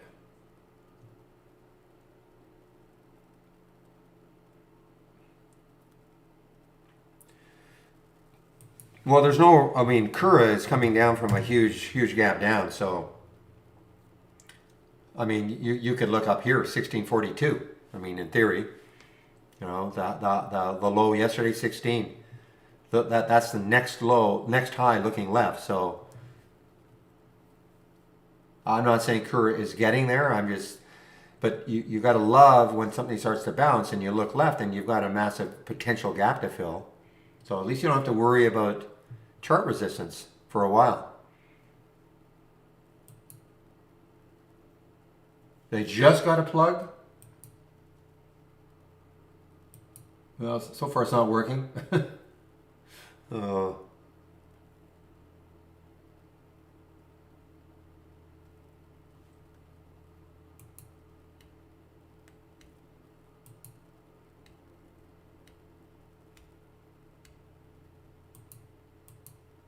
I'm not in the Kura, okay? I'm not in the KURA.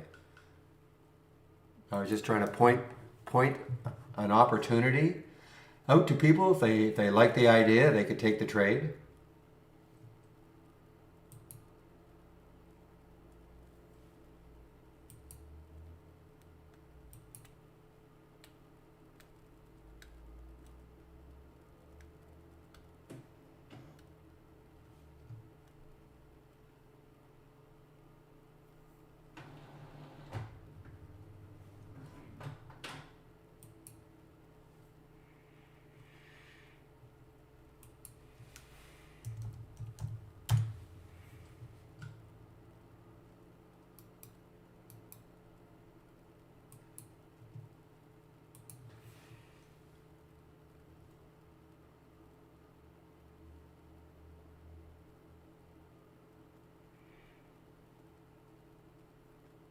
Oh, okay. Let me bring up an Excel spreadsheet. Okay, so here's darn you, Windows. Okay, just a minute, guys. I'm gonna have to just unminimize everything.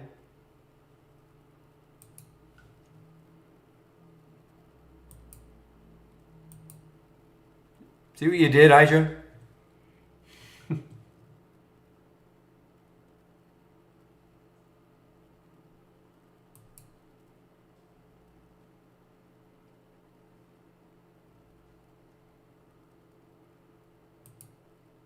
Just give me a moment, guys. I have to unminimize everything.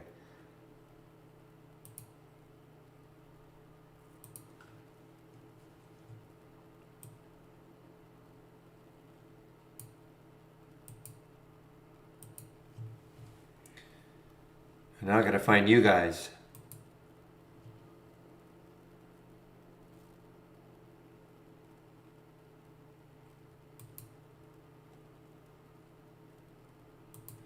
Okay, we're back.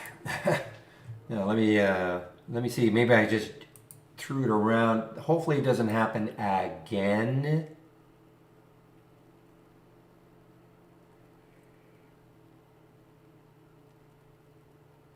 Okay. Aja in the YouTube room wanted to know how you can link an Excel spreadsheet. So it's just the same. You just tools, external linking, add a link, pop it in, pick a cell, shift, pick a cell, okay. And notice it says connected, okay. So say okay. And now when I click on an alert, it'll show up.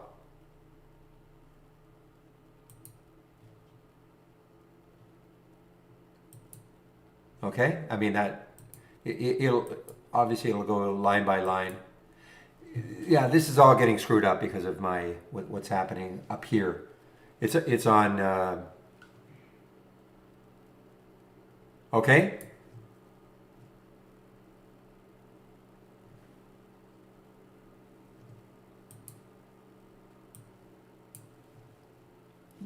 Did that make sense? Okay.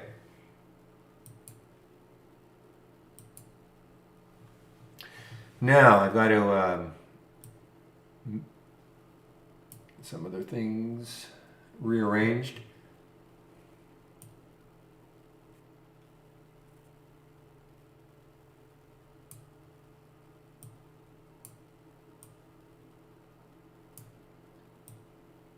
We have a halt, another halt, AERC on the way down.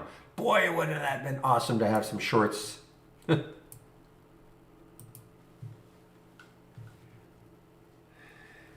Half a day on Friday, yes. Market closes normal opening 9:30 till 1.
Easy come, easy go. I mean, this is the problem today. For a lot of these things, they're just not holding their gains. I mean, I don't expect stocks to keep just soaring higher. What you'd rather see, though, is okay, a pop, and then, you want to drop a little bit, great, and then base, and then pop, things like that. But this is just too erratic.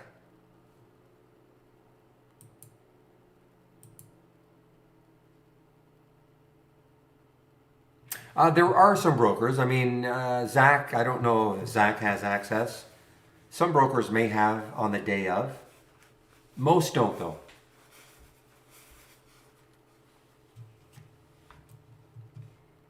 I'd have to, Zach might tell us if, for instance, Centerpoint has shorts available. Most brokers don't, usually don't have them on the first day.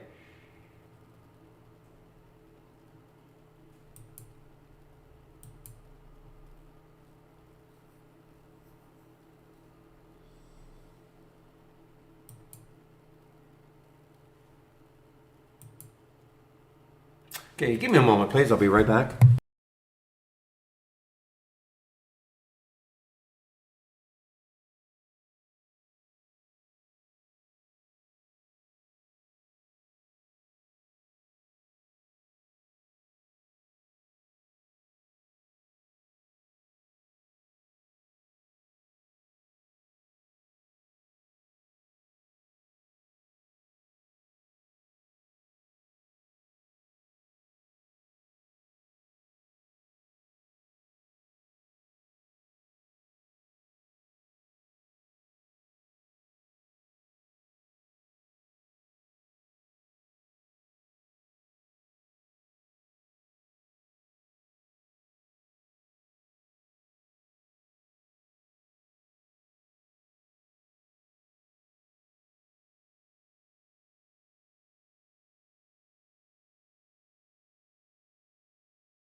That was. Let's see if Starbuck can just continue to move down a little bit.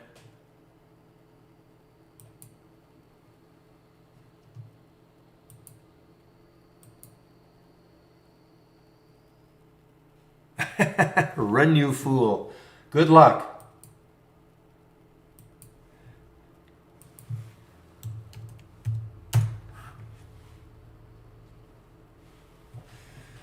Actually, it's not bad right here, you know. I mean, a little bit of pop over that whole number. It's got obviously room to that 1643 mark.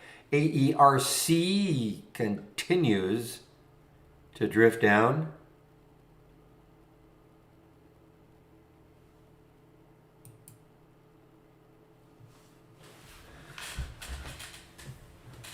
Arrow or Avro? Avro.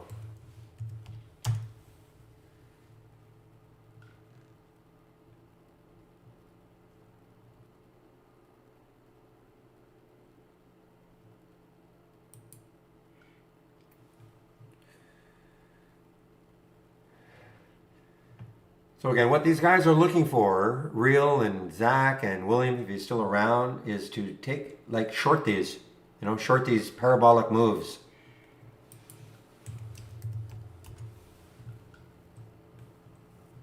Yeah, shorts are available at Interactive Brokers.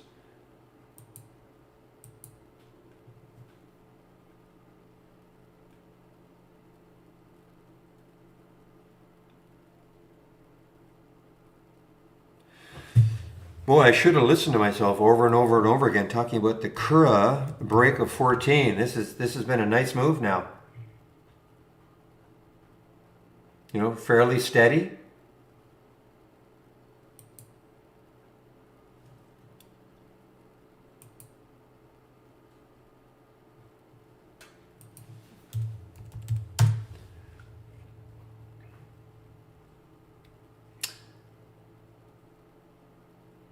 $14.69, that looks like the high of that candle right there, that 15-minute candle right there.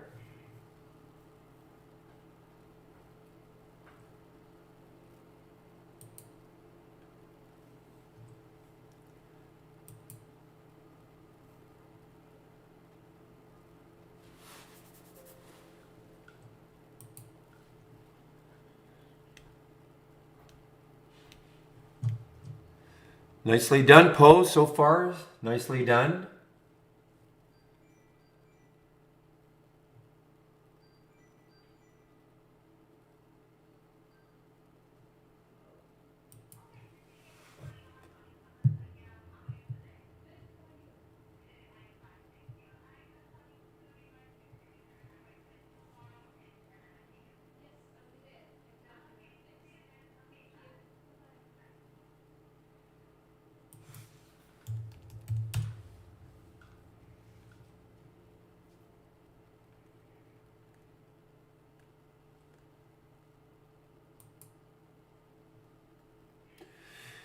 Real, did you take the SBLK?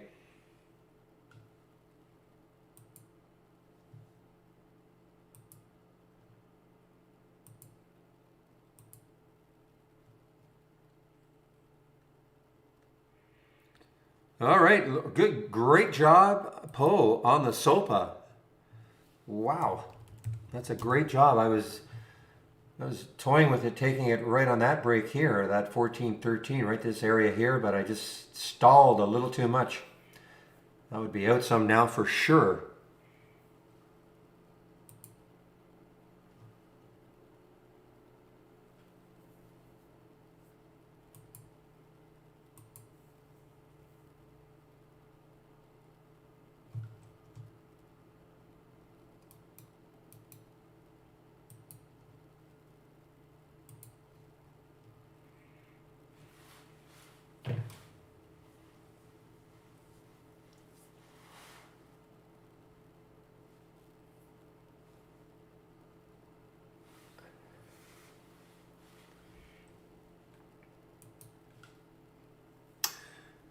And I freely admit I'm sort of losing interest in this Starbulk SBLK. I mean, I'm still slightly above water, 2083 on my short, but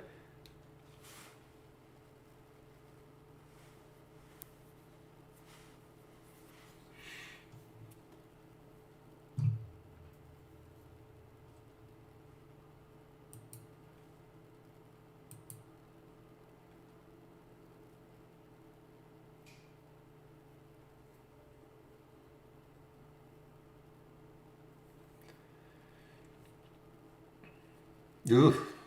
Yeah, the SOPA. Well, I mean, but you had to manage the trade, right? You had to take some off, in my opinion. That the minute it got close to that 15.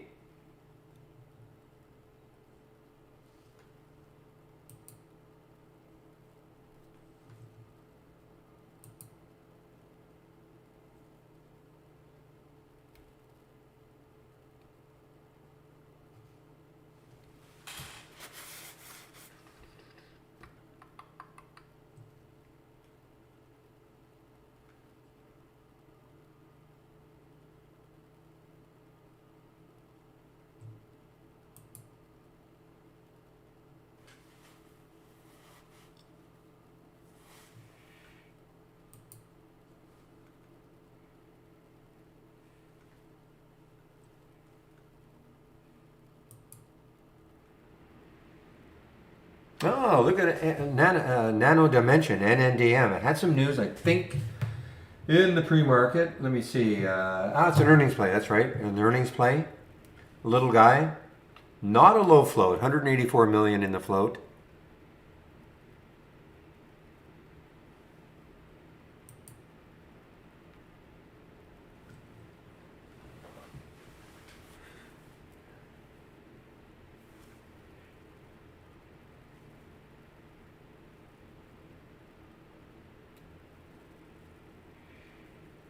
Yeah, so again, from my watch list, I'm just kind of looking at my watch list. 487, 950 was the alert. And again, because it's a watch list, it doesn't mean take the trade right at the time. But 487 to 525, not bad. This one, I don't think 535. Yeah, not really. Game though, look at game 383. But again, you had to trade it out. But 420. Just looking at how did Pure Storage end up doing? I'm surprised it's in here. I usually don't have stocks this expensive. Yeah, it was $1, 30.89. It got up to fairly steadily. Packed on $1. Then of course this one was 639, and then getting all the way up to 737 before it just really, I call that's a pretty big collapse. Trying to hold that support right here on that 15-minute.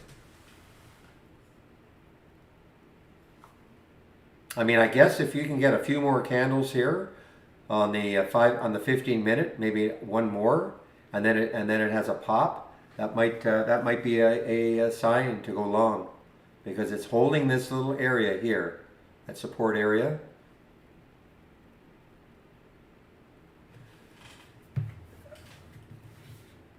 Yes, Roth. Yes, Roth Capital on the BFRI. Yes.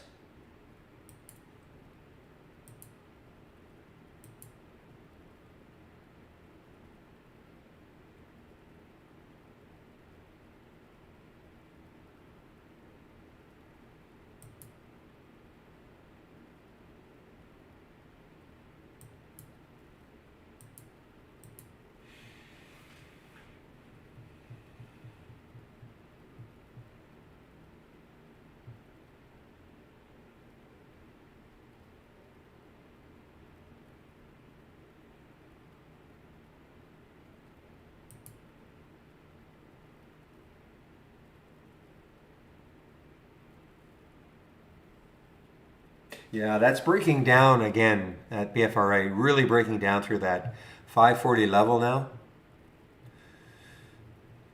Whew, the demise of LGVN also. But every time we write this one off, let's see what happens on Friday morning. Every time we write this one off, it comes right back. Well, it has every time in its 3-day history with us.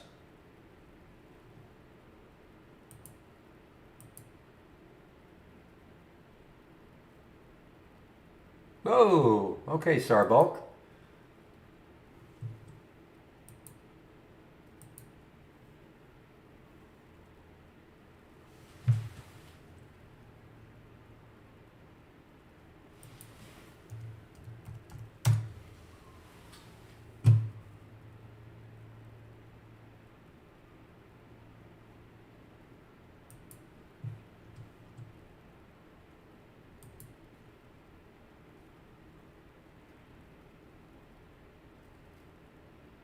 So explain to me, Roberto. I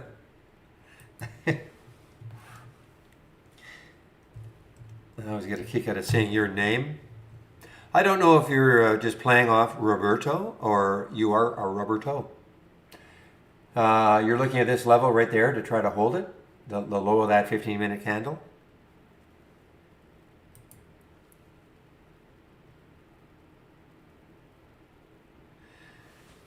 Okay, can you create multiple liked symbol lists? There's only one symbol list for the liked. Are you talking about the hearts? I'm talking to somebody in our in our YouTube room. There's only one liked symbol list, so you cannot create numbers off them.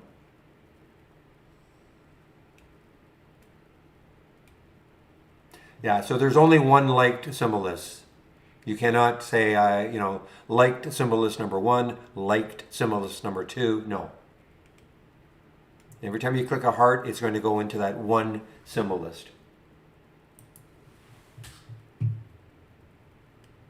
It's funny. I don't even use it. The hearts. I don't use them. When we first launched it, I kind of used it a bit, but I'm much more into the price alerts.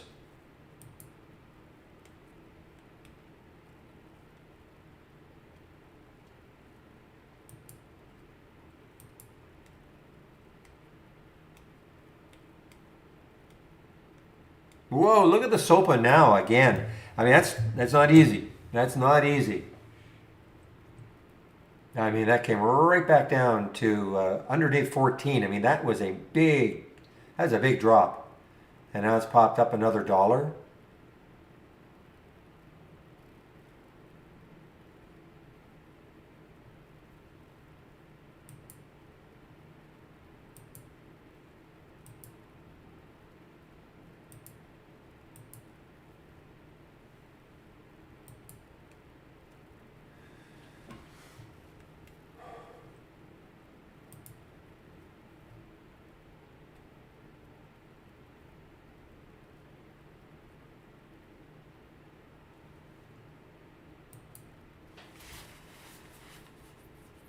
What are your fib levels for the SBLK?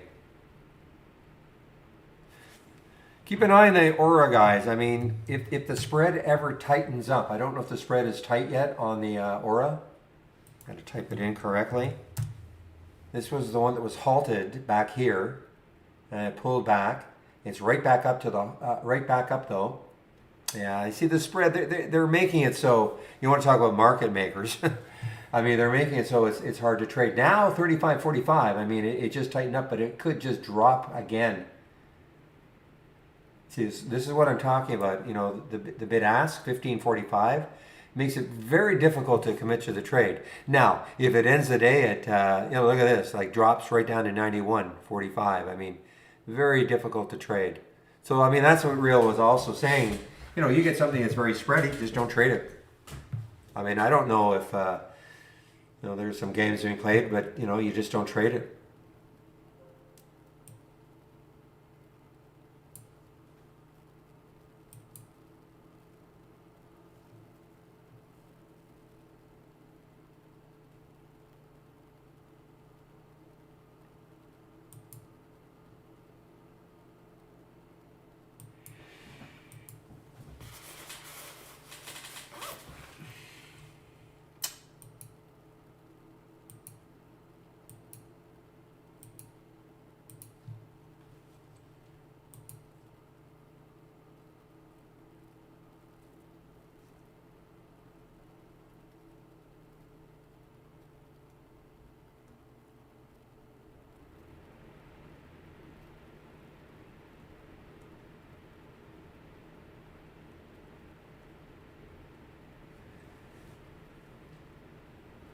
How do you quickly go to stocks so that I never type in anything. I just click on an alert.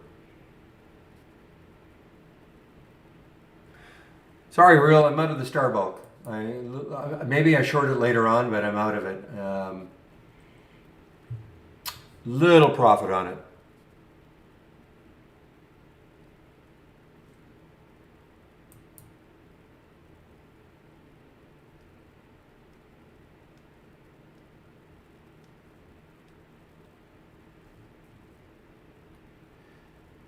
Yeah, this is really, really giving it up here now, the BFRI.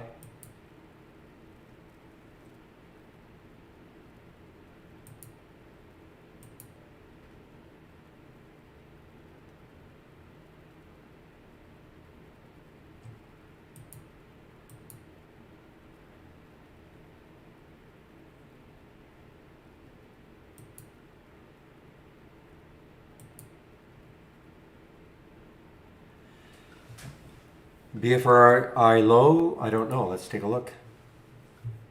Well, low. Well, I mean, it closed yesterday at 268. So, what are you talking about once the market opened?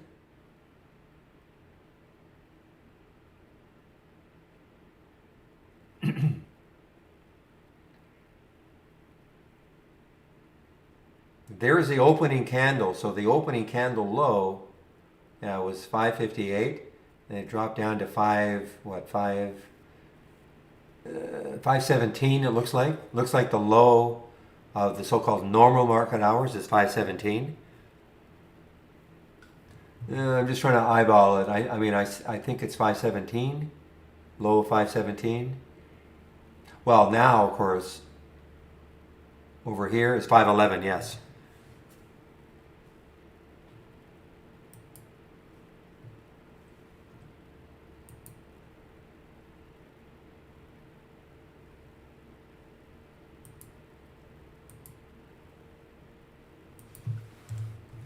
This aura intrigues me, but yeah, I just got to stay away. I can't let myself, even if that spread tightened up, because briefly it was 22.35, 22.45. You might think, okay, that's not bad. I mean, 10 cents is not, not great, but it's not terrible if a stock is going to move. And then they just pulled it, now 21.91. So,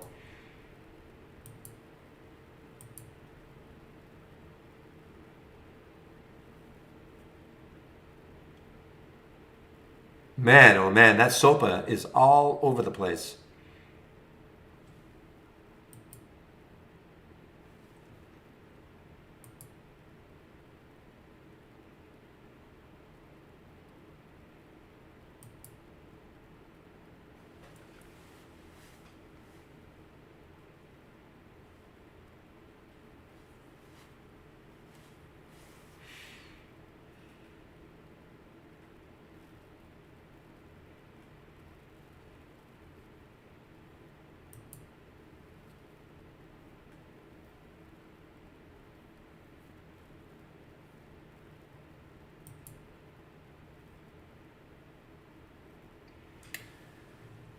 All right, guys, 1:30. So we have about another hour and a half in the room.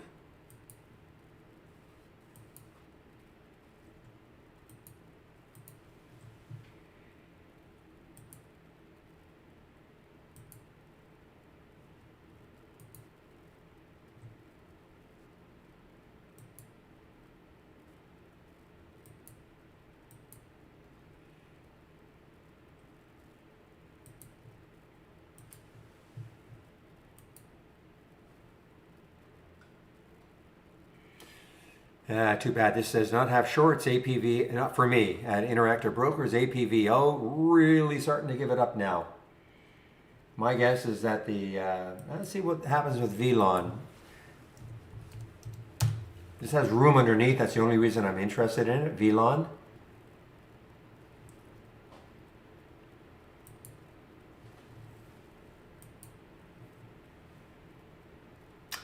Yeah, so take a look. Here are our active stocks, right? I mean, Real just mentioned the IINN, the LGVN, the BFRI. I don't know so much about Blend. I mean, it's been active, I guess, but look at the turnover, the float turnover, and there's OCUP. These are, of course, super active. And there's the float turnover, especially the BFRI at 51 times the float. And again, if you don't know what I'm talking about, oh, there's the aura. Gosh, that.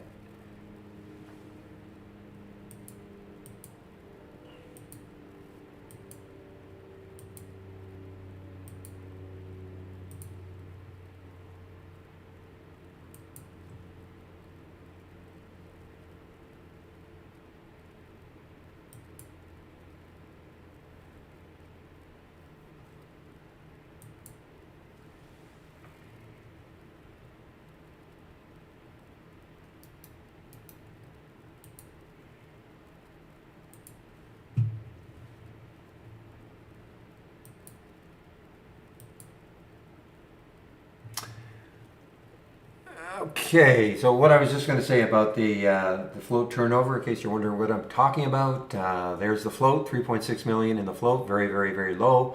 Look how many shares have traded, 186 million. So when you divide the number of shares available to trade into how many have traded, and that's the turnover, and that is 51 times.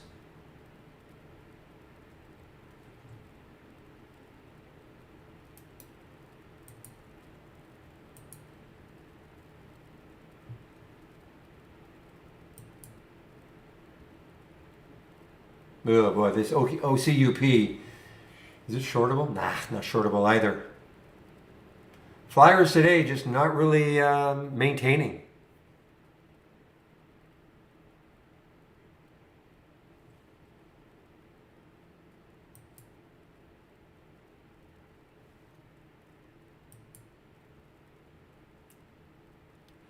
Yeah, I don't think the LGVN is reversing now. I think we're just kind of meandering into the close here, guys.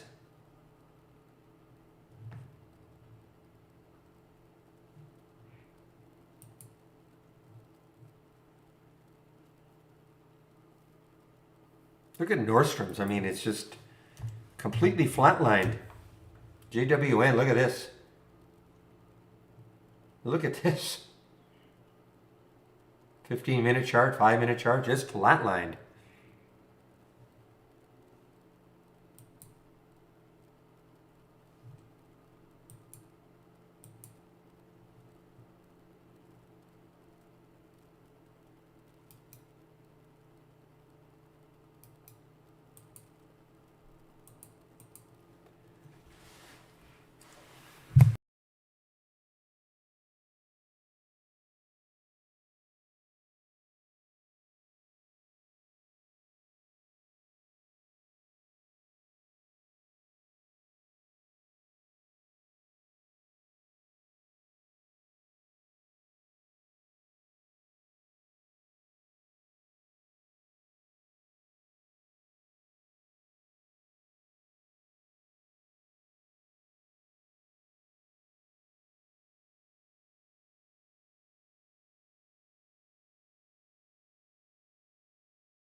All right, guys, why don't we do this? I'll take some orders from the floor, all right? I need a stop. So tell me, I'll take up to 4. We'll put it in the simulator and see what happens. But I need a stop. If the trade doesn't work for you, where are you going to get out?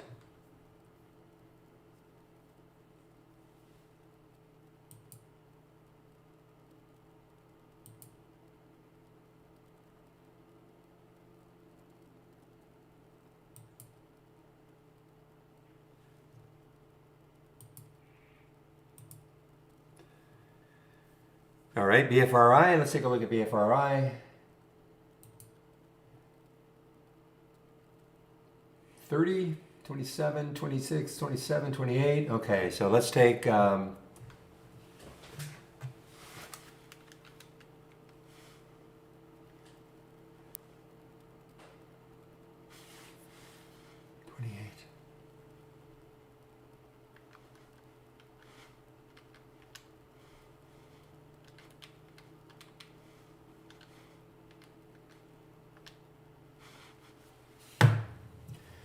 All right, I'm going to take about 550 shares, okay? I'm going to buy at the market. Trade's only a penny or two.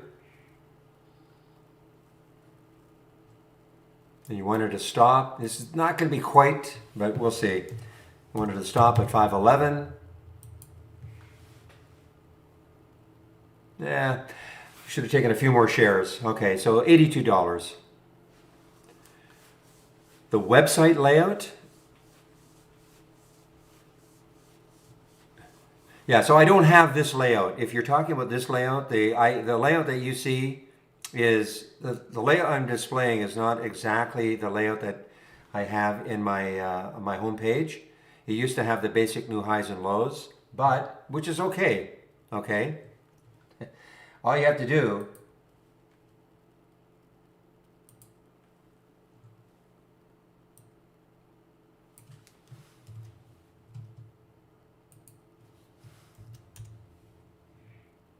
so when you go to my homepage, click on my homepage link, and then go to the scan section. Click here. So there's the layout, okay? But the layout is the old layout that I used to use, which is still fine. I mean, you know, it's got the basic new highs and lows. But if you wanted these two, all you have to do is go down here, 10-day daily breakout, 10-day daily breakdown, okay?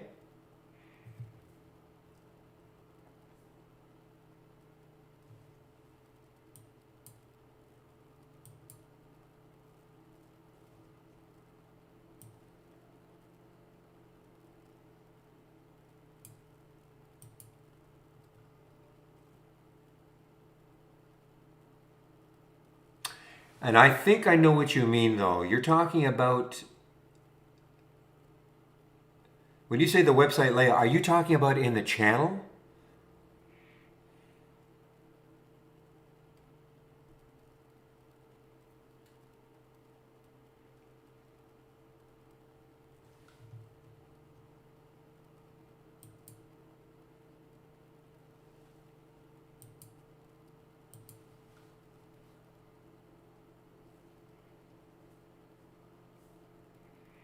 Yeah. Yeah, there's something going on here. This 2-day P&L, that's incorrect. Yeah, it got taken out. Yeah, I don't have a link for this layout if that's what you're talking about. But as I explained, if you load my layout, instead of these two here, you'll have the basic new highs and lows, which is what I used to use all the time. All you have to do then is just add these individual windows if you want. I don't have a link for this. My layout is really, it's just supposed to be like a sample, okay?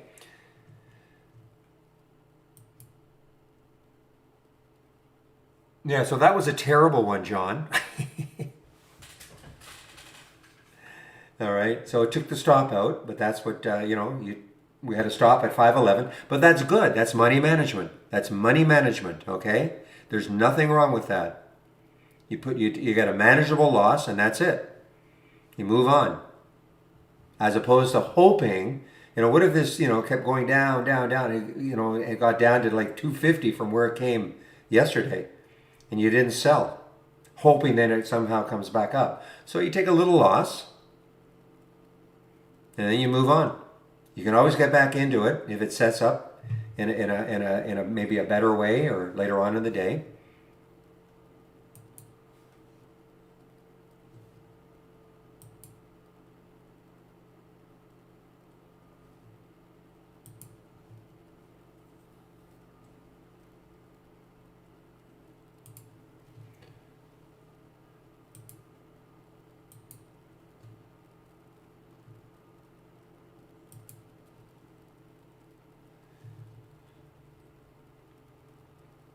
Well, VLON to me is in no man's land, okay? It's not really, it's right now to me it's not a long, it's not a short.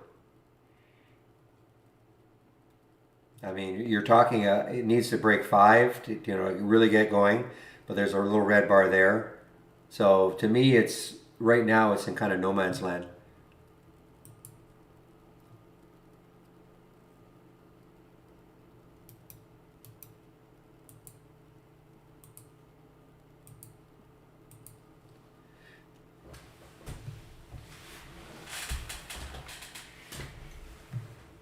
I'd be watching the oops.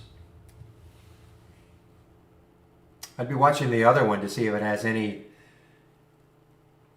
ADVO. I can't remember anymore. ADVO, ADPO maybe. Yeah, ADPO.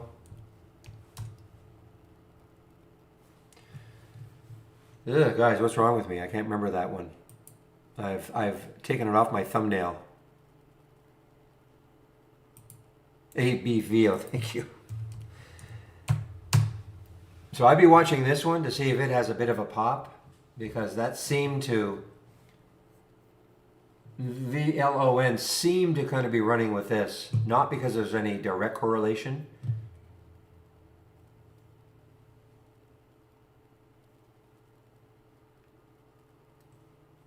And it's dropping, so I mean, I just find that the VLON it's not really.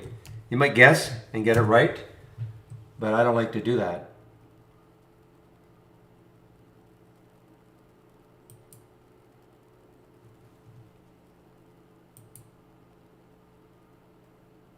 All right, let's see, Ija. Now, is there any volume in this one, or is this one of your Ija specials? Okay, there's actually some volume. Okay.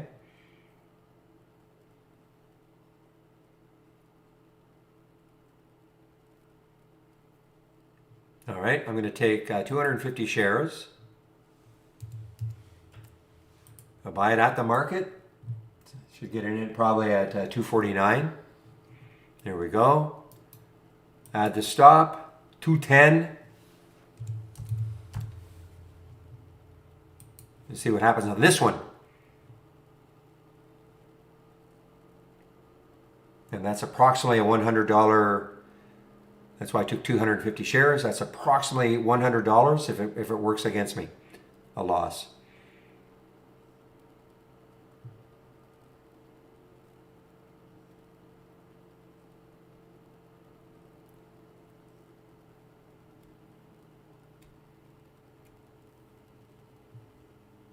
I'm just taking, just fielding suggestions from the field, guys.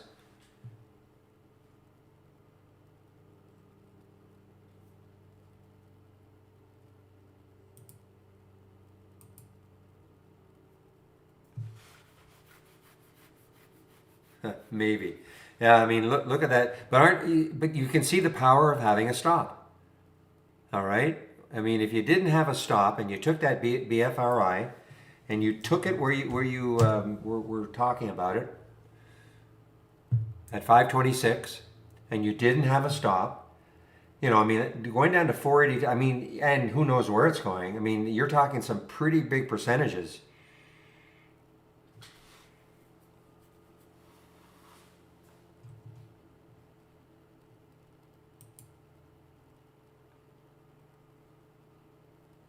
Really? Is FOMC today? Really? I'm assuming you're out of the SBLK reel. I'm assuming that.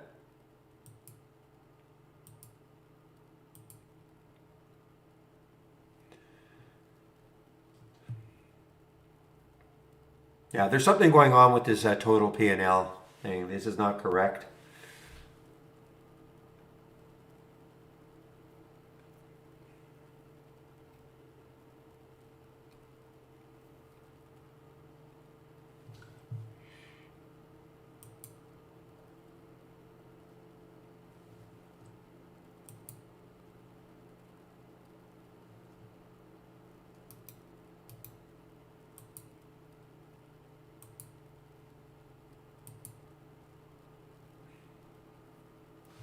I noticed it yesterday or a couple of days ago that this thing was not correct, and I don't know.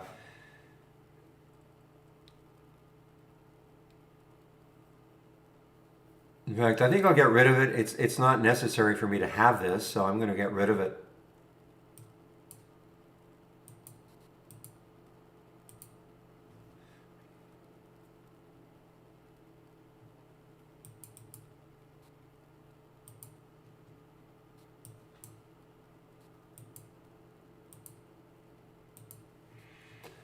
In fact, I don't even care about these percentages.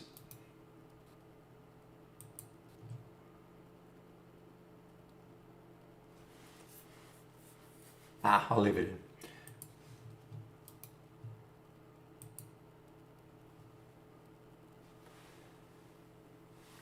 Yeah, you too, Mookie.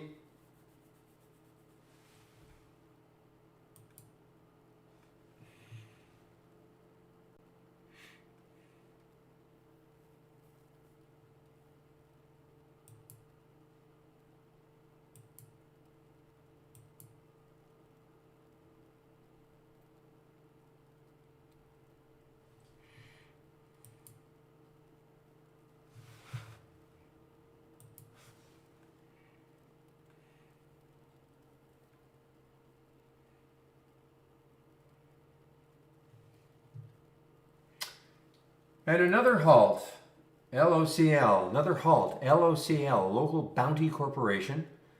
What do they do? Oh, okay, it looks like this should be, well, I don't know, I was going to say a cannabis play, advanced indoor growing facility, but maybe not. Maybe it's hothouses and things like that. But so there's a halt for, and this was an IPO, I guess, here.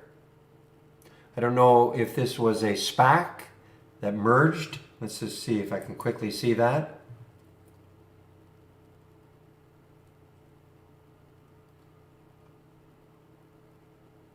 Yeah, so this was a SPAC right here. So actually only a couple of days. And just got halted.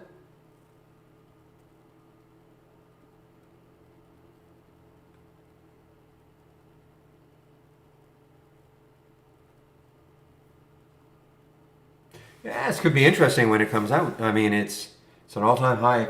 Yeah, in fact, it is an all-time high. So I guess when the SPAC that merged with it didn't really do too much. Otherwise, you'd see that. But it says a position lifetime range, 133%. So it means it's a lifetime high, and it is factoring in when it was a SPAC. So obviously, when it was a SPAC, it wasn't above this price. LIII, thank you.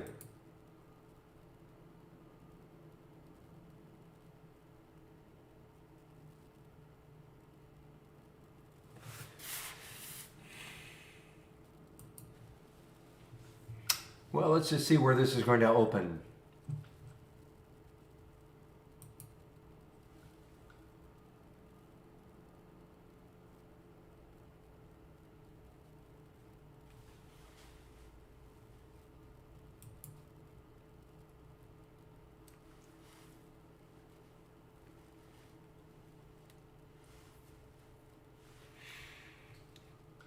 Thank you, Casa. Yeah, I don't know, Wolfhound. I don't. Nobody seems to be answering you. I don't.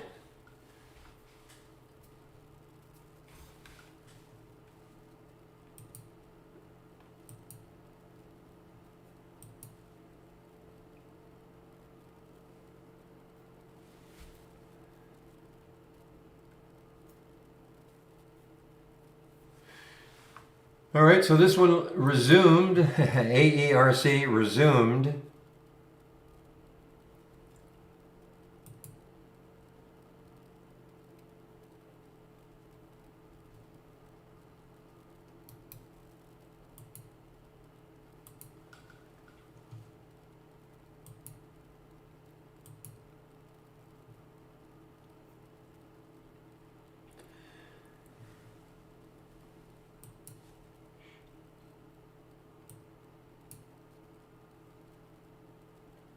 All right, guys, so this local LOCL opens 158 plus 48 seconds if it's a 5-minute halt, so another minute and a half or so to go.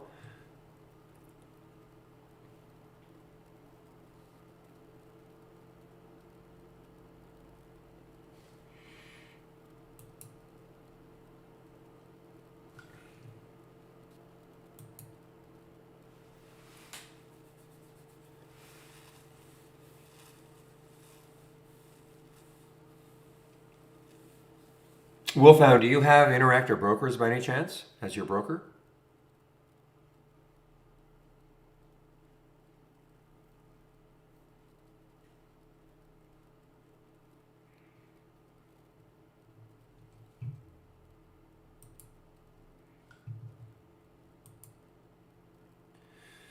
I find their news is really, really good.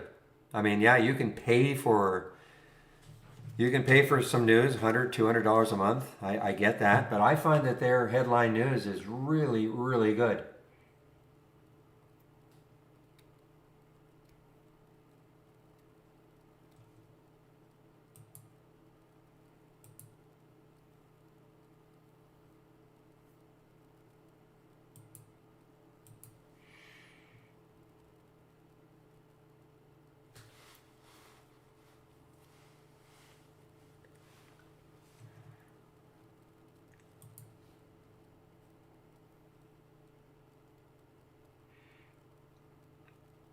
My feeling on the news is that by the time you read it, you actually, let's say you get some late breaking news, you start reading it.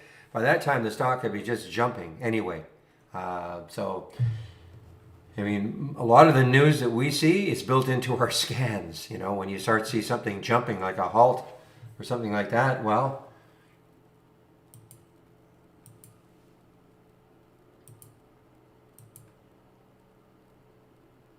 no, I see. Okay, well, I find that their headline news is excellent. Okay, we just resumed, local just resumed, and boy, problem is the spread, 1132, 1160. That's definitely the spread is can be an issue.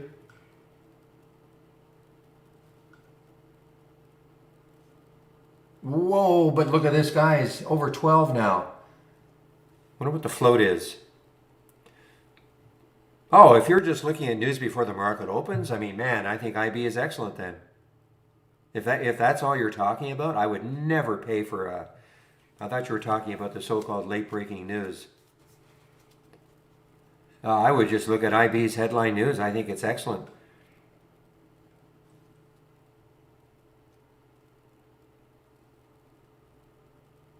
Have you never tried?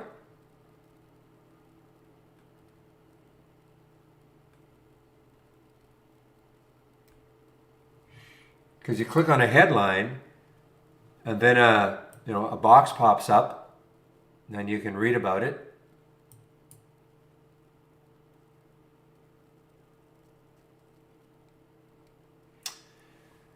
I didn't know there was a way to do that, Taro. I mean, the majority seems to be from Benzinga, but I have not. I didn't know you could actually choose Benzinga or turn on all the news. Or in other words, pick or choose. I didn't know that.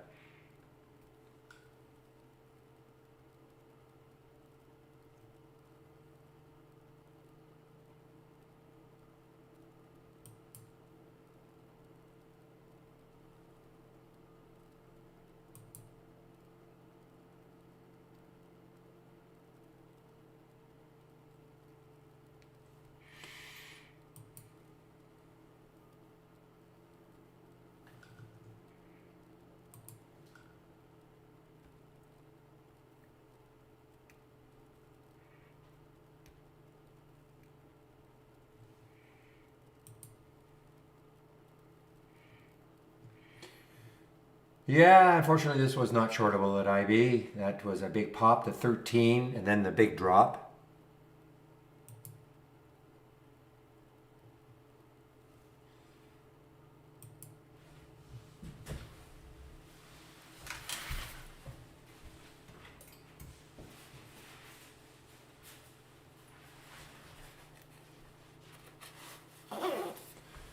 Boy, another move up for Kura, guys. Kura. I did not take this one. Son of a gun. So there are two rooms, Time Man. Okay, you're in the YouTube room, which is fine. You want to stay there, but this is what I call the main trading room. A lot more action, more traders. We throw around more information. Aja will say the YouTube room is for pros only. Ha ha. But this is what I call the main trading room. Okay, and if you want to head over there,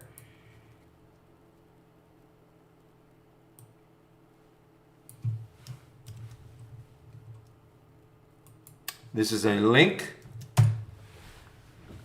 to get in. It's just more, and I have tabs which it's easier for me to pass on information in the main room. Copying and pasting in YouTube can be a bit of a pain.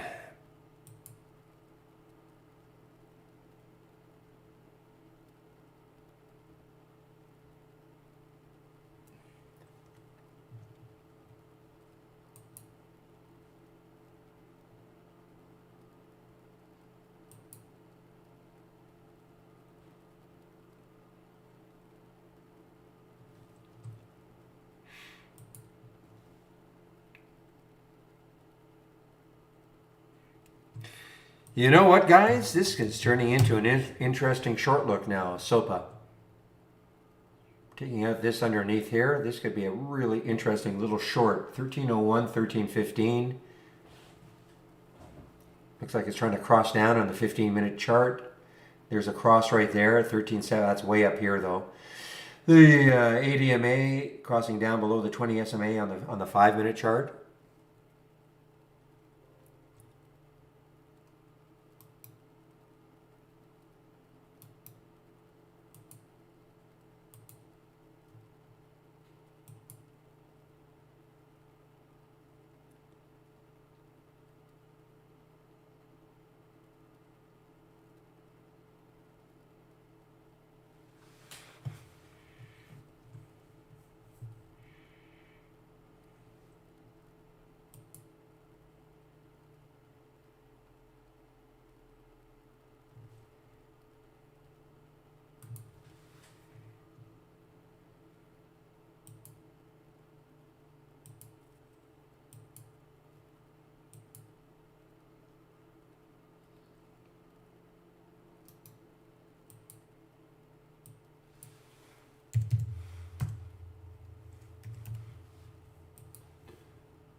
All right, guys. Well, interest level is dwindling.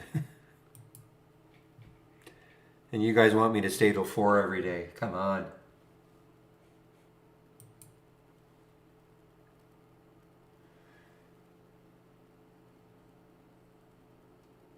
It's amazing, isn't it, these pops? I mean, out of nowhere, okay. And then 1289, back down to 11, probably fading right back down to here.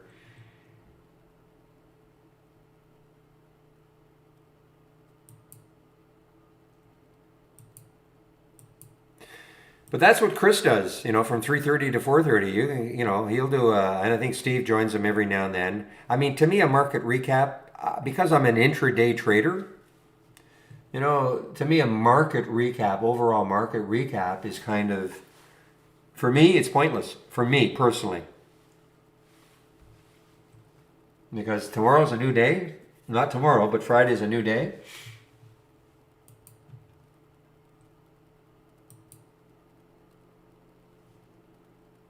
Oh, I see. See, I can't tell. How can I tell? You're just messing with me.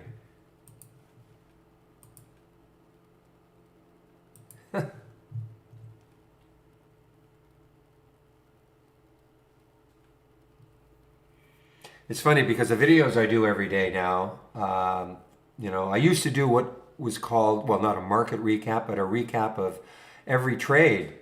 And then I was told, you know what, they're just too long. 10 minutes is too long. Nobody will pay attention. So now I race through them. I try to get them done in about a minute. Even, you know.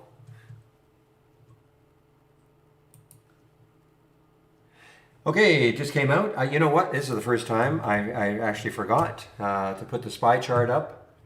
1 minute. See what's happening. Let's do 1 minute. All right, so there's your SPY chart, 1 minute. But we're 207 now. I completely forgot.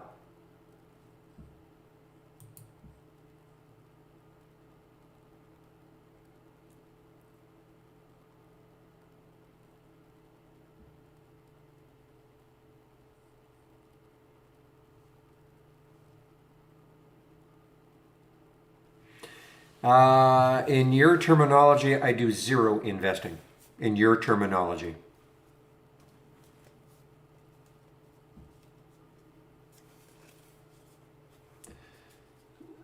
The Anderson household has some investments, but me personally, no. Thank you, Pepe, yes.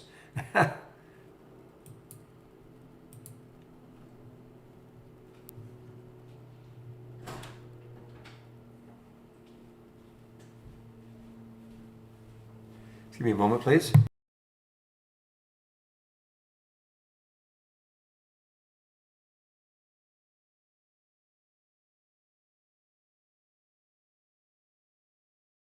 I'll be right back. Give me a couple of minutes, okay?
Okay, I'm back.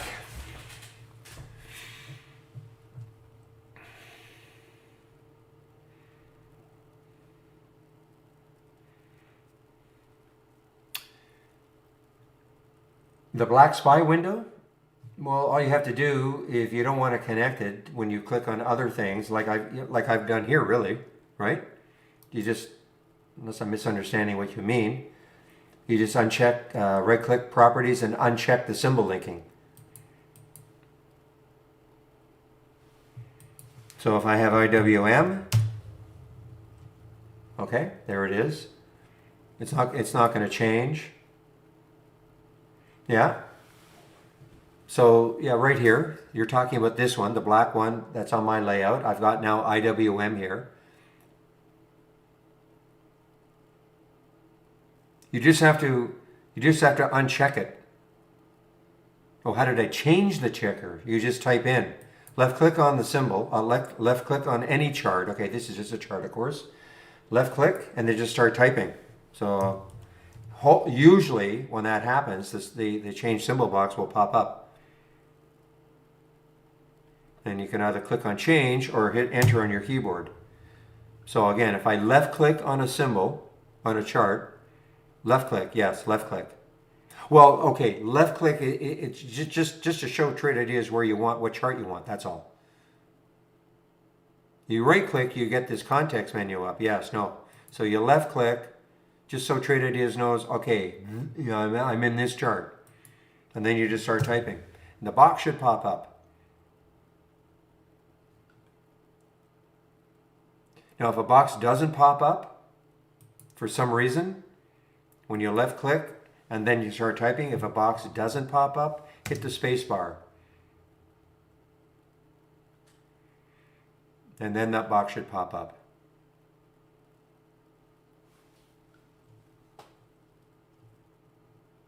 And I don't know why that happens, but the majority of time, just left click. Remember, left clicking is just telling trade ideas what chart you want. That's all. It's not bringing up anything. It's just telling, here, I'm in this chart. Okay, now I can start typing. Whoa, yeah, look at that LGVN. Holy smokes. Not dead. It was in the space bar. Okay. Yeah, I don't know why that happens.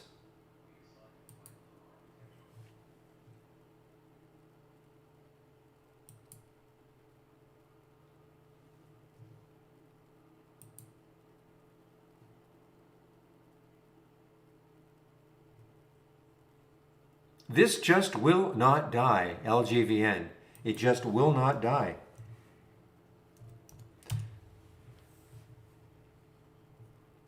I mean, this got all the way down to a 22. Let's look at here's a 1 minute chart, okay? So even a 1 minute chart, like 4 minutes ago, this was 24, 28, 28 and a half. Let me get back to my 2 minute.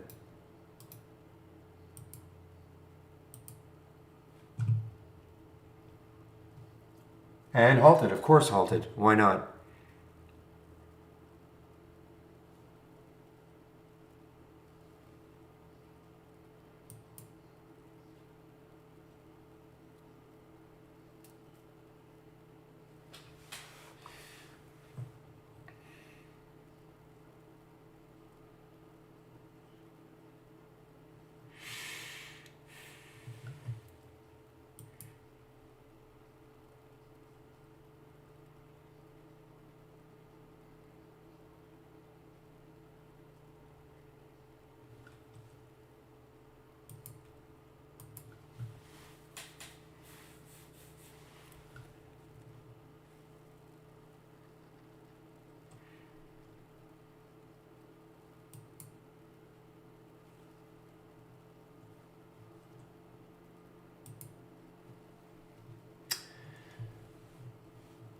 All right, guys, let's see. So LGVN halted. Let's see what happens. Let's see what it looks like coming out of the halt. No big clue yet. 28.52, 28.53. So no real clue.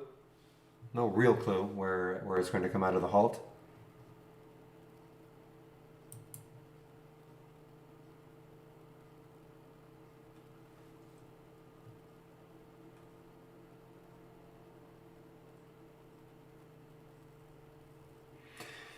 Yeah, I mean, it's holding 5.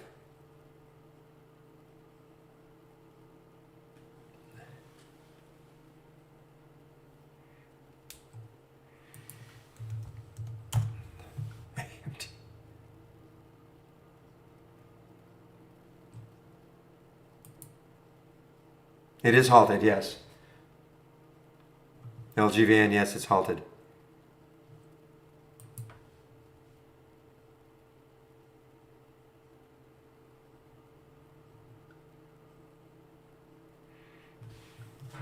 Yeah, I'm answering somebody. I'm yeah, almost 99% a day trader. You can use the charts for. I mean, we have a swing channel, but I mean, most of the things though, as I always say it like this. I mean, you can swing anything. All right. For me, because most of the things I look at, they're near a high or a low of the day. But let's just say they're near the high of the day. Then I'm looking left on a monthly, daily, and a weekly chart. I want to see how much room it has. So even if I take it as a day trade, that's my number one criteria. How much room does it have if it before it's going to hit some chart resistance? So imagine if even though I'm going to be out of the trade more than likely at the end of the day, but there could still be a lot of room to run. I could make up my mind and say, you know what, I'm going to hold it. That's my criteria for swing trading. So anything can be a swing trade. It depends on your mindset. And well for me, what it looks like on the higher time frames, does it still have some room to run? But none of my scans are set up. Okay, this one. Okay, I'm going to swing trade. No.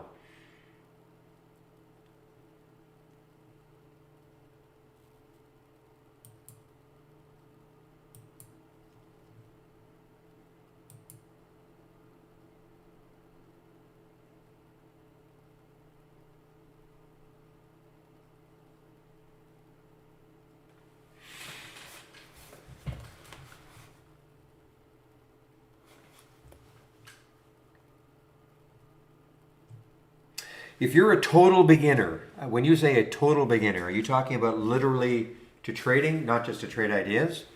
Then what I suggest you do is take a look at this.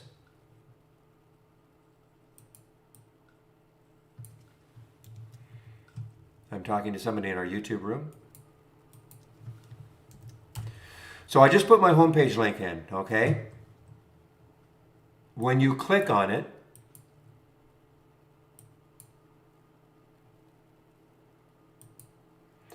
okay, so this is what you'll see, all right? I have these 4 sections here. One of the sections is education. If you click here on the education, okay, trading in general, then click on the education link and scroll to the bottom. And there is a series, it's all free. There's a video series put on by Michael Noss at Trade Ideas.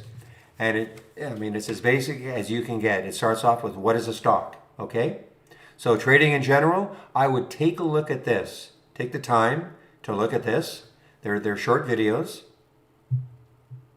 Just to give you an idea about what trading is all about, what to look for, etc., okay? Before you did anything else.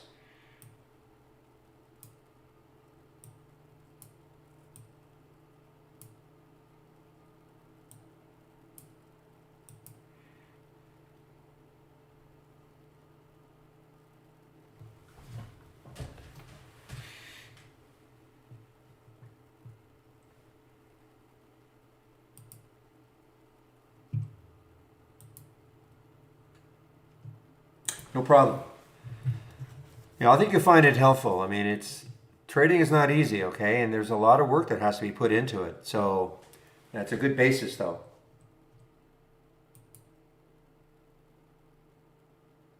Goodness gracious. Halt it again. This will not die.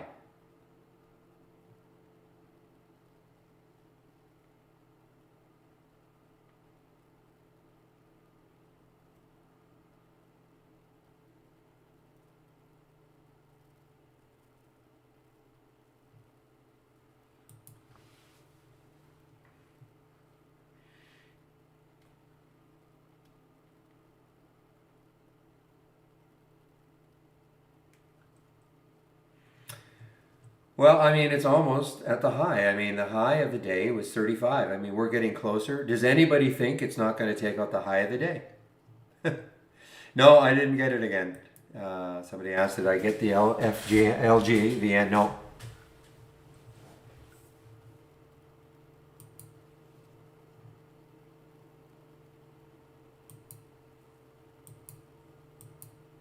Yeah, wow. That was a couple of days ago.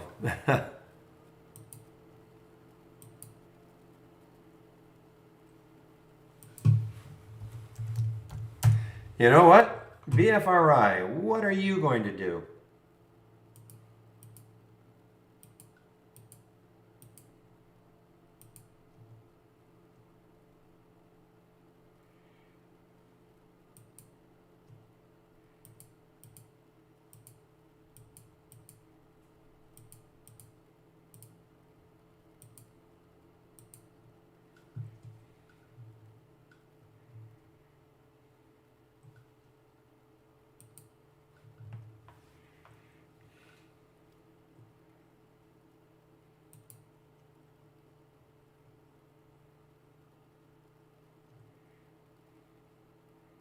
Well, let's see if we can get up to 570 or so. That's the BFRI.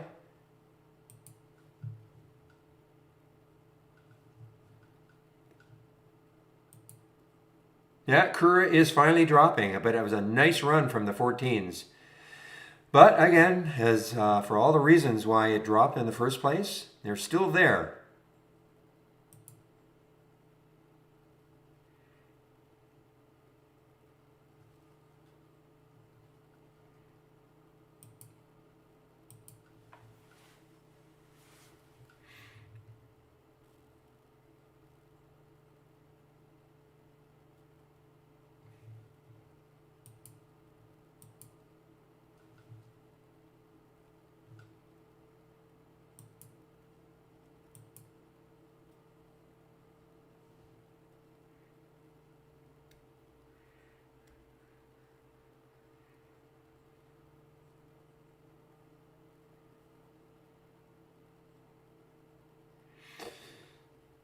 Well, I remember you talking about it. You were just a little premature when you were saying it was turning around. Because I think you were talking about it right, I want to say right about here, I think. Yeah, right about here. And then it dropped from there.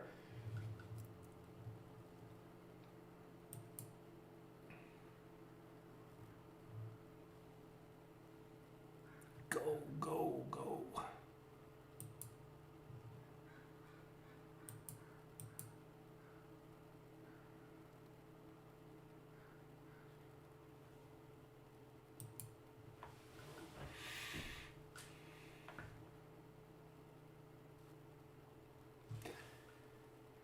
Well, let's see now. Let's bring it up on the chart and 221.31. So if it's a 5-minute halt, it's going to open fairly soon, in about 30 seconds from now.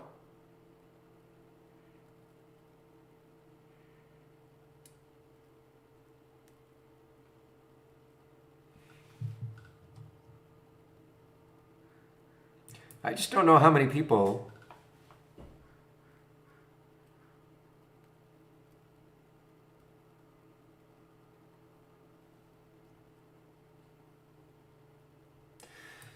Yeah, the problem right now with the crosses reel, it's possible you could have got alerted to it. The problem is that we're now open, LGVN now open.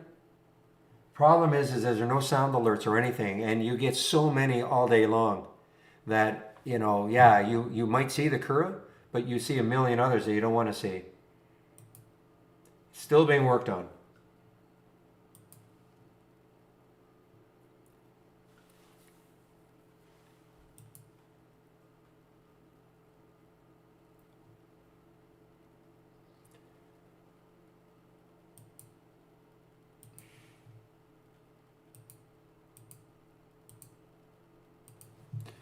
Well, panic for the shorts 35. Let's take a look here.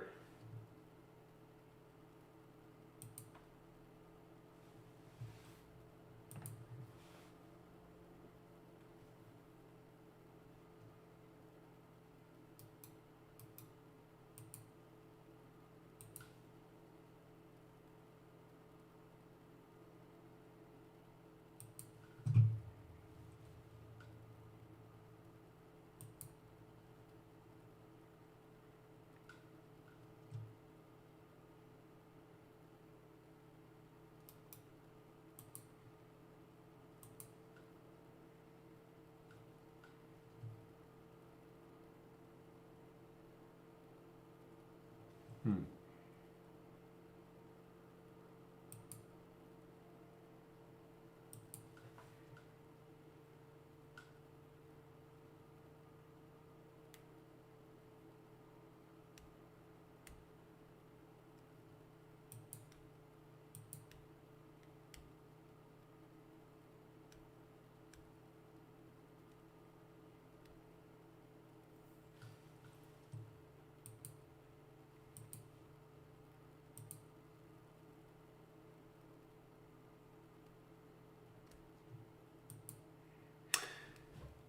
All right, guys, I am just scanning my, or just looking at my thumbnail charts, not seeing anything too incredible. Waiting to see if this one has a huge explosion. LGVN could be interesting again after hours.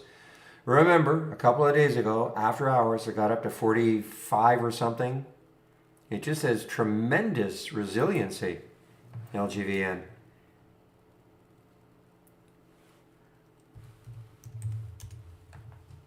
Let me even bring this up, see if it's... yesterday it was not working anyway, real. See if there's anything new in here. All right, so there was something this morning, 11:24. Yeah, well, I mean, awesome. Yeah, you're right. They're across right there.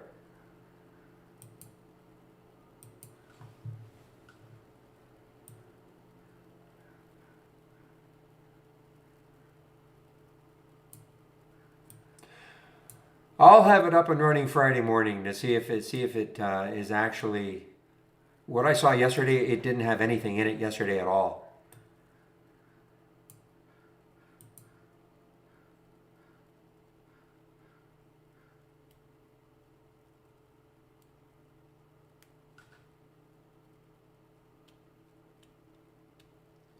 Yeah, it's no good because it requires a volume confirmation.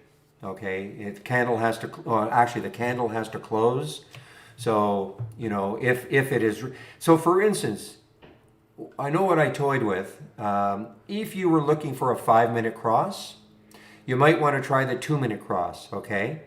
And it might get very close. I know that might not make sense, but by the time you see the 5-minute cross, remember the 5-minute candle has to close, and maybe you know the price it actually crossed at, it may be too far gone. But if you use a 2-minute cross and get the alert, and then check the 5-minute candle, I mean, I know it's convoluted, but I was thinking that might be a bit of a short-term fix anyway.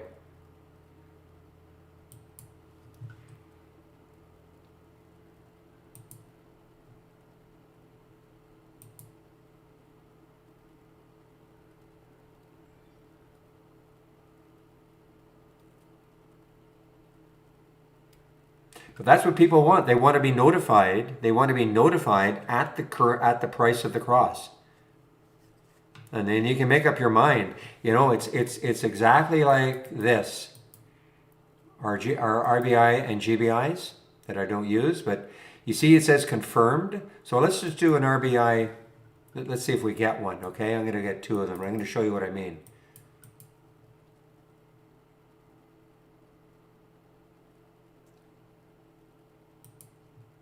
Okay, let's see what happens when I get one.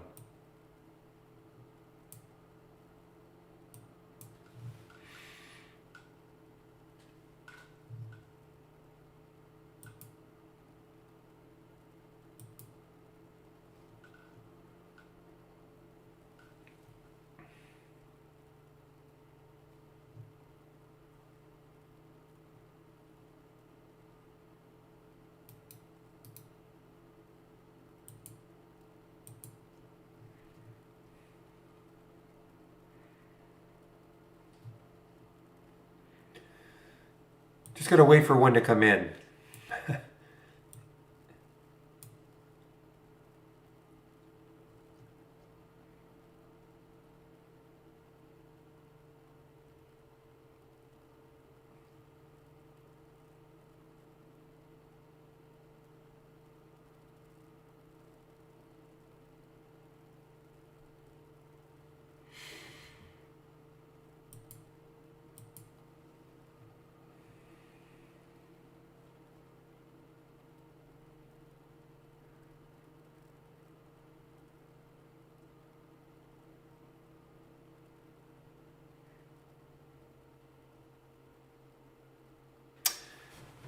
When you know it, nothing's coming in. I might have to wait another 2 minutes, 2:35 for that for the 5 minute candle to close. I'm sure I'll get something then, but we'll see.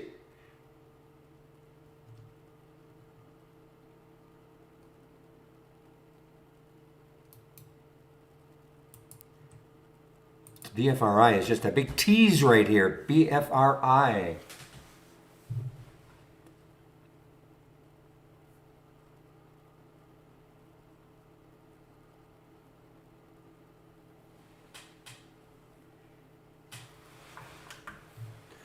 All right, give me a moment, please. I'll be right back.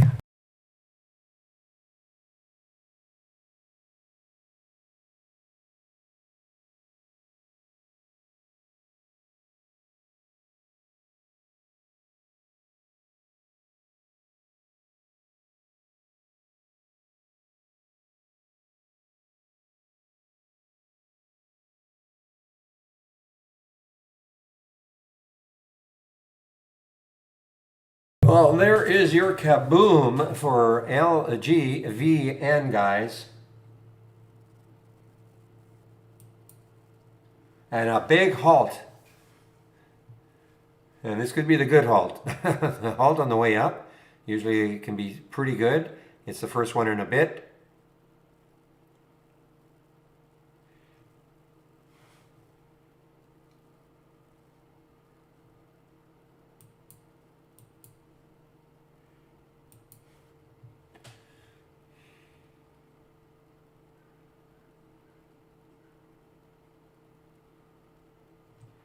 Oh, okay. Let me see what happened here. So DS.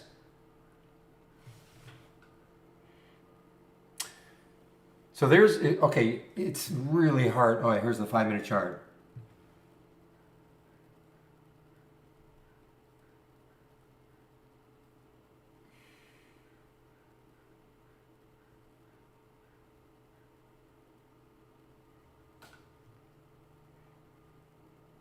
Yeah, this is too, this doesn't look right.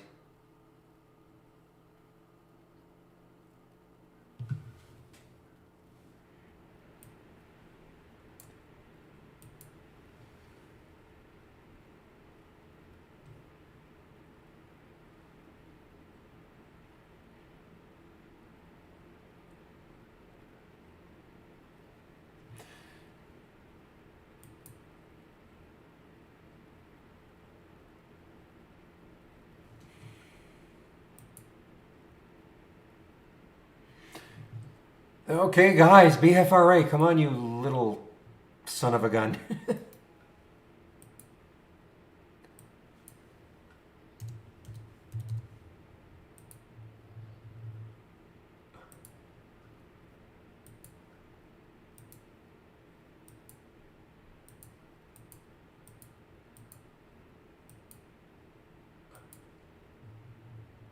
Alrighty. Sorry, guys. I know I was going to look at this thing, but I mean, you're by the time when we get the alert, it's at the alert price. But I can't look at this right now. I am watching this BFRI. So I mentioned before, this is the area that it could stall. If it got up to there, I'd be ecstatic. But right there, okay? We're talking 578. What did it get to? Got it to 565. Right there.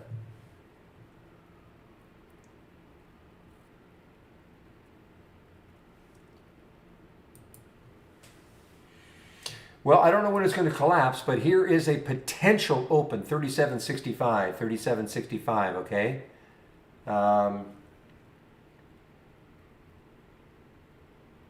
And what is it, a 34, so 39, 34, okay.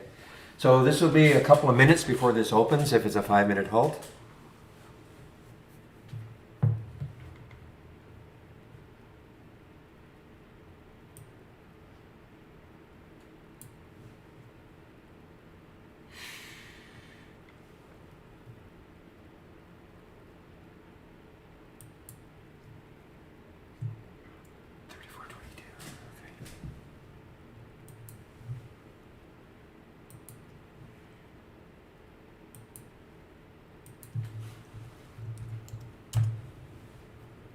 Well, tell trader you might get your 39 target.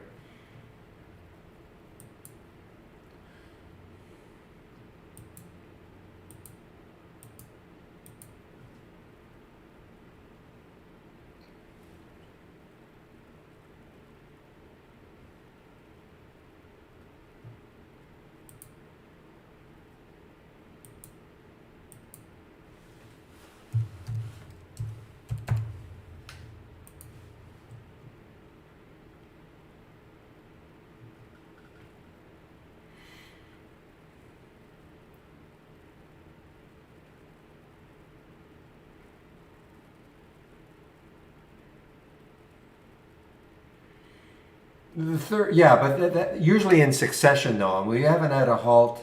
Yeah, the first one's usually good. The second one's okay. The third one, but usually but these halts have been really interrupted. Okay, we're talking about halt, resume in rapid order. These halts have been really interrupted. So, I mean, again, that's not scientific. Time is it? Time is it?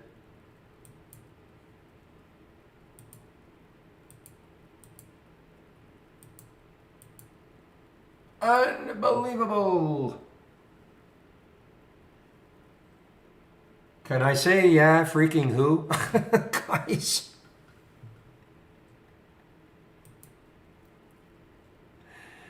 Oh, my.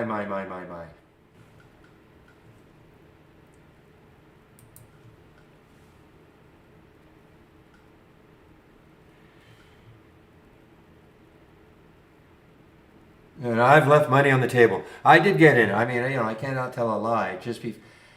Oh, wow. But I've left money on the table. Well, that's okay.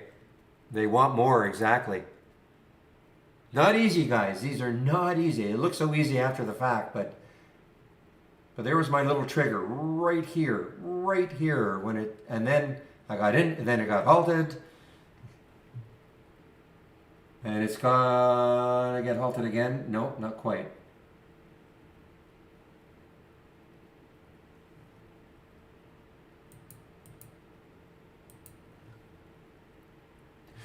Well, let's take a look, guys. I mean, the high in the pre-market, after hours, a couple of days ago, it got up to here. Why not? I'm out of it now, okay? I'm totally out of it now.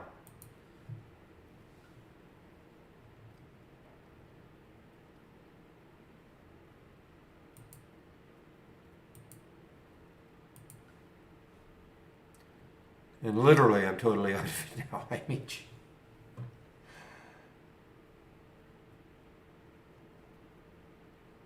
well, if I were a U.S. citizen, I'd be buying an extra large turkey now. Wow.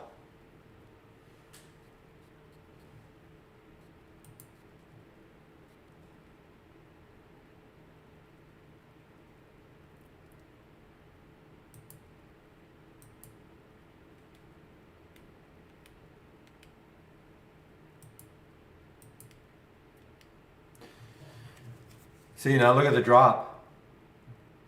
That's basically where I got out. That's basically 38.85. I think is the area I got out.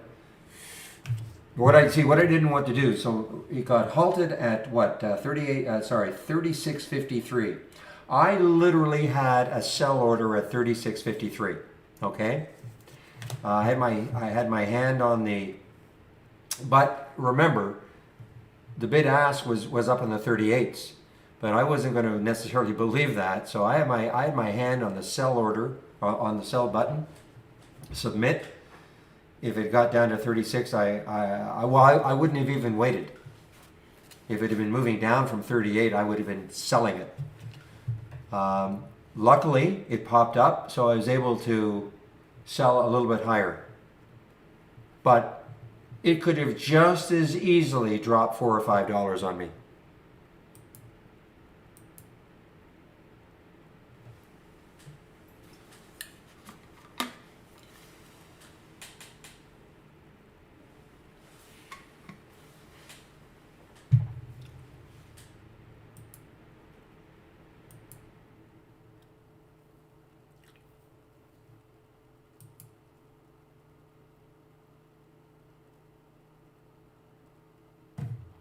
I'm done, guys. I am done. That's enough excitement for me.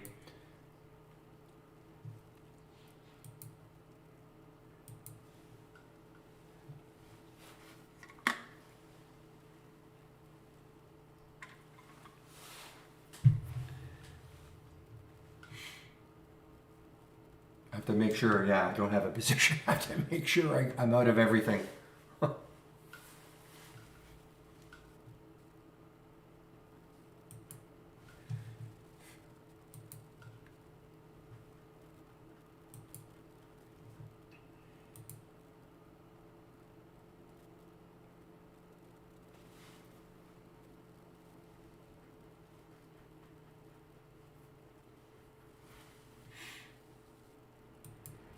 I mean, this may not be over, but I'm very happy to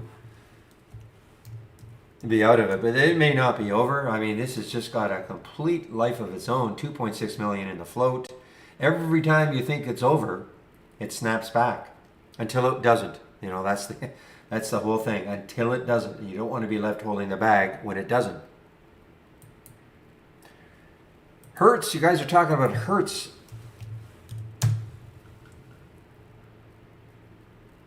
Yeah, no kidding. This was emerging from bankruptcy right here, 27. Okay, did nothing for a few days other than drop. But yeah, some action coming in for sure. But it's going to happen without me.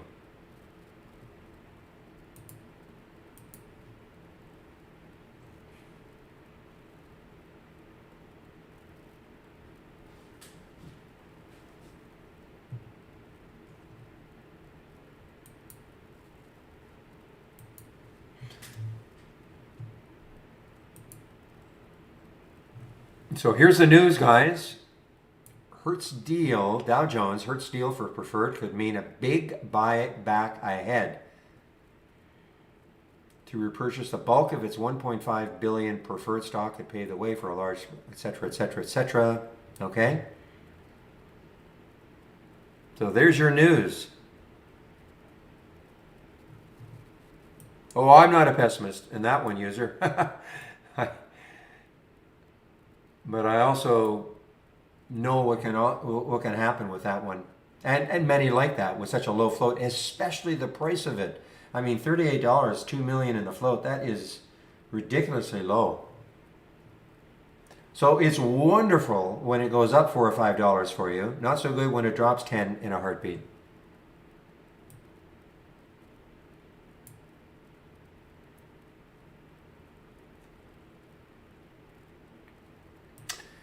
So continuing on, I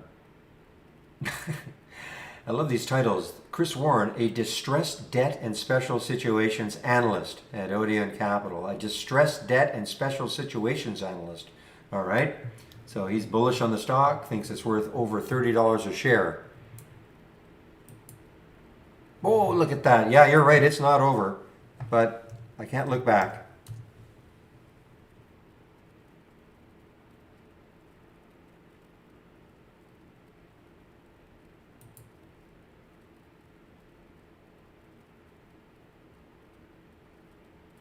Well, again, I've not had shorts. I don't think IB has had shorts available for that one. I may be wrong, but I do recall there might have been a day in which there were a few shorts, but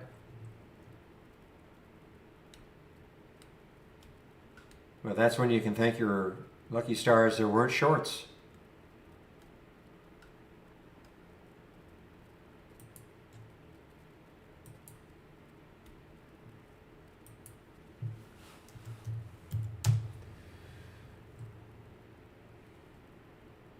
Well, guys, as I'm getting set to close the room down, to wish all my American friends, U.S. friends, happy Thanksgiving. And yes, I will open the room Friday morning.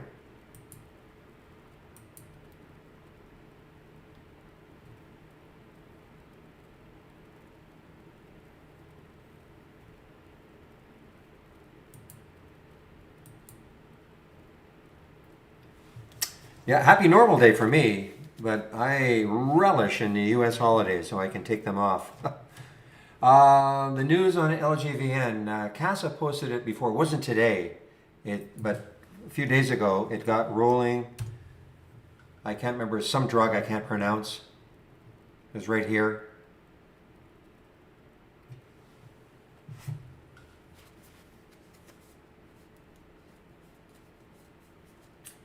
Are you serious?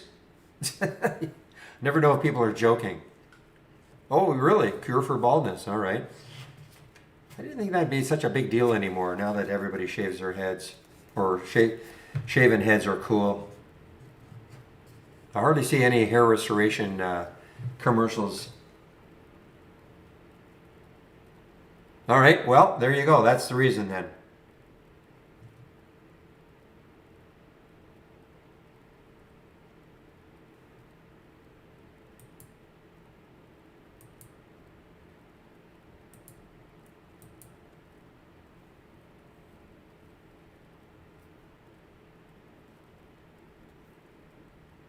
Now, seriously, guys, if you're in this one, be awfully careful right now. Why? Look at these topping tails right here, okay? $43, it touched 43 twice. I'm not saying it's over. I'm just saying there are some topping tails right up here. Buyers got the price up to this level right there. Sellers dropped it here. Buyers tried again. The sellers are moving it down, okay? So, and this is not shorts or anything like that. I mean, I shouldn't say that. I mean, I'm not saying IB doesn't have shorts. I don't know what other broker has shorts. I know there must be shorts available somewhere. But look, anything goes from 24 to 43 in 45 minutes. People are going to take profit. So you just got to be aware of what this 15-minute chart is telling you.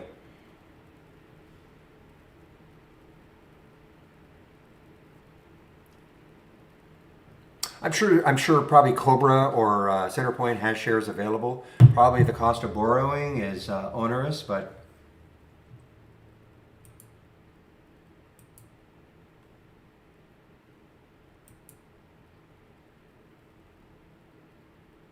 well, somebody just said that I don't know TZ. Who's TZ?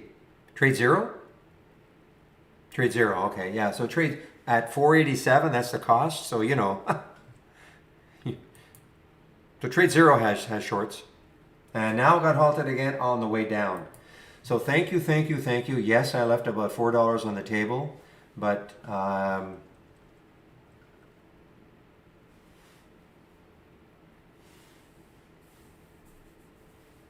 happy to do what I did.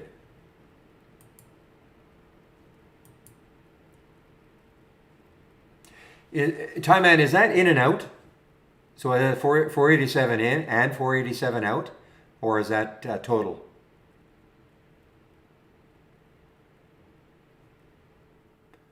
So that's total, okay.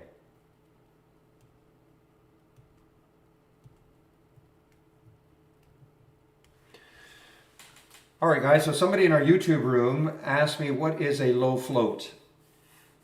Are you talking about a number or just or what is a float? You talking about like what I call a low float is, or just in general when I talk about the float, what do I mean by that?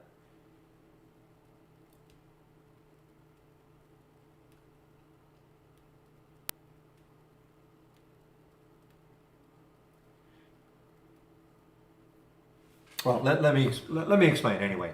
I haven't got an answer yet, but so you see LGVN, you see that number there, 2.68 million.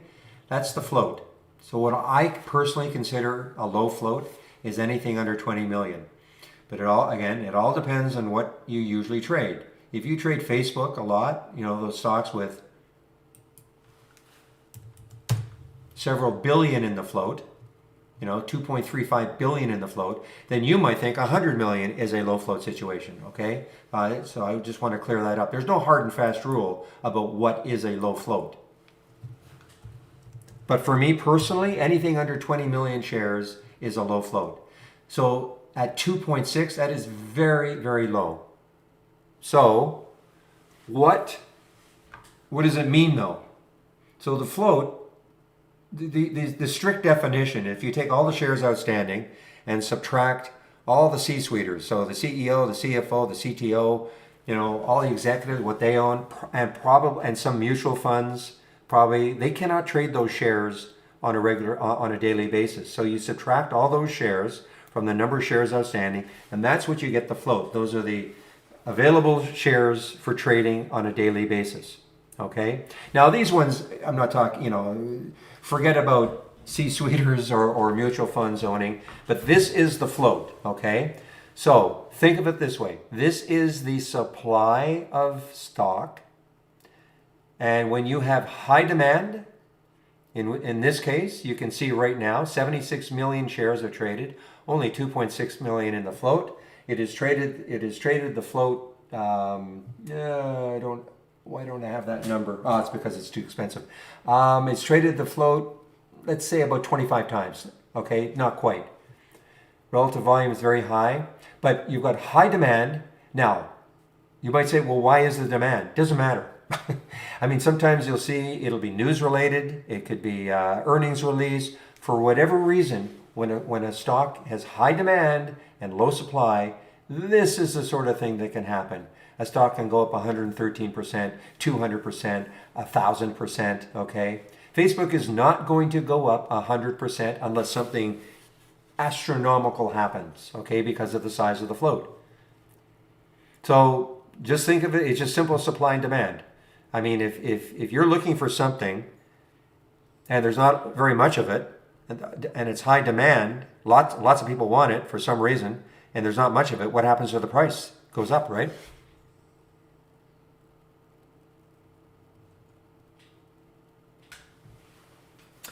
But conversely, you know, the same thing can happen. Once the buying dries up, and when you have a low float situation, then you can get the rapid de-escalation of the price.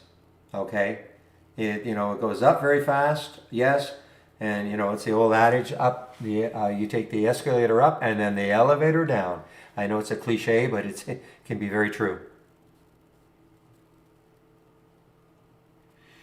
Okay, due to popular demand, somebody's asking for my cul-de-sac story, so I'll do it. You guys can delete me now, those of you who don't want to hear it anymore. So again, look at it this way, supply and demand. Let's say you live in a cul-de-sac, and it's a big one, okay? 100 homes are in your cul-de-sac, and you want to sell your home, and you list it for $500,000, okay? You're the only one in the cul-de-sac that wants to sell their home. You list it for $500,000. For some reason, maybe, you know, people are getting wind. It might be getting rezoned and whatever. Your neighbors don't know about it. You've listed your house for $500,000, and all of a sudden there's intense demand for your house. You know, the classic bidding war. So somebody offers $550. Next person offers $6. Next person you're just going to wait. It's like a bidding war. Okay. And because you're the only one wanting to sell. Maybe you've got the primo unit in the or location in the entire cul-de-sac. So the supply is one, your house, high demand for whatever reason, all those buyers coming in. Okay? Now, the flip side. You want to sell your house, you put it on the market for $500,000.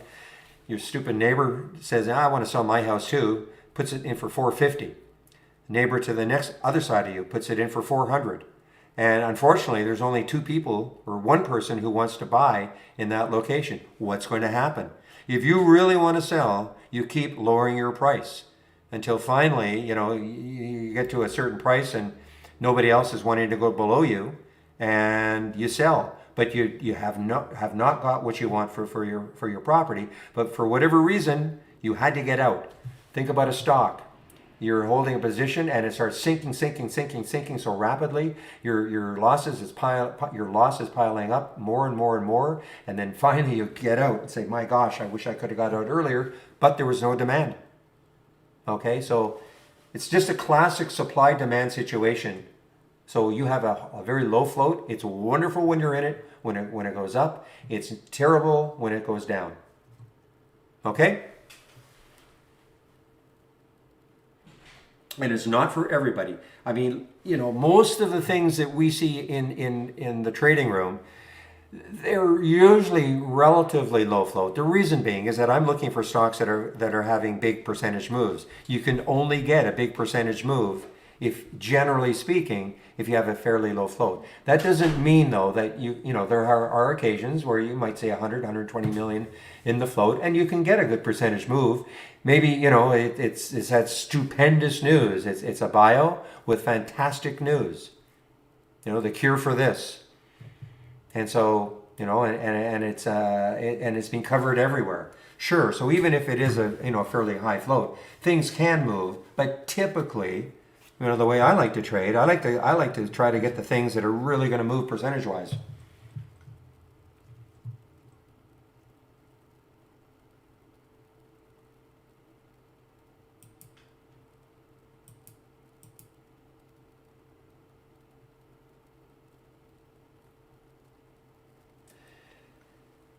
It's not so much. Yeah, okay. Are you a subscriber user?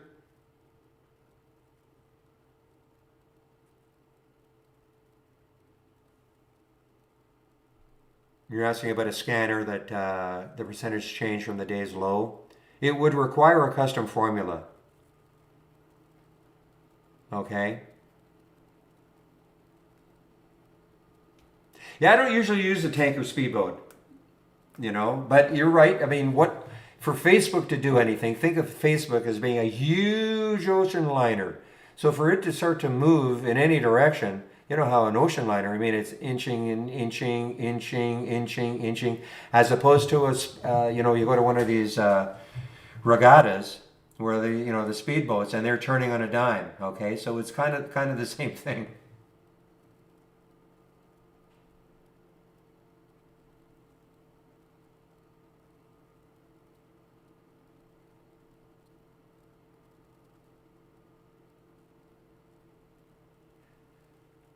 Okay, so you don't have trade ideas. So okay, your question was, do we have a scanner percent change from the day's low? You can find that information using trade ideas. Yes, it does require a custom formula, but yes, you can.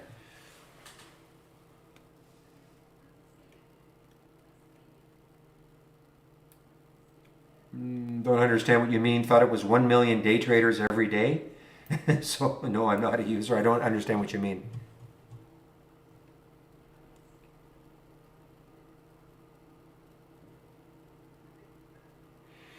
Chris, are you're going to take over at 3:30? Just give me a moment, please.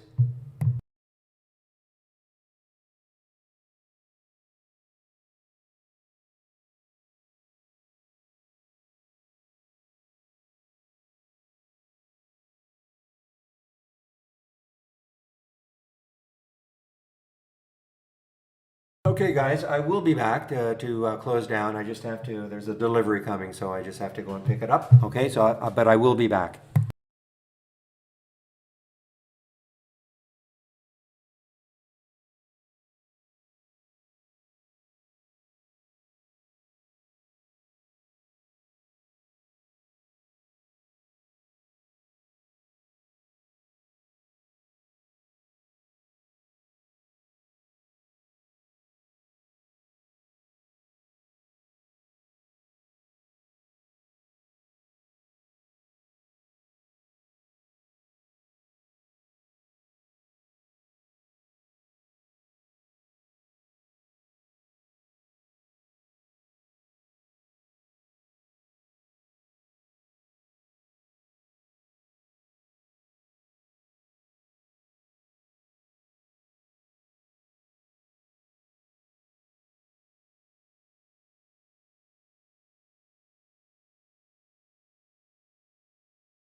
Okay, guys, I'm back.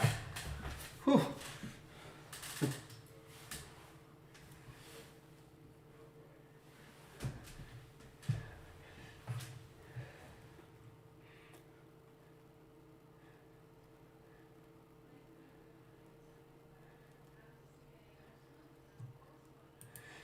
Okay, guys.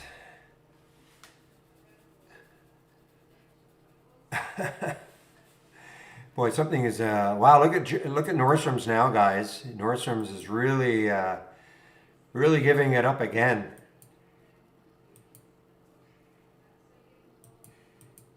What's going on?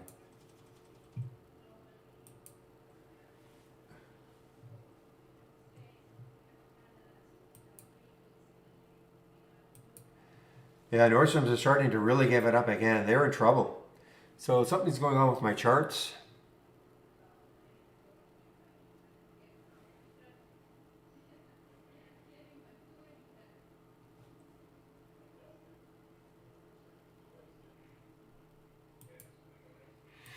Okay, so Chris will be in our YouTube room between 3:30 and 4:30. Okay, so when I shut this room down, if you want to head over there at 3:30, he'll be there. You can talk trade ideas, talk stocks with you the whole bit. So I'll pop the YouTube link in so you can head over there.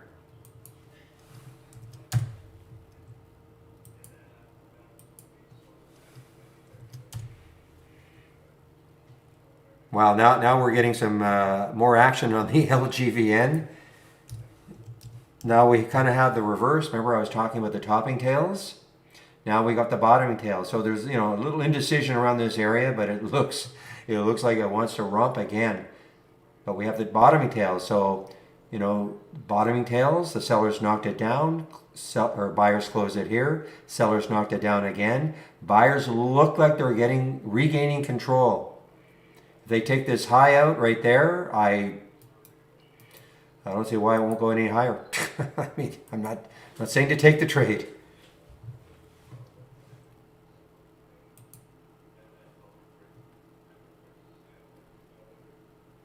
I'm doing overtime, yes. I don't mind actually saying later if there's some action and stuff. It's just a lot of times what I find, and also as I said before, selfishly sometimes I just like to have an hour by myself so I can do some trading if I want to.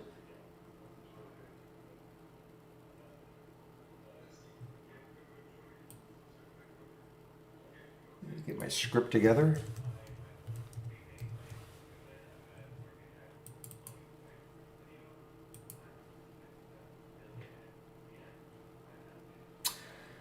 Okay, guys, I think I will leave now, though. Are there any other questions?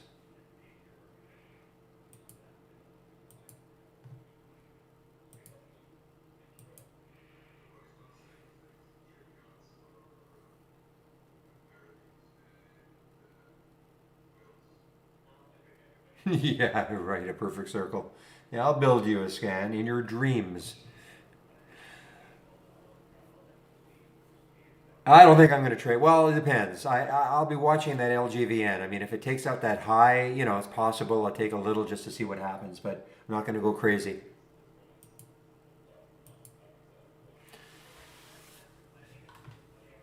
I have five.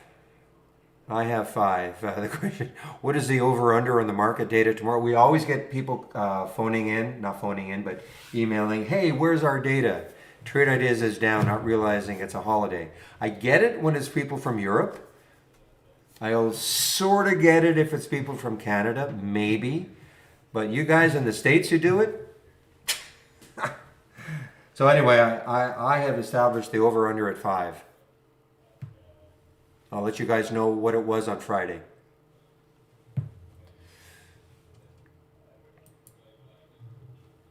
Okay, guys, I don't see any other questions, so well, thanks a lot for all the help all week. And let me just get my script together.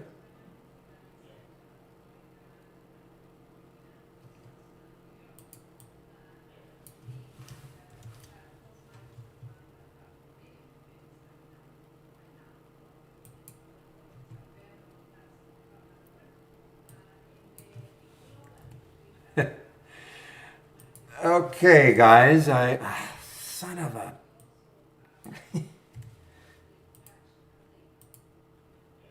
I'm just trying to get this thing copied correctly so I can close the room correctly.